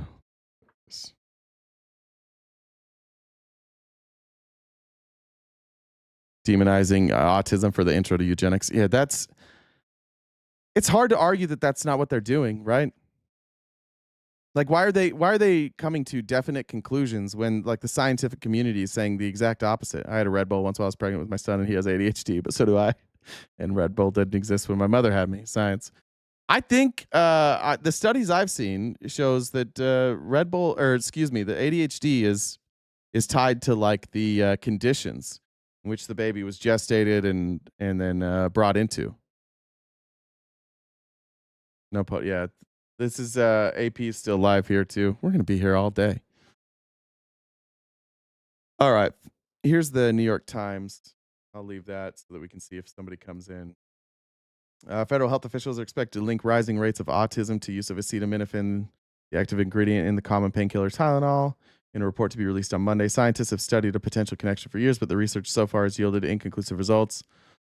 I think it's a very big factor, Trump told reporters on Sunday. The agency plans to warn pregnant women against using acetaminophen except in case of fever. If there's a question, even if there's a question, you just do it, right? Trump said to reporters. Wait, what? If there's a question, even if there's a question, you just do it.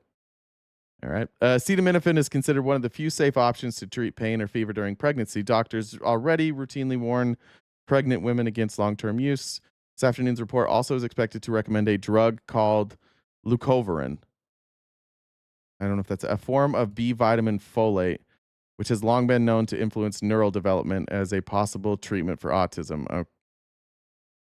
Is it good for leucovorin? Is that good for fever?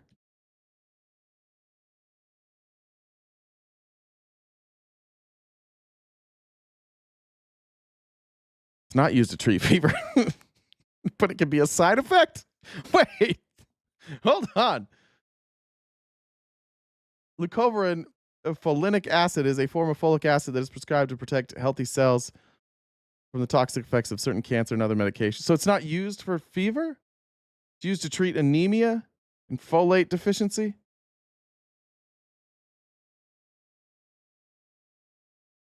It's used to enhance the effects of chemotherapy drug, fluorouracil. Possible side effects, fever or change in body temperature. Wait, what is going on? So don't take the fever drug. Take this instead. Oh, just as a treatment for autism. I see what you're saying. Okay. Never mind. All right. That makes sense. You're saying it helps with autism. Thank you. Concerns about acetaminophen and developmental problems in children are longstanding, yet scientists overwhelmingly agree that autism results from a complex mix of genetic and environmental factors, and rising rates cannot be ascribed to just one factor. The federal report comes a month after a review of previous data written by epidemiologists at the Harvard T.H. Chan School of Public Health and Icahn School of Medicine at Mount Sinai found evidence of a link between acetaminophen use during pregnancy and neural development disorders like attention deficit hyperactivity. Okay. What are they citing here?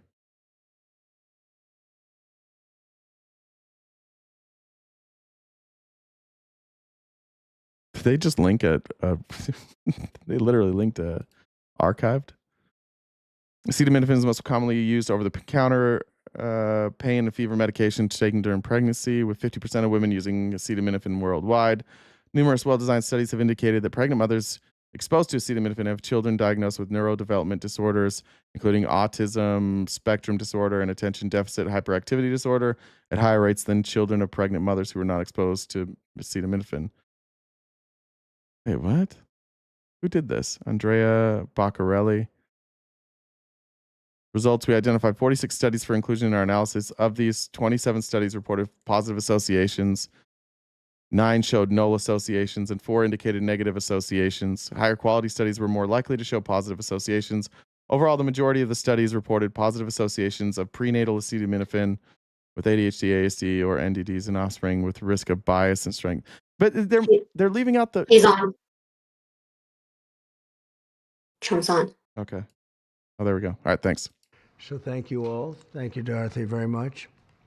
The meteoric rise in autism is among the most alarming public health developments in history. There's never been anything like this. Just a few decades ago, 1 in 10,000 children had autism. So that's not a long time. And I've always heard, you know, they say a few, but I think it's a lot less time than that. It used to be 1 in 20,000, then 1 in 10,000. And I would say that's probably 18 years ago. And now it's 1 in 31, but in some areas it's much worse than that, if you can believe it. 1 in 31. Moms used to be told we weren't good mothers and that caused autism. Boys, it's 1 in 12. I was told that's in California where they have for some reason, a more severe problem. It's all that Tylenol. But whether it's 1 in 12 or 1 in 31, can you imagine? That's down from 1 in 20,000, then 1 in 10,000. And now we're at the level of 1 in 12 in some cases for boys. 1 in 31 overall. So since 2000, autism rates have surged by much more than 400%. Instead of attacking those who ask questions, everyone should be grateful for those who are trying to get the answers to this complex situation. And the first day all of these great doctors behind me were there, I told them this is what we have to find out. Because when you go from 20,000 to 10,000 and then you go to 12, you know there's something artificial. They're taking something. And by the way, I think I can say that there are certain groups. Yeah, no, you don't. That's not the conclusion you can draw there. Any pills that have no autism. That have no autism. Does that tell you something? That's currently. Is that a correct statement, by the way? There are some studies that suggest that, yeah, with the Amish, for example. The Amish, yeah, virtually. I heard none. See, Bobby wants to be very careful with what he says, and he should, but I'm not so careful with what I say. You have certain groups. The Amish. Yeah, did they diagnose it? Are they being seen? No autism. First, effective immediately, the FDA will be notifying physicians that the use of let's see how we say that. He can't fucking read. Acetaminophen. He can't read. Is that okay? Which is basically commonly known as Tylenol, during pregnancy can be associated with a very increased risk of autism. So taking Tylenol is not good. All right, I'll say it. It's not good. Oh, okay. For this reason, they are strongly recommending that women limit Tylenol use during pregnancy unless medically necessary. That's, for instance, in cases of extremely high fever, that you feel you can't tough it out, you can't do it. I guess there's that. It's a small number of cases, I think. But if you can't tough it out, if you can't do it, that's what you're going to have to do. You'll take a Tylenol, but it'll be very sparingly. It can be something that's very dangerous to the woman's health. In other words, a fever that's very, very... He was late, and this is how prepared he is? That's crazy. Decision, because I think you shouldn't take it. And you shouldn't take it during the entire pregnancy. They may tell you that toward the end of the pregnancy, you shouldn't take it during the entire. And you shouldn't give the child the Tylenol every time he's born and he goes and has a shot. You shouldn't give a Tylenol to that child. All pregnant women should talk to their doctors for more information about limiting the use of this medication while pregnant. So ideally, you don't take it at all. But if you can't tough it out, or if there's a problem, you're going to end up doing it. The other thing that I can tell you that I'll say that they will maybe say at a little bit later date, but I think when you go for the shot, you do it over a 5-time period. Take it over 5 times or 4 times, but you take it in smaller doses and you spread it out over a period of years. He's just up here giving unsolicited advice backed by no science. I think it's very bad. They're pumping, it looks like they're pumping into a horse. You have a little fragile child, and you get a vat of 80 different vaccines, I guess, 80 different blends. No, bitch, that's not how any of this works. And they pump it in. So ideally, a woman won't take Tylenol.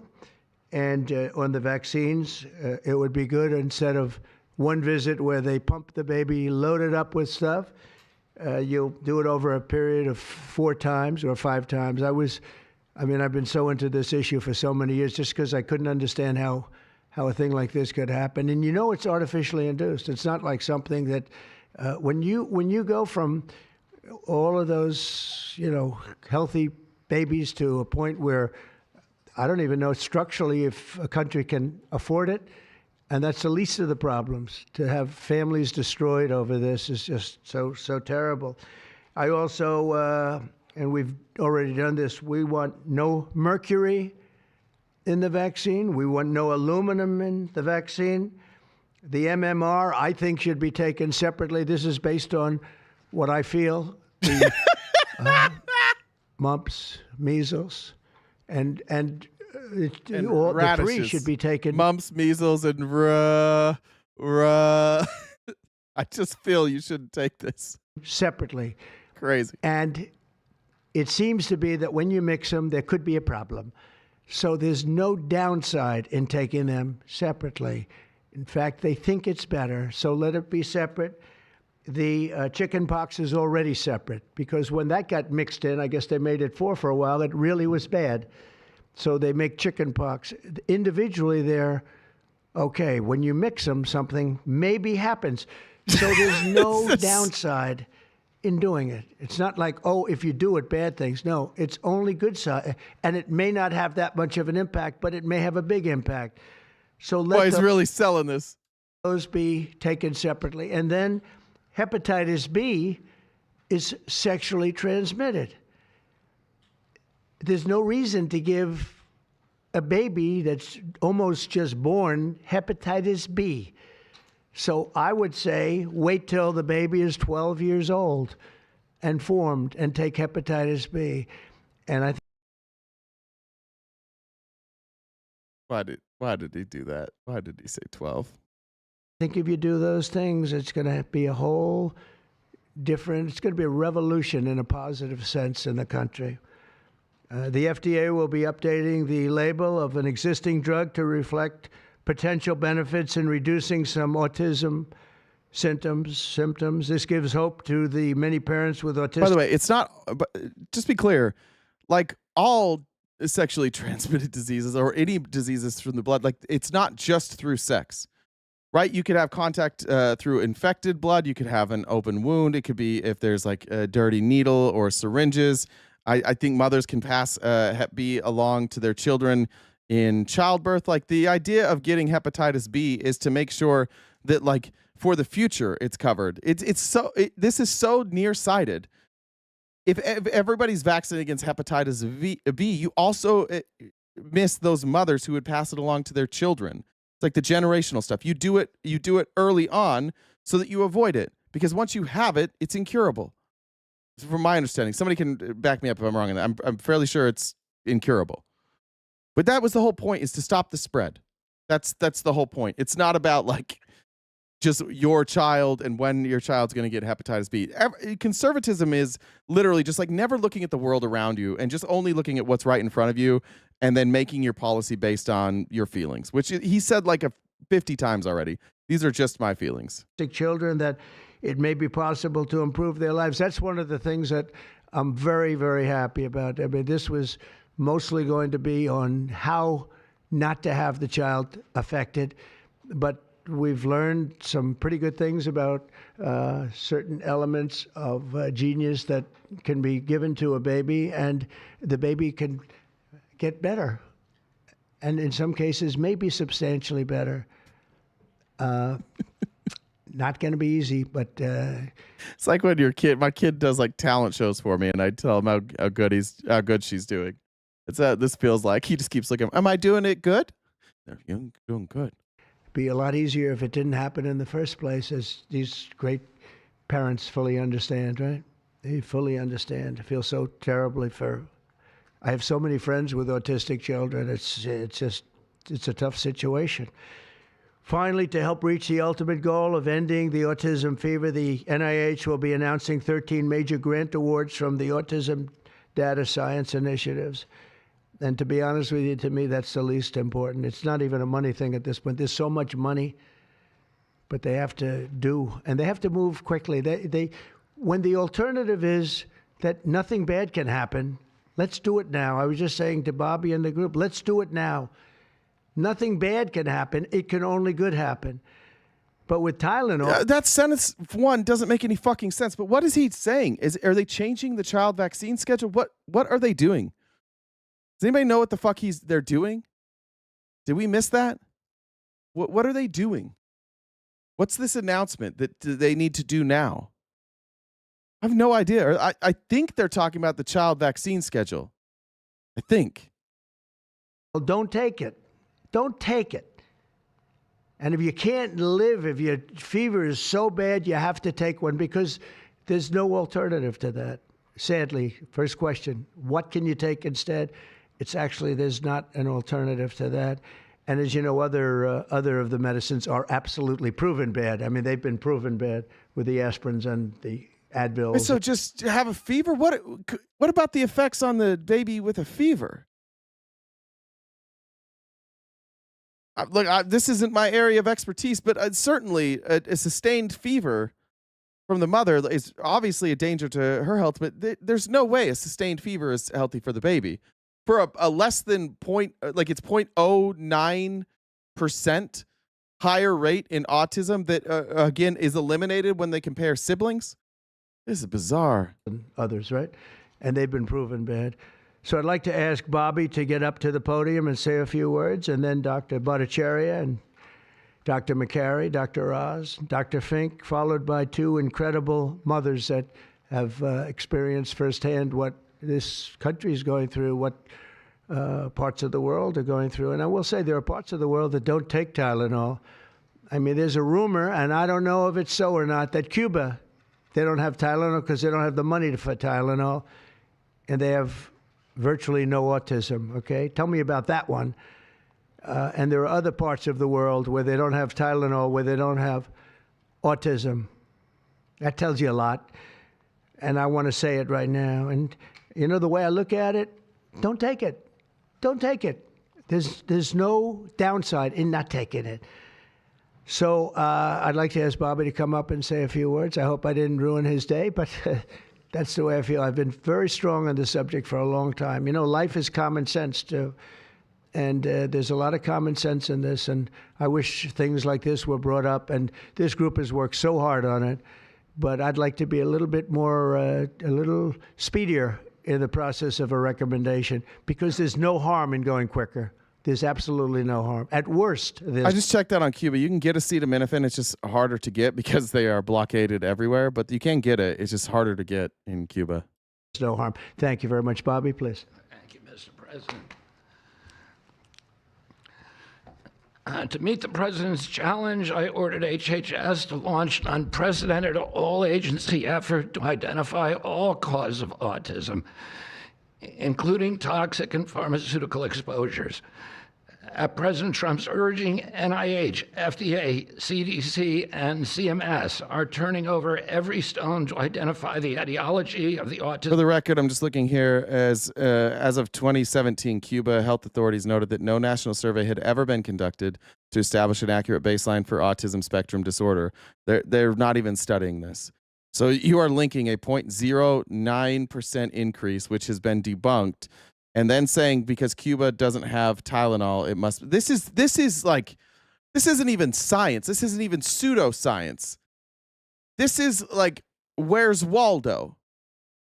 None of this is scientific at all. I hope RFK clears some of this up, but the way Trump just explained it is one of the most bizarrely unscientific things I've ever seen come from the presidential seal. Epidemic, and how patients and parents can prevent and reverse this alarming trend.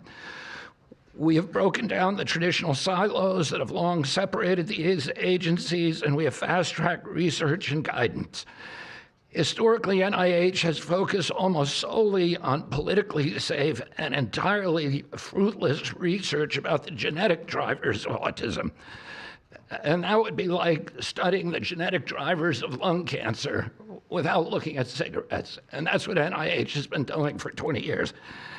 As a result, we don't have an answer to this critical question, despite the cataclysmic impact of the epidemic on our nation's children. We are now replacing the institutional culture of politicized science and corruption with evidence-based medicine. NIH research teams are currently testing multiple hypotheses with no area off limits. We promise transparency as we uncover the potential causes and treatments, and we will notify the public regularly of our progress. Today, we are announcing two important findings from our autism work that are vital for parents to know as they make these decisions. First, HHS will act on acetaminophen. The FDA is responding to clinical and laboratory studies that suggest a potential association between acetaminophen use during pregnancy and adverse neurodevelopmental outcomes, including later diagnosis for ADHD and autism. Scientists have proposed. So we're clear. The FDA, which he just mentioned, European Medicines Agency, the Society for Maternal Fetal Medicine have all evaluated the evidence from the study and decided that the findings are inconclusive. Biological mechanisms linking prenatal acetaminophen exposure to altered brain development. We have also evaluated the contrary studies that show no association. Today, the FDA will issue a physician's notice about the risk of acetaminophen during pregnancy and begin the process to initiate a safety label change. HHS will launch a nationwide public service campaign to inform families and protect public health. FDA also recognized that acetaminophen is often the only tool for fevers and pain in pregnancy, as other alternatives have well-documented adverse effects. HHS wants, therefore, to encourage clinicians to exercise their best judgment in the use of acetaminophen for fevers and pain in pregnancy by prescribing the lowest effective dose for the shortest necessary duration and only when treatment is required. Furthermore, thanks also to the politicization of science, the safety of acetaminophen against the risk of neurodevelopmental disorders in young children has never been validated. Prudent medicine, therefore, suggests caution in acetaminophen use by young children, especially since strong evidence also has associated it with liver toxicity.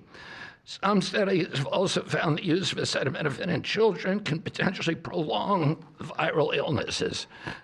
FDA will drive new research to safeguard. Yeah, these are just like, this is crazy. This is just normal for medicine. Like, all medicine can have impacts that that you don't want.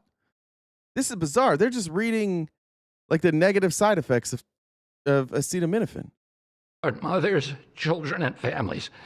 In addition to a possible acetaminophen connection to autism for pregnant women, infants, and toddlers, our research has revealed that folate deficiency in a child's brain can lead to autism. We have also identified an exciting therapy that may benefit large numbers of children who suffer from autism. Peer-reviewed literature has documented that up to 60% of folate-deficient children with ASD can have improved verbal communications if given leucovorin. I have instructed NIH, FDA, and CMS to help doctors treat children appropriately. Jay will help tell that story, which started with sound science, the kind that restores. I think they already suggest that? They already suggest folic acid. That's already, so this isn't new. Faith in government. This announcement also represents a historic collaboration between NIH, FDA, CDC, and CMS. We expect this to be the first of many announcements over the coming years that deliver actionable information to parents on underlying cause of autism and the potential paths for prevention and reversal. Finally, autism is a complex disorder with multifactorial etiology. We are continuing to investigate a multiplicity of potential causes with no areas of taboo. One area that we are closely examining, as the president mentioned, is vaccines. Some 40 to 70% of mothers who have children with autism believe that their child was injured by a vaccine. That's not a thing. He just cited a poll that parents believe. Yeah, no shit, because you've been lying to. We're citing polls now for this? That's great. That's crazy. 70% think that their child, that the autism was caused by a vaccine injury. Who cares? What does the science say? And Trump believes that we should be listening to these mothers instead of gaslighting and marginalizing them like prior administrations. Some of our friends like to say that we should believe all women. Oh my Christ. Some of these same people have been silencing and demonizing these mothers for 3 decades because research on the potential link between autism. No fucking way. He just said believe all women. No. When it comes to the science, you want me to believe women who think something happened over the science? By the way, there was that guy that did the Jubilee. I don't remember the doctor, but he told a story about how this doctor was going to give somebody an injection, and then it got like something came up. And so while that child was waiting to get the injection, the child had its first ever seizure. And he told the story how if he would have given the injection and 10 minutes later that child would have had a seizure, that mother would have been convinced it was the vaccine. He says, like, that's how simple this stuff can be. Like, they say, like, oh, they never had a seizure and then they got vaccinated and 6 months later, boom. Or 2 days later, boom. Or 2 months later, boom. Or a year later, boom. They're just choosing that starting point. Of course we're not going to believe that. Who cares what the mother says? They don't know. That's crazy. We're just going to believe them now? Fuck the science. And vaccines has been actively suppressed in the past. It will take time for an honest look at this topic by scientists. But I want to reassure the people in the autism community that we will be uncompromising and relentless in our search for answers. We will perform the studies that should have been performed 25 years ago. Whatever the answer is, we will tell you what we find.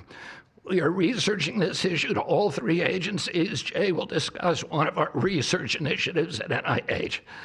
This model of unleashing unbiased, depoliticized, gold standard scientific research and academic freedom to deliver actionable information. Marlene says, folate has been recommended for decades as it decreases the risk of spina bifida.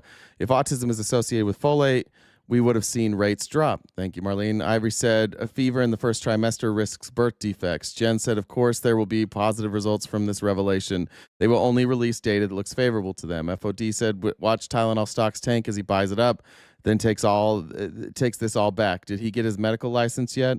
Amy Lynn said, Amish are underdiagnosed for many reasons. Amish also die younger. Dementia Doula said, moms used to be told we weren't good mothers, and that's what caused autism. And then Joe said, we don't have Tylenol in the Netherlands, so our autism diagnosis must be fake. I'll keep an eye on the good news. Reviewers chose the 13 best projects focused on root causes and therapies with replication and validation Thanks, Lisa. studies Thanks, to Terry. guarantee gold standard science. The studies feature a new kind of science called exposomics, where scientists consider environmental and medical factors, nutrition, events during pregnancy, in combination with biology and genetics to answer vital questions about autism. Science like this, conducted in partnership with families and physicians, is the best way to arrest and reverse the autism epidemic.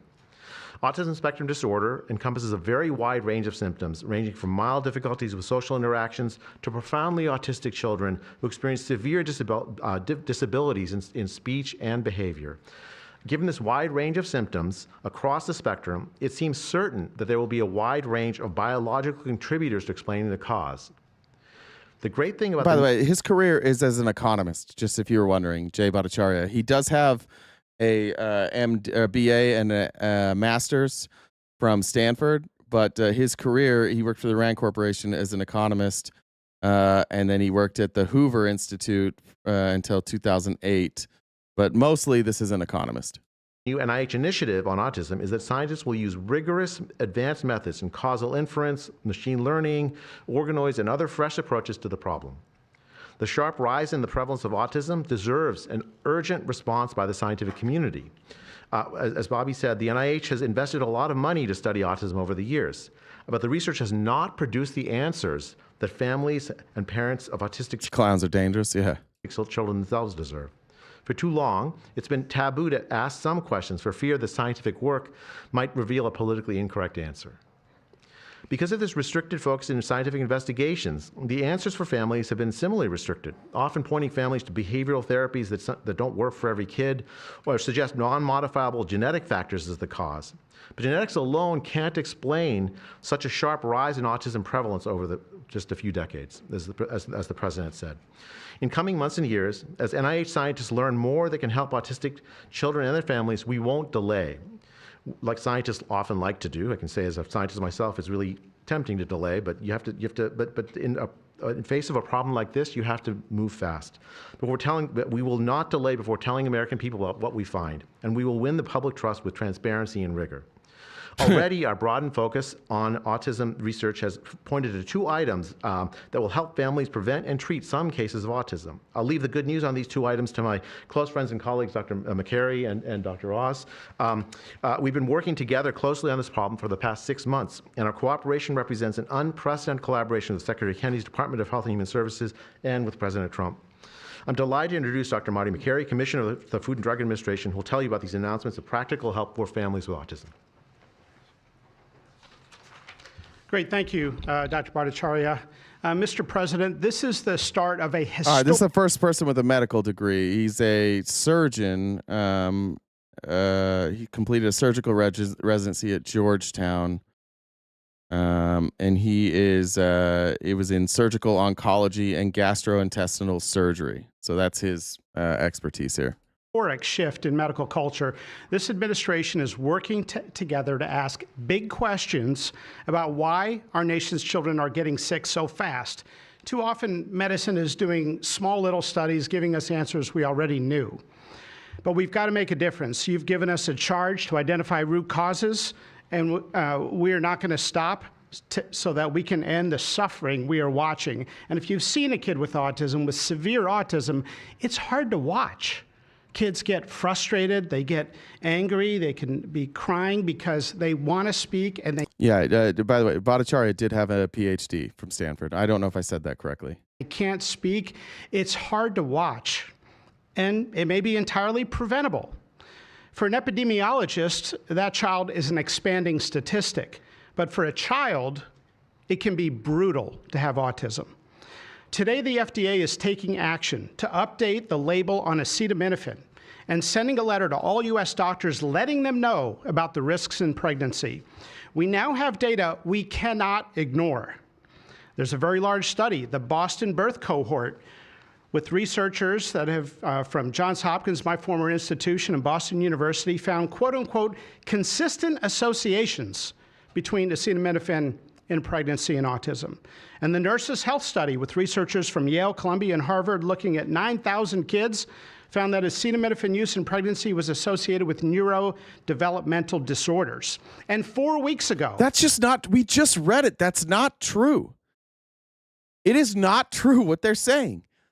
They are citing studies that didn't have a control for kids in the same family, which would show, right, the two kids with basically the same genetics, that there was no difference between taking acetaminophen and not. They are flat out lying, and I can't for the life of me figure out why the fuck they're doing this. If I can figure it out, why can a doctor, a lawyer, a TV doctor, and an economist, why can't they figure this out? We checked that study, and in 2 minutes we knew. Why aren't I cannot figure out what their end goal is here. A Mount Sinai Harvard study reviewed all the existing literature and found the overwhelming body of evidence points to an association. Sure, you'll be able to find a study to the contrary. That's how science works. But to quote the dean of the Harvard School of Public Health, there is a causal relationship between prenatal acetaminophen use and neurodevelopmental disorders of ADHD and autism spectrum disorder. We cannot wait any longer. And honestly, there's been this perfunctory, reactionary, mindless practice in medicine. I learned it in medical school and residency. Just treat all fevers, low-grade fevers, treat them with acetaminophen. Why? What are we doing? A study out of Hopkins actually showed that treating a fever can prolong the duration of illness in a young kid. Maybe that's because a fever is a body's natural way of ridding an infection. When my wife was pregnant and delivered our son a few months ago, they pushed her to take acetaminophen for a low-grade fever. She said no, and then they looked to me and I said, absolutely no. I'm also here to announce good news. Today, the FDA is filing a Federal Register notice to change the label on an exciting treatment called prescription leucovorin so that it can be available to children with autism. You know, autism may also be due to an autoimmune reaction to a folate receptor on the brain, not allowing that important vitamin to get into the brain cells. It's a fairly established. I just want to point out that they're actually not pointing to a study. I've now figured out what the fuck they're talking about. And I read this earlier and it didn't register. What they did is they took all the studies that have looked at the connection between acetaminophen and autism. And they basically have just broken it down by numbers. Out of the 46, 27 of them reported positive associations. So a little more than the majority. However, it doesn't say in here what their control was. So we'd have to look at them. They didn't go over the studies. It doesn't look like they're not offering like best practices. They're just saying that a majority of studies that studied this said there was a positive association. And that's it. This isn't a study. And the public know we are going to change the label to make it available. Hundreds of thousands of kids, in my opinion, will benefit. One study found that with kids with autism and chronic folate deficiency, 2/3 of kids with autism symptoms had improvement, and some marked improvement. Mr. President, you told us to do what's medical. And we already say that we already say that people should take the folic acid. Thank you. So that's not new. Thanks, Marty. I think you all appreciate the passion in the president's voice. Oh, We've been good. hearing that since the inauguration. In fact, even before the inauguration, the president was upset about what he spoke to today. And so together with Secretary Kennedy, who's made it his life's work. Yeah, Smith, exactly. The Harvard thing is a meta-analysis of other studies. It's not a study in and of itself. So there are still 0 studies that are proven causative. Do what the FDA would do, what CMS would do. They insisted that the physician leaders bust through the clutter because their agencies had the power. If we didn't do what every other prior administration had done, which is to let people function within their siloed environments. Because of that, in historic fashion and a very accelerated manner, we have a response today to the autism crisis. It is the first of several chapters, but this is breaking news. You've heard some of it. The response to the autism crisis is going to continue to come to you under Secretary Kennedy's leadership, and the president wouldn't have it any other way, as you've heard. The FDA, based on NIH research, is approving prescription leucovorin for treatment of autistic children. Now, if you're following the script, there should be 2 questions that you have. 2 questions that should come to your mind. The first is, how will patients... Just say if you're following the script.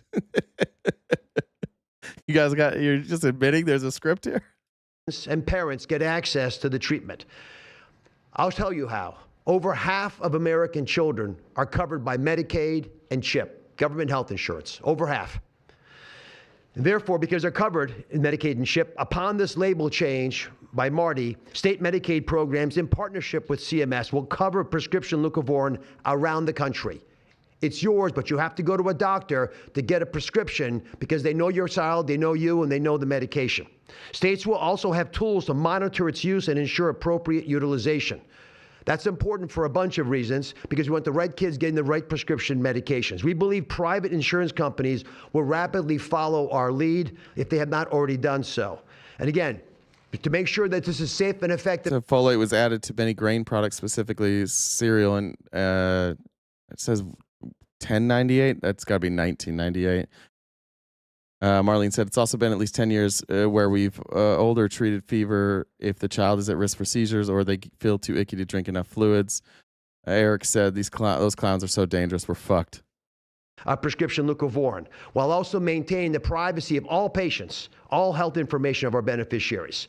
Collecting real-world data, which is what many of you have been asking us to do in the community, is fast It is life-saving, and we'll get answers based on what happens over the next few months with this approach. The aggressive approach, and it is aggressive, demanded by the president and by the secretary, have already identified risk factors and opened the door for the first FDA-recognized treatment pathway for autism. It is the first of its kind, and it wouldn't have happened without the leadership of the president and the secretary. The fivefold increased prevalence of autism over the past 25 years demands a rapid response. The average clinician... Just while I'm researching, while we're going, the person that they cited, who was the dean of faculty at the Harvard T.H. Chan School of Public Health, Andrea Bocciarelli, that's who they said... quoted that there was a link. This in the competing interest section of the paper that they have, this meta-analysis, Bocciarelli has had to note in there that he has served as an expert witness for a plaintiff in a case involving potential links between acetaminophen use during pregnancy and neurodevelopmental disorders. So before he even did this meta-analysis, he has served as an expert witness trying to link the two. Yeah, nothing to see here. Researcher, we spoke to many, thought it would take 5 years to get this data. Parents are unwilling to wait 5 years. The president is unwilling to wait 5 years for these results. So the president and the secretary are acting today with this tri-agency move. The administration's bold actions investing in groundbreaking research follow the science. They restore trust, which has been lacking, and they will change the trajectory for millions of American families. Mr. President, God bless you for being brave. Then we introduced Dr. Fink, who's acting administrator, and after Dr. Fink, we've got And this is even better. In December 2023, U.S. District Judge Denise Cote excluded the testimony of Bocciarelli and the other plaintiffs' expert witnesses. The judge ruled that their scientific evidence was unreliable and did not adequately support their conclusions. She found that Bocciarelli had not applied sufficient rigor in assessing the associations between in utero acetaminophen use and these neurodevelopmental disorders. Bocciarelli's opinion was based on the review of his scientific literature, including meta-analysis, and found a statistical association between prenatal acetaminophen exposure and an increased risk of ASD and ADHD. He also cited the Bradford-Hill criteria, a set of principles used to determine if correlation can be interpreted as a causal link. So yeah, it was thrown out. It was so unreliable they threw it out, but it's back for this presidency. Wonderful women, Jackie and Amanda. I know it's going to be tough, but if you can make some comments about this historic day, God bless you. Thank you, Mr. President, for this opportunity. My question is, who has money in Leucovorin? Good question. To speak with all of you today. As a pediatrician and mom, I'm here today to talk about what this announcement means for the millions of moms and dads who are faced with the choice of whether to take. You can keep talking. Kelly said, none of that is true. I'm a pharmacist. Doctors have always said only to treat fevers if the child is lethargic. Thank you. Francis said the U.S. doesn't pay attention to Cuba because of the embargo. Otherwise, we'd be paying attention to the claims of cure for lung cancer. Call them dumb bitches. We'd also be paying attention to the infant and maternal mortality rates of Cuba, in which they do much better than we do. Oops. Let's hear this mom for liberty. President Trump and Secretary Kennedy are dedicated to radical transparency so that patients have the best, most up-to-date information. Can you imagine how many men or extended families will blame, punish, or even criminalize the mother if their child receives an autism diagnosis? Yeah. To make the best decision for you. All too often, it's easy to think that medicines we buy without a prescription pose little to no risk for the mom or the baby. As you heard today, pregnant women who need high fever or pain reduction during pregnancy should take the lowest effective dose of acetaminophen for the shortest possible duration. Thanks, Mom. What are your credentials? I'm a mom. During their pregnancies. I am encouraged by these developments today because it is another example of our commitment to the American people to leave no stone unturned in improving the health of our nation's children. Next, I'm going to turn it over to some incredible mothers who are going to share more about their stories. She sounds like the Relief Society president. Facts. Now we're going to do anecdotal data. After they said we're going to trust the science, we're going to bring in anecdotal stories here. An historic day, and I'm thankful to be here. I have a son who's 5 who is profoundly autistic. And you've probably heard, if you've met one autistic child, you've met one autistic child. It's a spectrum, which I don't think the spectrum is helpful, but that's another conversation. Trumpy Bear's about to tip over. He is an amazing little boy, a blessing from God. He's marvelous. He can count to 1,000. He knows all of his letters and the sounds they make and a word for each one. Yeah. Oh no! Has a lot of obstacles. He is nonverbal. He can say those numbers and letters, but there's no communication. Unless you've lived with profound autism, you have no idea. You have no idea. He, like you said, he will get frustrated because he can't speak. It's not even that he can't speak. Sometimes he just doesn't understand what I'm saying. He understands the word no, but he doesn't understand the why behind the no. And that's a huge part of discipline. That's the discipline. So it's very hard to discipline a child with autism, so you have these behaviors. And it's a very hopeless feeling. It's very isolating being a parent with a profound autistic child. Even just taking them over to your friend's house is something we just don't do because, again, they're going to be met with no, no, no, and no understanding of why. And then there's a meltdown. And then you're in a situation where you're just helpless and you're just trying to protect your kid. So it's just better not to do it. You learn your limits, and it's been really hard. This is amazing that we're here today. And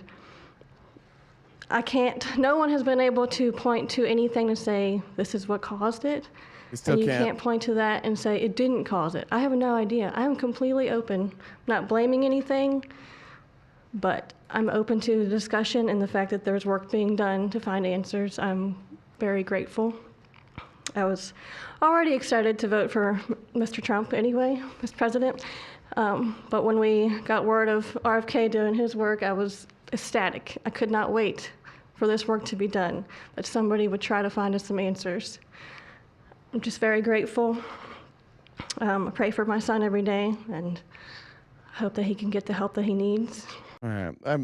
I don't want to do that because I don't want to disparage the mothers. Like, that's hard. One of my best friends, they have a nonverbal autistic child. She's just about to have her birthday.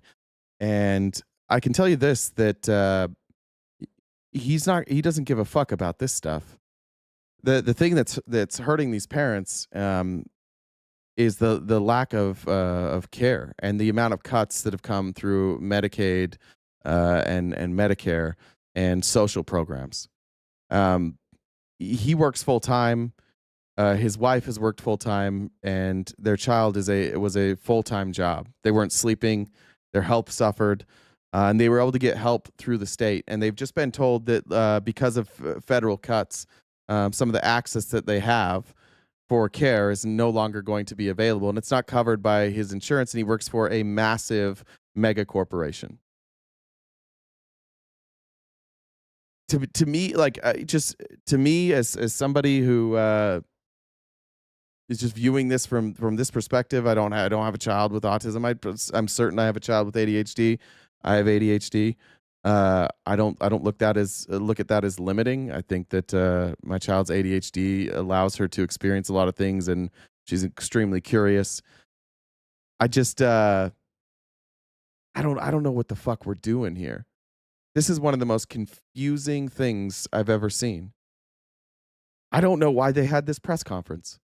Everything that they've said is already, like, they've already said that you should be careful during pregnancy with Tylenol. That's already something that everybody is told when they're pregnant. The folic acid that they're recommending is already recommended. The studies that they are citing now, the meta-analysis, has already been thrown out in court. And any other studies, like these people that did this study, have not been able to conclude any connection. I have no idea what this was for, other than to distract us. I can't figure out what the point of that was. I think Tylenol is going to sue the shit out of the federal government, and they should probably win. those are the people that are being like conspiratorial and saying like, here comes eugenics. That actually seems like the most sensible response to what we just saw here. That was incoherent. They're just making shit up. It seems an awful lot to me like an excuse to start institutionalizing people. Or maybe to try and get these pharmaceutical companies to pay for the care of autistic kids. Like I don't know what they're doing. Does anybody know? Any Republicans still here? Didn't you guys see that? And you're like, that was good. That was great. Jen said, can you imagine how many men or extended families would blame? Oh, I read that one. I have no idea what that was for. That was a big nothing burger. I'm annoyed that we stayed around waiting for that. Let me read some super chats, then I got to get out of here because we still have another event tonight at 6. Just a reminder, tonight we have a members only event that'll be on YouTube and Discord, and we're going to watch a Mormon dating show. It'll be a nice reprieve from what we're covering every day. So make sure you're a paid member either on TikTok, YouTube, or Twitch, and you can watch that with us later tonight. Jen, did I miss any on your end? Don't think we missed any there. All right, I think I got them all. Guys, I'll be back tomorrow morning and every weekday morning, 9:30 a.m. to 1 Pacific Standard Time, usually a little longer, right here, wherever you're watching. And then for the members, we'll be back tonight. If you need access to the Discord, make sure you message any mod that's in here now. You can try and message our TikTok, but there's no promise that we're going to get to that. If we probably won't have time, but make sure to tonight, 6 p.m. Pacific Standard Time.